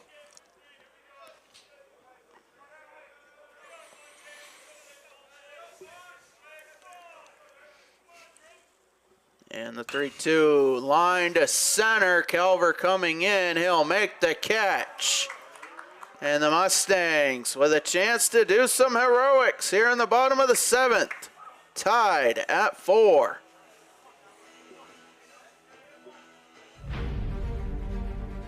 The USCAA provides our program exactly what they say, a chance for small colleges to compete. It's leveling the playing field for everybody.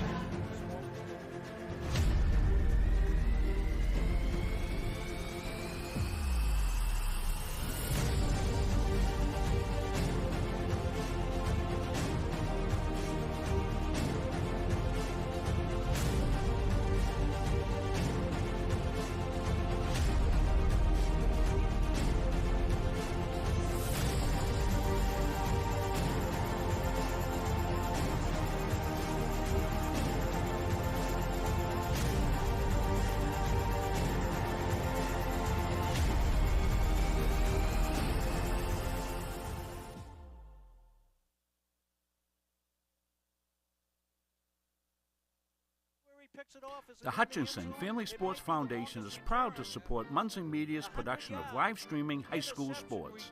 We recognize the hard work and dedication of Maine's high school student athletes, and we applaud Munson Media's pioneering live streaming efforts. The Hutchinson Family Sports Foundation. Since 1892. And it changes the game, 35-26.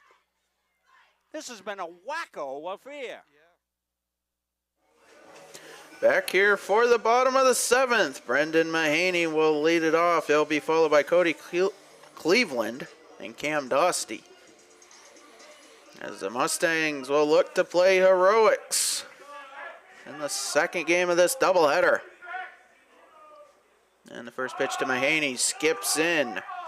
We'll also have our Edge Nutrition player of the game at some point in this conjecture. As that pitch misses, 2-0.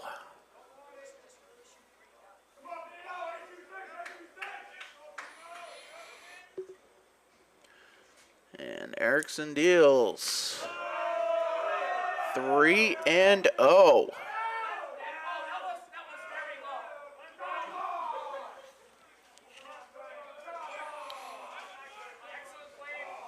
And the pitch. In there for a strike. Taking all the way. Brendan wants to be very selective here.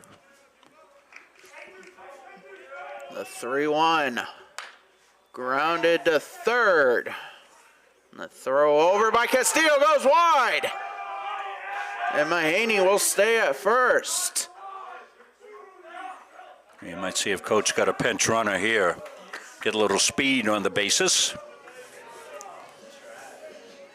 And it will be Stephen White. This is a real pinch running situation. It's not a courtesy running type that we've seen White before, right? Mahaney can re-enter because he was a starter. Yep. But this is a, as you said, a pinch run. It's not the courtesy style run that we've seen White do before. Hayden Durrell will step in. White the winning run at first. Nobody out. Bottom of the 7th. As Durrell shows bunt, he puts the bunt down beautifully down the third base line. The throw from Castillo is wide, and Durrell will stay at first. And the Mustangs have 2 aboard and the winning run in scoring position. Oh, beautiful bunt. You couldn't roll it down the third base line any better than that. Playing a little small ball, and Hayden with the beautiful bunt. And the thing about turf, as soon as it's fair, it stays fair. It's not like grass where you hit a bump or you hit, an anthill or something like that, and the ball can go foul. If it starts fair, it stays fair. So that was well done, well executed on the small ball. And we now have an infield conference with Zach Robinson. As Cody Cleveland will step in after the conference. What's Cody done today, Patrick? That is the million-dollar question. I believe he has reached base. Yeah. I think via a walk. Who follows Cleveland in the lineup? Cam Dostey. Okay. Nobody out. The winning run at second. So you still might be playing some small ball here. And the pitch from Erickson is low. It is caught, though, by Maddox, as the count 1-0.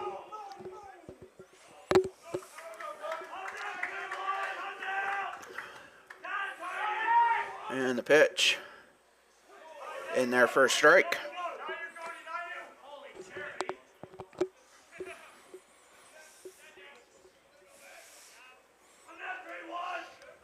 Erickson set at the belt.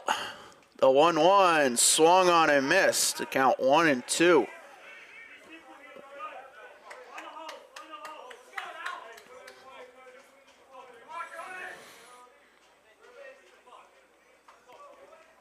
White, the runner at second. Durrell, the runner at first. Nobody out. The pitch to Cleveland. Outside, 2-2.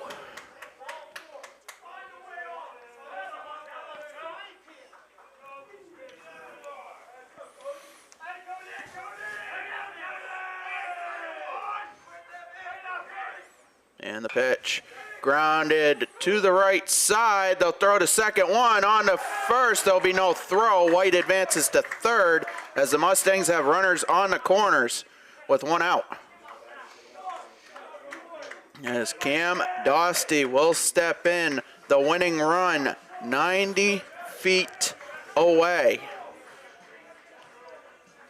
Outfield moving in, infield moving in.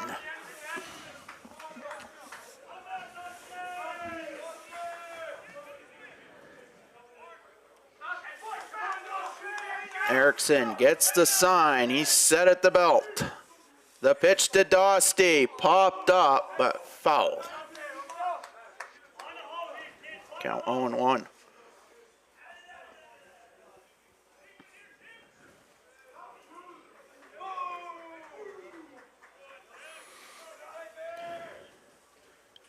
And the 0-1. Dostey shows bunt. White takes off. The tag will be put on.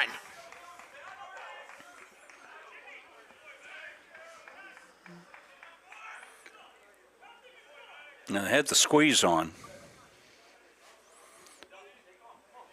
There's two away. That was a suicide squeeze. Dostey pulled back on the bunt attempt.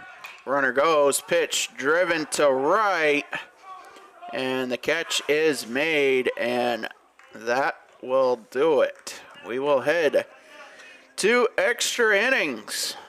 Top of the eighth coming at you, 4-4, our score. Yeah, so the Mustangs wanted a squeeze, and the Cardinal rule, if you're going to squeeze, you've got to make the bunt.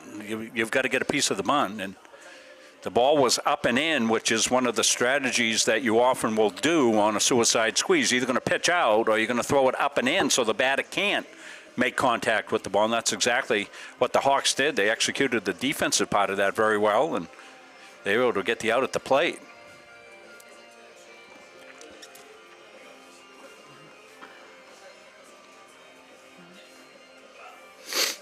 So anticlimactic, we would call that, Patrick, and we move on to extra innings. It's been a really good game. So anticlimactic for sure. As you can probably chalk that suicide squeeze up to a miscommunication. But Teddy McFarland will go out and see if he can finish the eighth inning. Well, he's pitched really well in relief.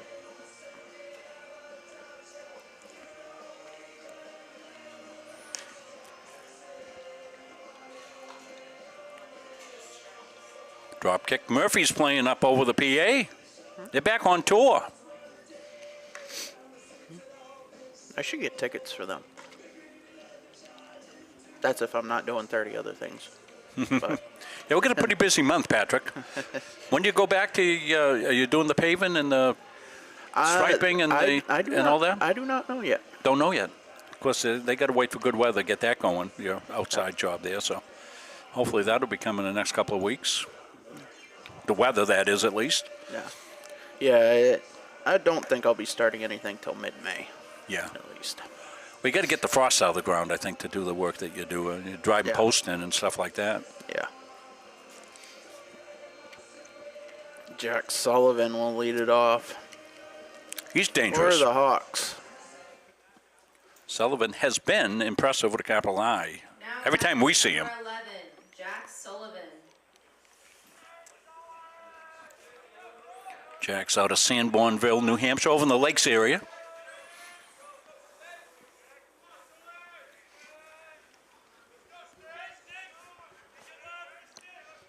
Seeing the full effect of the lights now on our picture. Ooh, that's a tough eat 'em up inside. Count 0-1.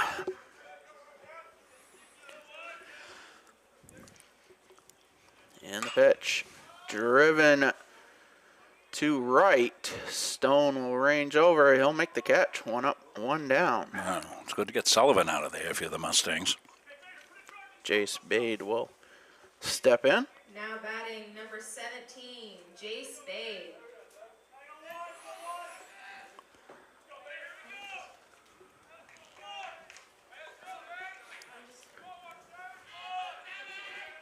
Bonus baseball, Patrick. And a pitch. Outside. Count 1-0. Is this included with my subscription? Yes. Okay. The 1-0 is in there for a strike. And speaking of that, the Portland Sea Dogs created a ticket offer for this year, a general admission pass. As that pitch swung on and missed. Did you say pass? Yes. For the whole season? Huh? Yes. $150 got me 4 general admission tickets for the whole season. Wow. That's pretty good, Patrick. You get any pinch hitting possibilities in that? The 1-2 grounded to third. Durrell with it over to first. 2 up, 2 down. I don't think they'll let me on the field, though, Rob. They have pretty tight security. We should get some Muncie media passes or something like that. We could fool them. Yeah. Tell them we're coming down to cover it. But if you do want tickets, I'll be glad to give them to you. I was thinking of maybe trying to get something with Duke basketball, Muncie media, as we used to cover Cooper Flag. The pitch to Castillo in there for a strike. Well, that could change to the Utah Jazz or Washington Wizards, depending on his decision forthcoming. As that pitch fouled off in the count 0-2. We don't want to miss the fact that Teddy McFarland's got a heck of an inning going here. Got 2 quick outs, nobody on, 2 strikes on the batter. After what was a disastrous bottom half of the 7th, if you're looking at the Mustangs, he could turn Mo right here. Pitch skips in. Good stop by Dosty. The count 1-2.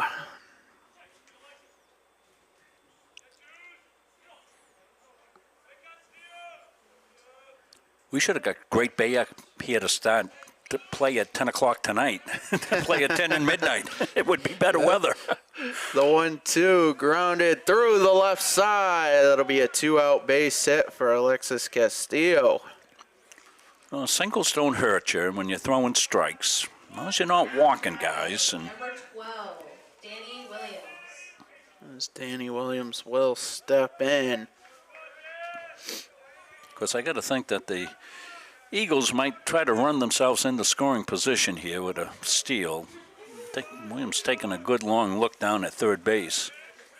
See if they got a run on. We'll stay wide with this view right here so you can see the run if he goes. They had him leaning.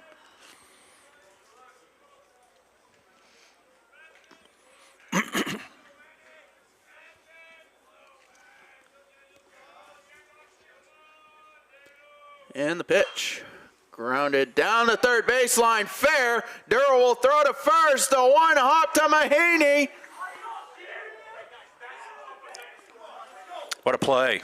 In time. Yeah, let's look at it.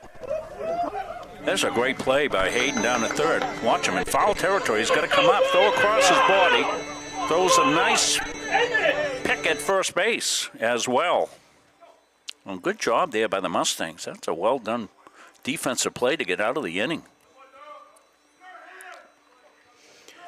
We will head to the bottom of the 8th. Can the Mustangs pull it off? We'll stay here. Yep, let's stay here with it. As James Erickson will trot back out to the mound. Can see the beautiful evening sky. Still tinted blue. Beautiful night on the shores of Lake Auburn. And we're playing bonus baseball.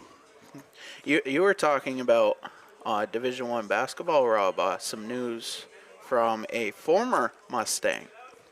Emily Strawn has entered the transfer portal. I saw that. Fantastic. Come back to the University of Maine. That would be awesome. Join transfer Lizzie Gruber. My Lizzie Gruber from Gardner has entered also the transfer portal. She was in there for about 30 seconds before Coach Vashon called her, and I got the story. As soon as Coach Vashon saw that, I think she had a hint that might be coming, called her right up and said, "We got a place for you, Miss Libby."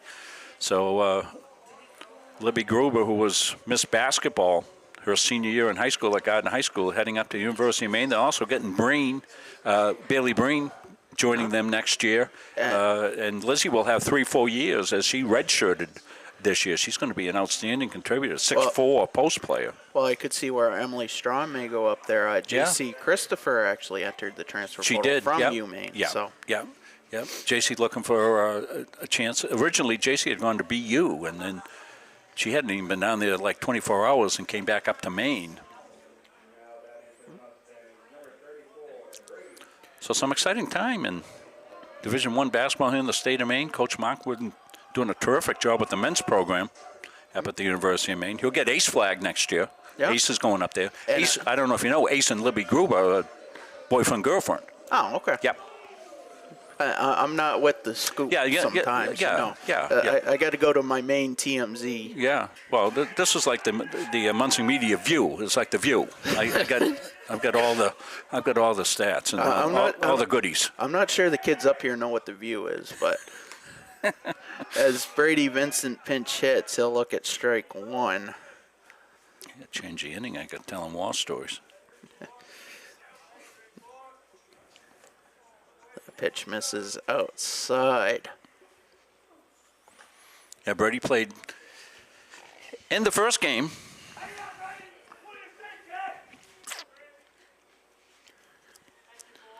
And the 1-1. Outside corner, 1-2.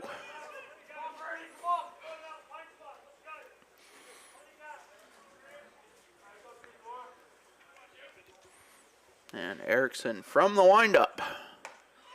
That pitch swung on and missed. Vincent down on strikes as Ryan Stone will step in.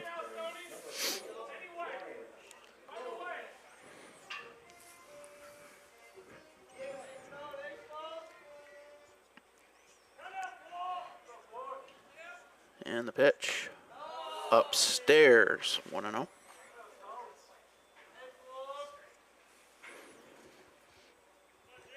Thank all the fans who stayed with us through 2 games or have been in and out.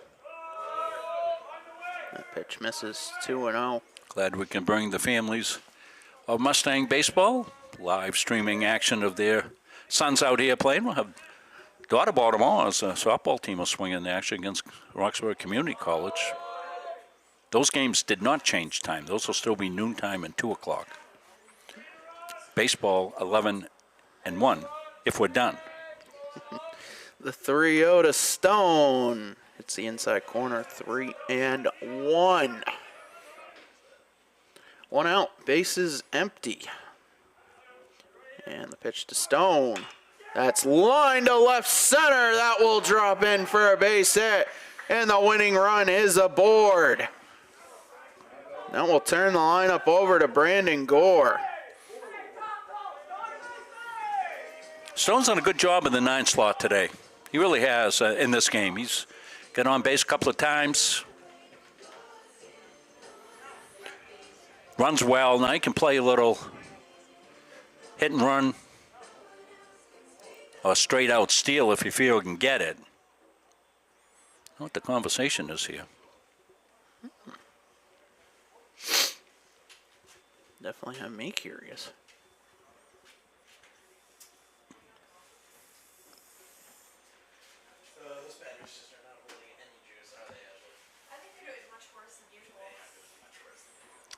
Conversations going on with both umpires, and I don't know what Coach Robinson's talking to them about.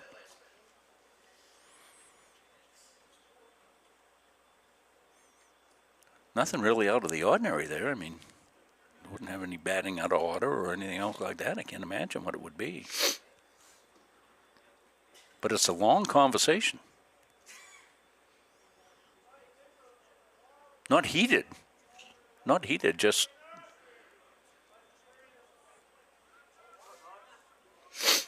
Well, we don't know. If there's food involved, I would like some.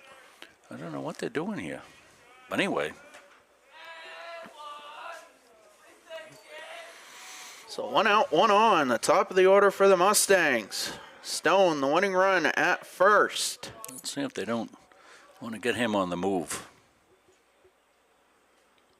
The pitch. In their first strike.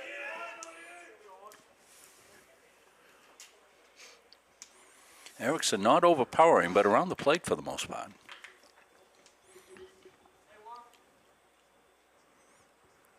The 0-1 misses upstairs. That will even the count.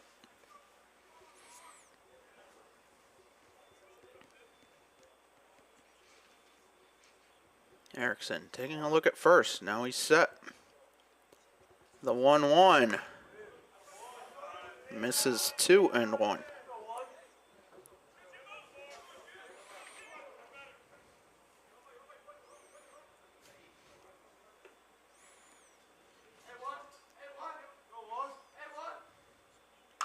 And the pitch popped up, foul territory, going towards the fence is Massey, and he won't be able to get to it as it's out of play. 2-2 the count.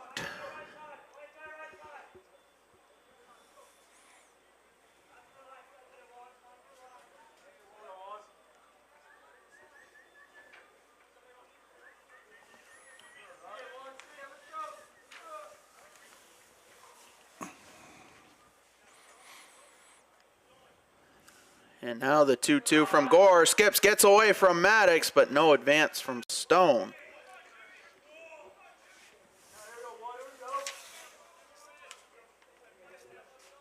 Yeah, Maddox jumped on that very quickly.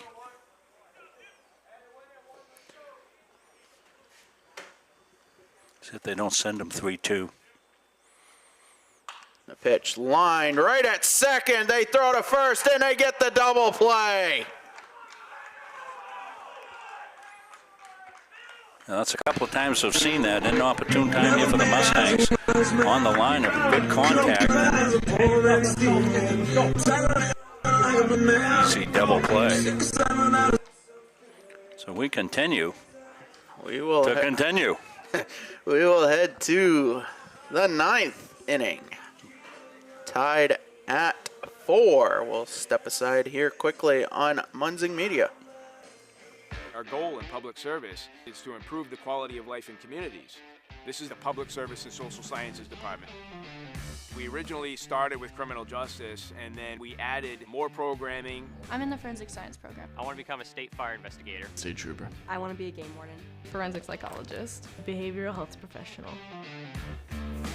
CM offers a lot more hands-on learning than most places. The only way to give them that experience is to do that through immersive scenario training. You actually dust the fingerprints. Learning how to go through, take pictures, what to look for. We are the only college in the state of Maine that offers a third-year advanced certificate in police operations. It is a great way of excelling your career and jump-starting you onto that path. The Public Service Simulation Center allows us to fully implement an immersive training environment. Can I see your other hand? You just don't want to get boxed in. We teach de-escalation and empathetic communication to better address community needs. The instructors are awesome. They really care about our education. We have people that teach who have been members or are actively members of these industries. is a one-of-a-kind program. It's prepared me to have a step up in my professional career. Here at the school, they're really invested in our education. It's a nice environment.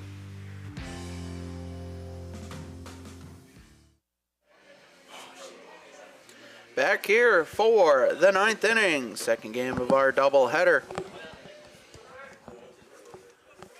between the Mustangs and the Hawks, tied at 4. Teddy McFarland still on the mound as he'll face Jackson Maddox to start as he throws a pitch outside, count 1-0. Teddy's been good in this game. 1-0 driven to center. Calver ranging over. He'll make the catch. And there's one away as we are approaching 7:40 here on the East Coast. Thankfully, first game went well, pretty quickly, so we're not way behind time-wise. And Nolan Fuchs will pinch hit. 1 out, base is empty.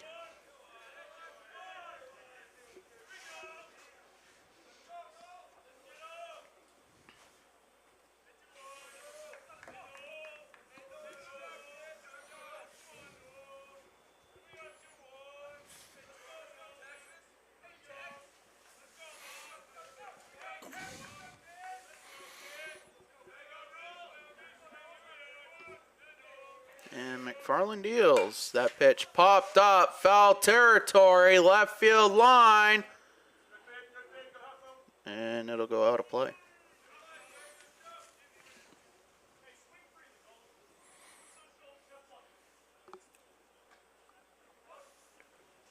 Simone Calver saying it's going to be a 1 a.m. start tomorrow in Australia.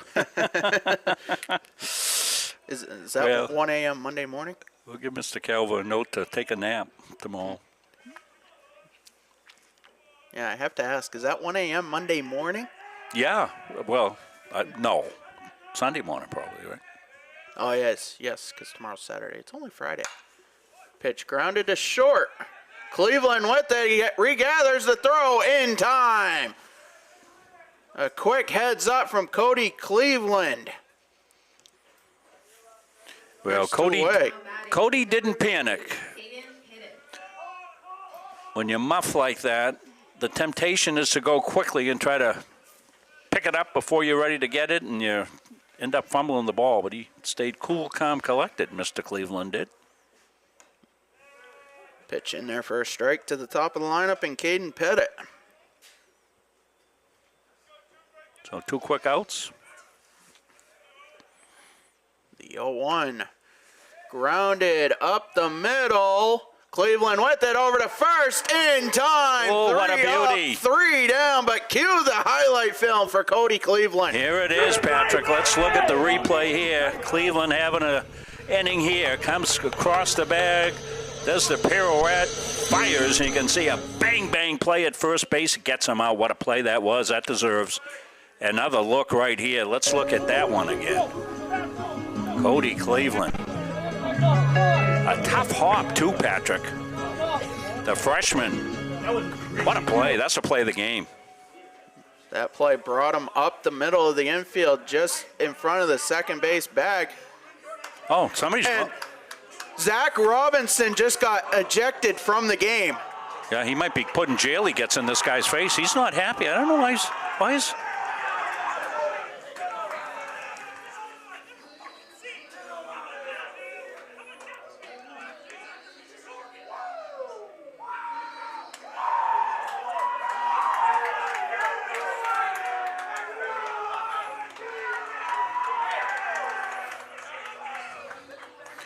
Yeah, this isn't gonna play well.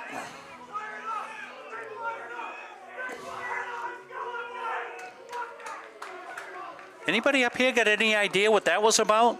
It couldn't have been the play at first base. Clearly out. We showed on the replay, but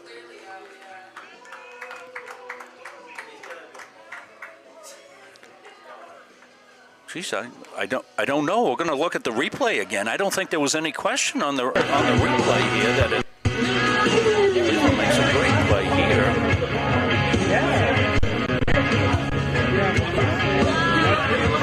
Clearly out. I don't know. But it was with the home plate umpire. We're buffaloed up here. We don't. What?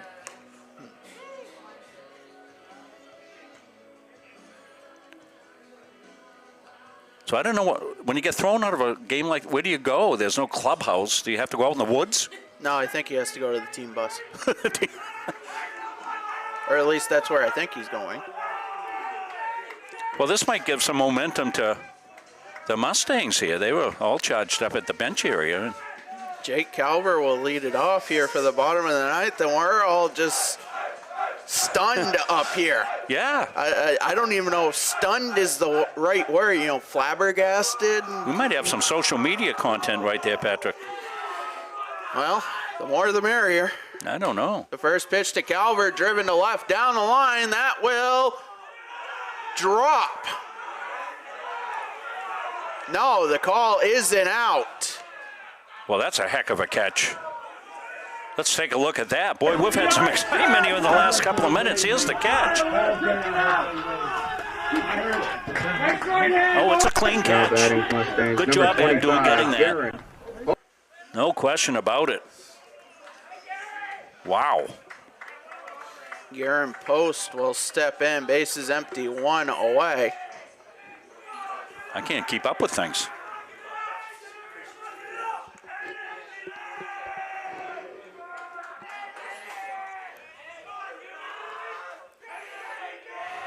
And the pitch to Post. Inside, 1-0. And Rob, the years of broadcasting, or for that matter, even the years of being part of Mustang Athletics, I have never seen a baseball coach get ejected. No. At this level, for sure, right? Yeah, I know. I Pitch to Post misses.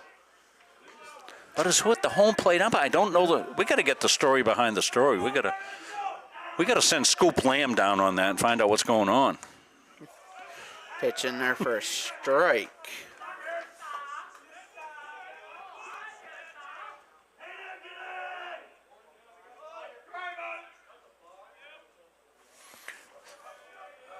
I mean, the ball strikes have been good tonight. I don't know. The 2-2 to Post, driven to right. That will drop in for a base hit. Has Garen been pinch run for yet in the game, Patrick? No. Okay. And I believe that's what Coach Palmer is you want to get motioning some to the dugout. Speed on the bases if you can. Yeah. Stephen White cannot re-enter. No, he can. He's done his job. So the question becomes, Kyle Delano will answer that question. I think Kyle had his sweatshirt on, just put his game shirt back on after pitching in game 1. Brendan Mahaney will step in, 1 on. Mustangs number 5, Kyle Delano. Mahaney steps in, 1 on, 1 out. Delano, do we dare say the winning run? I think how many times have I said that just this game alone, Rob? It's been a good one, 4-4. Some excitement, some fireworks. And then some. Those weren't just firecrackers, those were cherry bombs going off across the way. The pitch, line down the left field line. Delano heading to third. He's going to round third. The throw coming in, not in time. Ball game over. Mustangs win. Brendan Mahaney, the hero of game 2. Oh, wow. Well, good for Brendan. He stayed on that one, drove it to left field, down the line, and there's your pinch runner right there. Delano was able to use his wheels, come across. What a win for the Mustangs.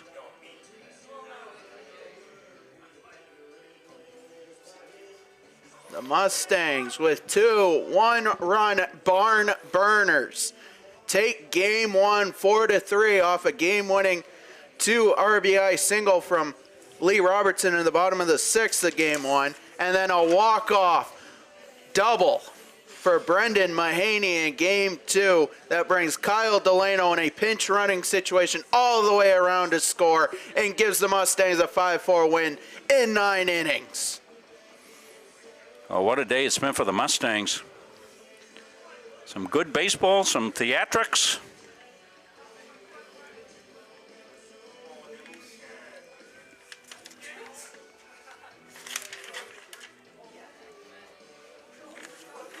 So some back-to-back hits there in the inning.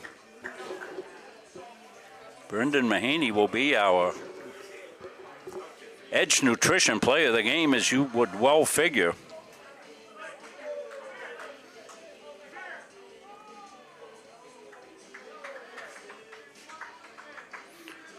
So quite a recap of the 9th inning, Patrick. We had the fireworks. Coach Zach Robinson being ejected from the game. That fired up the Mustangs. And Mahaney with the big head. You can see him downstairs. Mustangs a happy group. They dig out the brooms and they'll look for another sweep tomorrow over the Great Bay Herons, which will turn around and be back here in just under 15 hours, Rob. Yeah, so we'll look to get Brendan on tomorrow for the pregame interview, talk to him, maybe he and Lee together. We'll get them both on tomorrow for the pregame. Quite a day for the Mustangs. Mustang magic magically appeared here in the 9th inning. You see across the way the shell-shocked Hawks trying to gather back together. They're a good ball club. They played 2 good games here today. Just didn't come out on the winning end of it. Mustangs will sweep this doubleheader. And again, great day to be a Mustang. No question, Rob. So I think I'll wrap it up. Yep. Your final score in 9 innings, the Central Maine Mustangs 5, York County 4. CMCC returns to the baseball diamond. Yeah, you're hearing Caleb Lamb. Let everybody know that we'll be playing tomorrow ball at 11 o'clock. So we'll turn it around here quickly here on Munzing Media for you. Well, let's close it out, Patrick. For our executive producer, Mr. Rob Munzing, our cameramen tonight, Chris Needaway, Abdul, Ashley Prashon, everybody that makes this Mustang magic happen. I'm Patrick Dexler saying so long. Mustangs, dig out the brooms and the magic.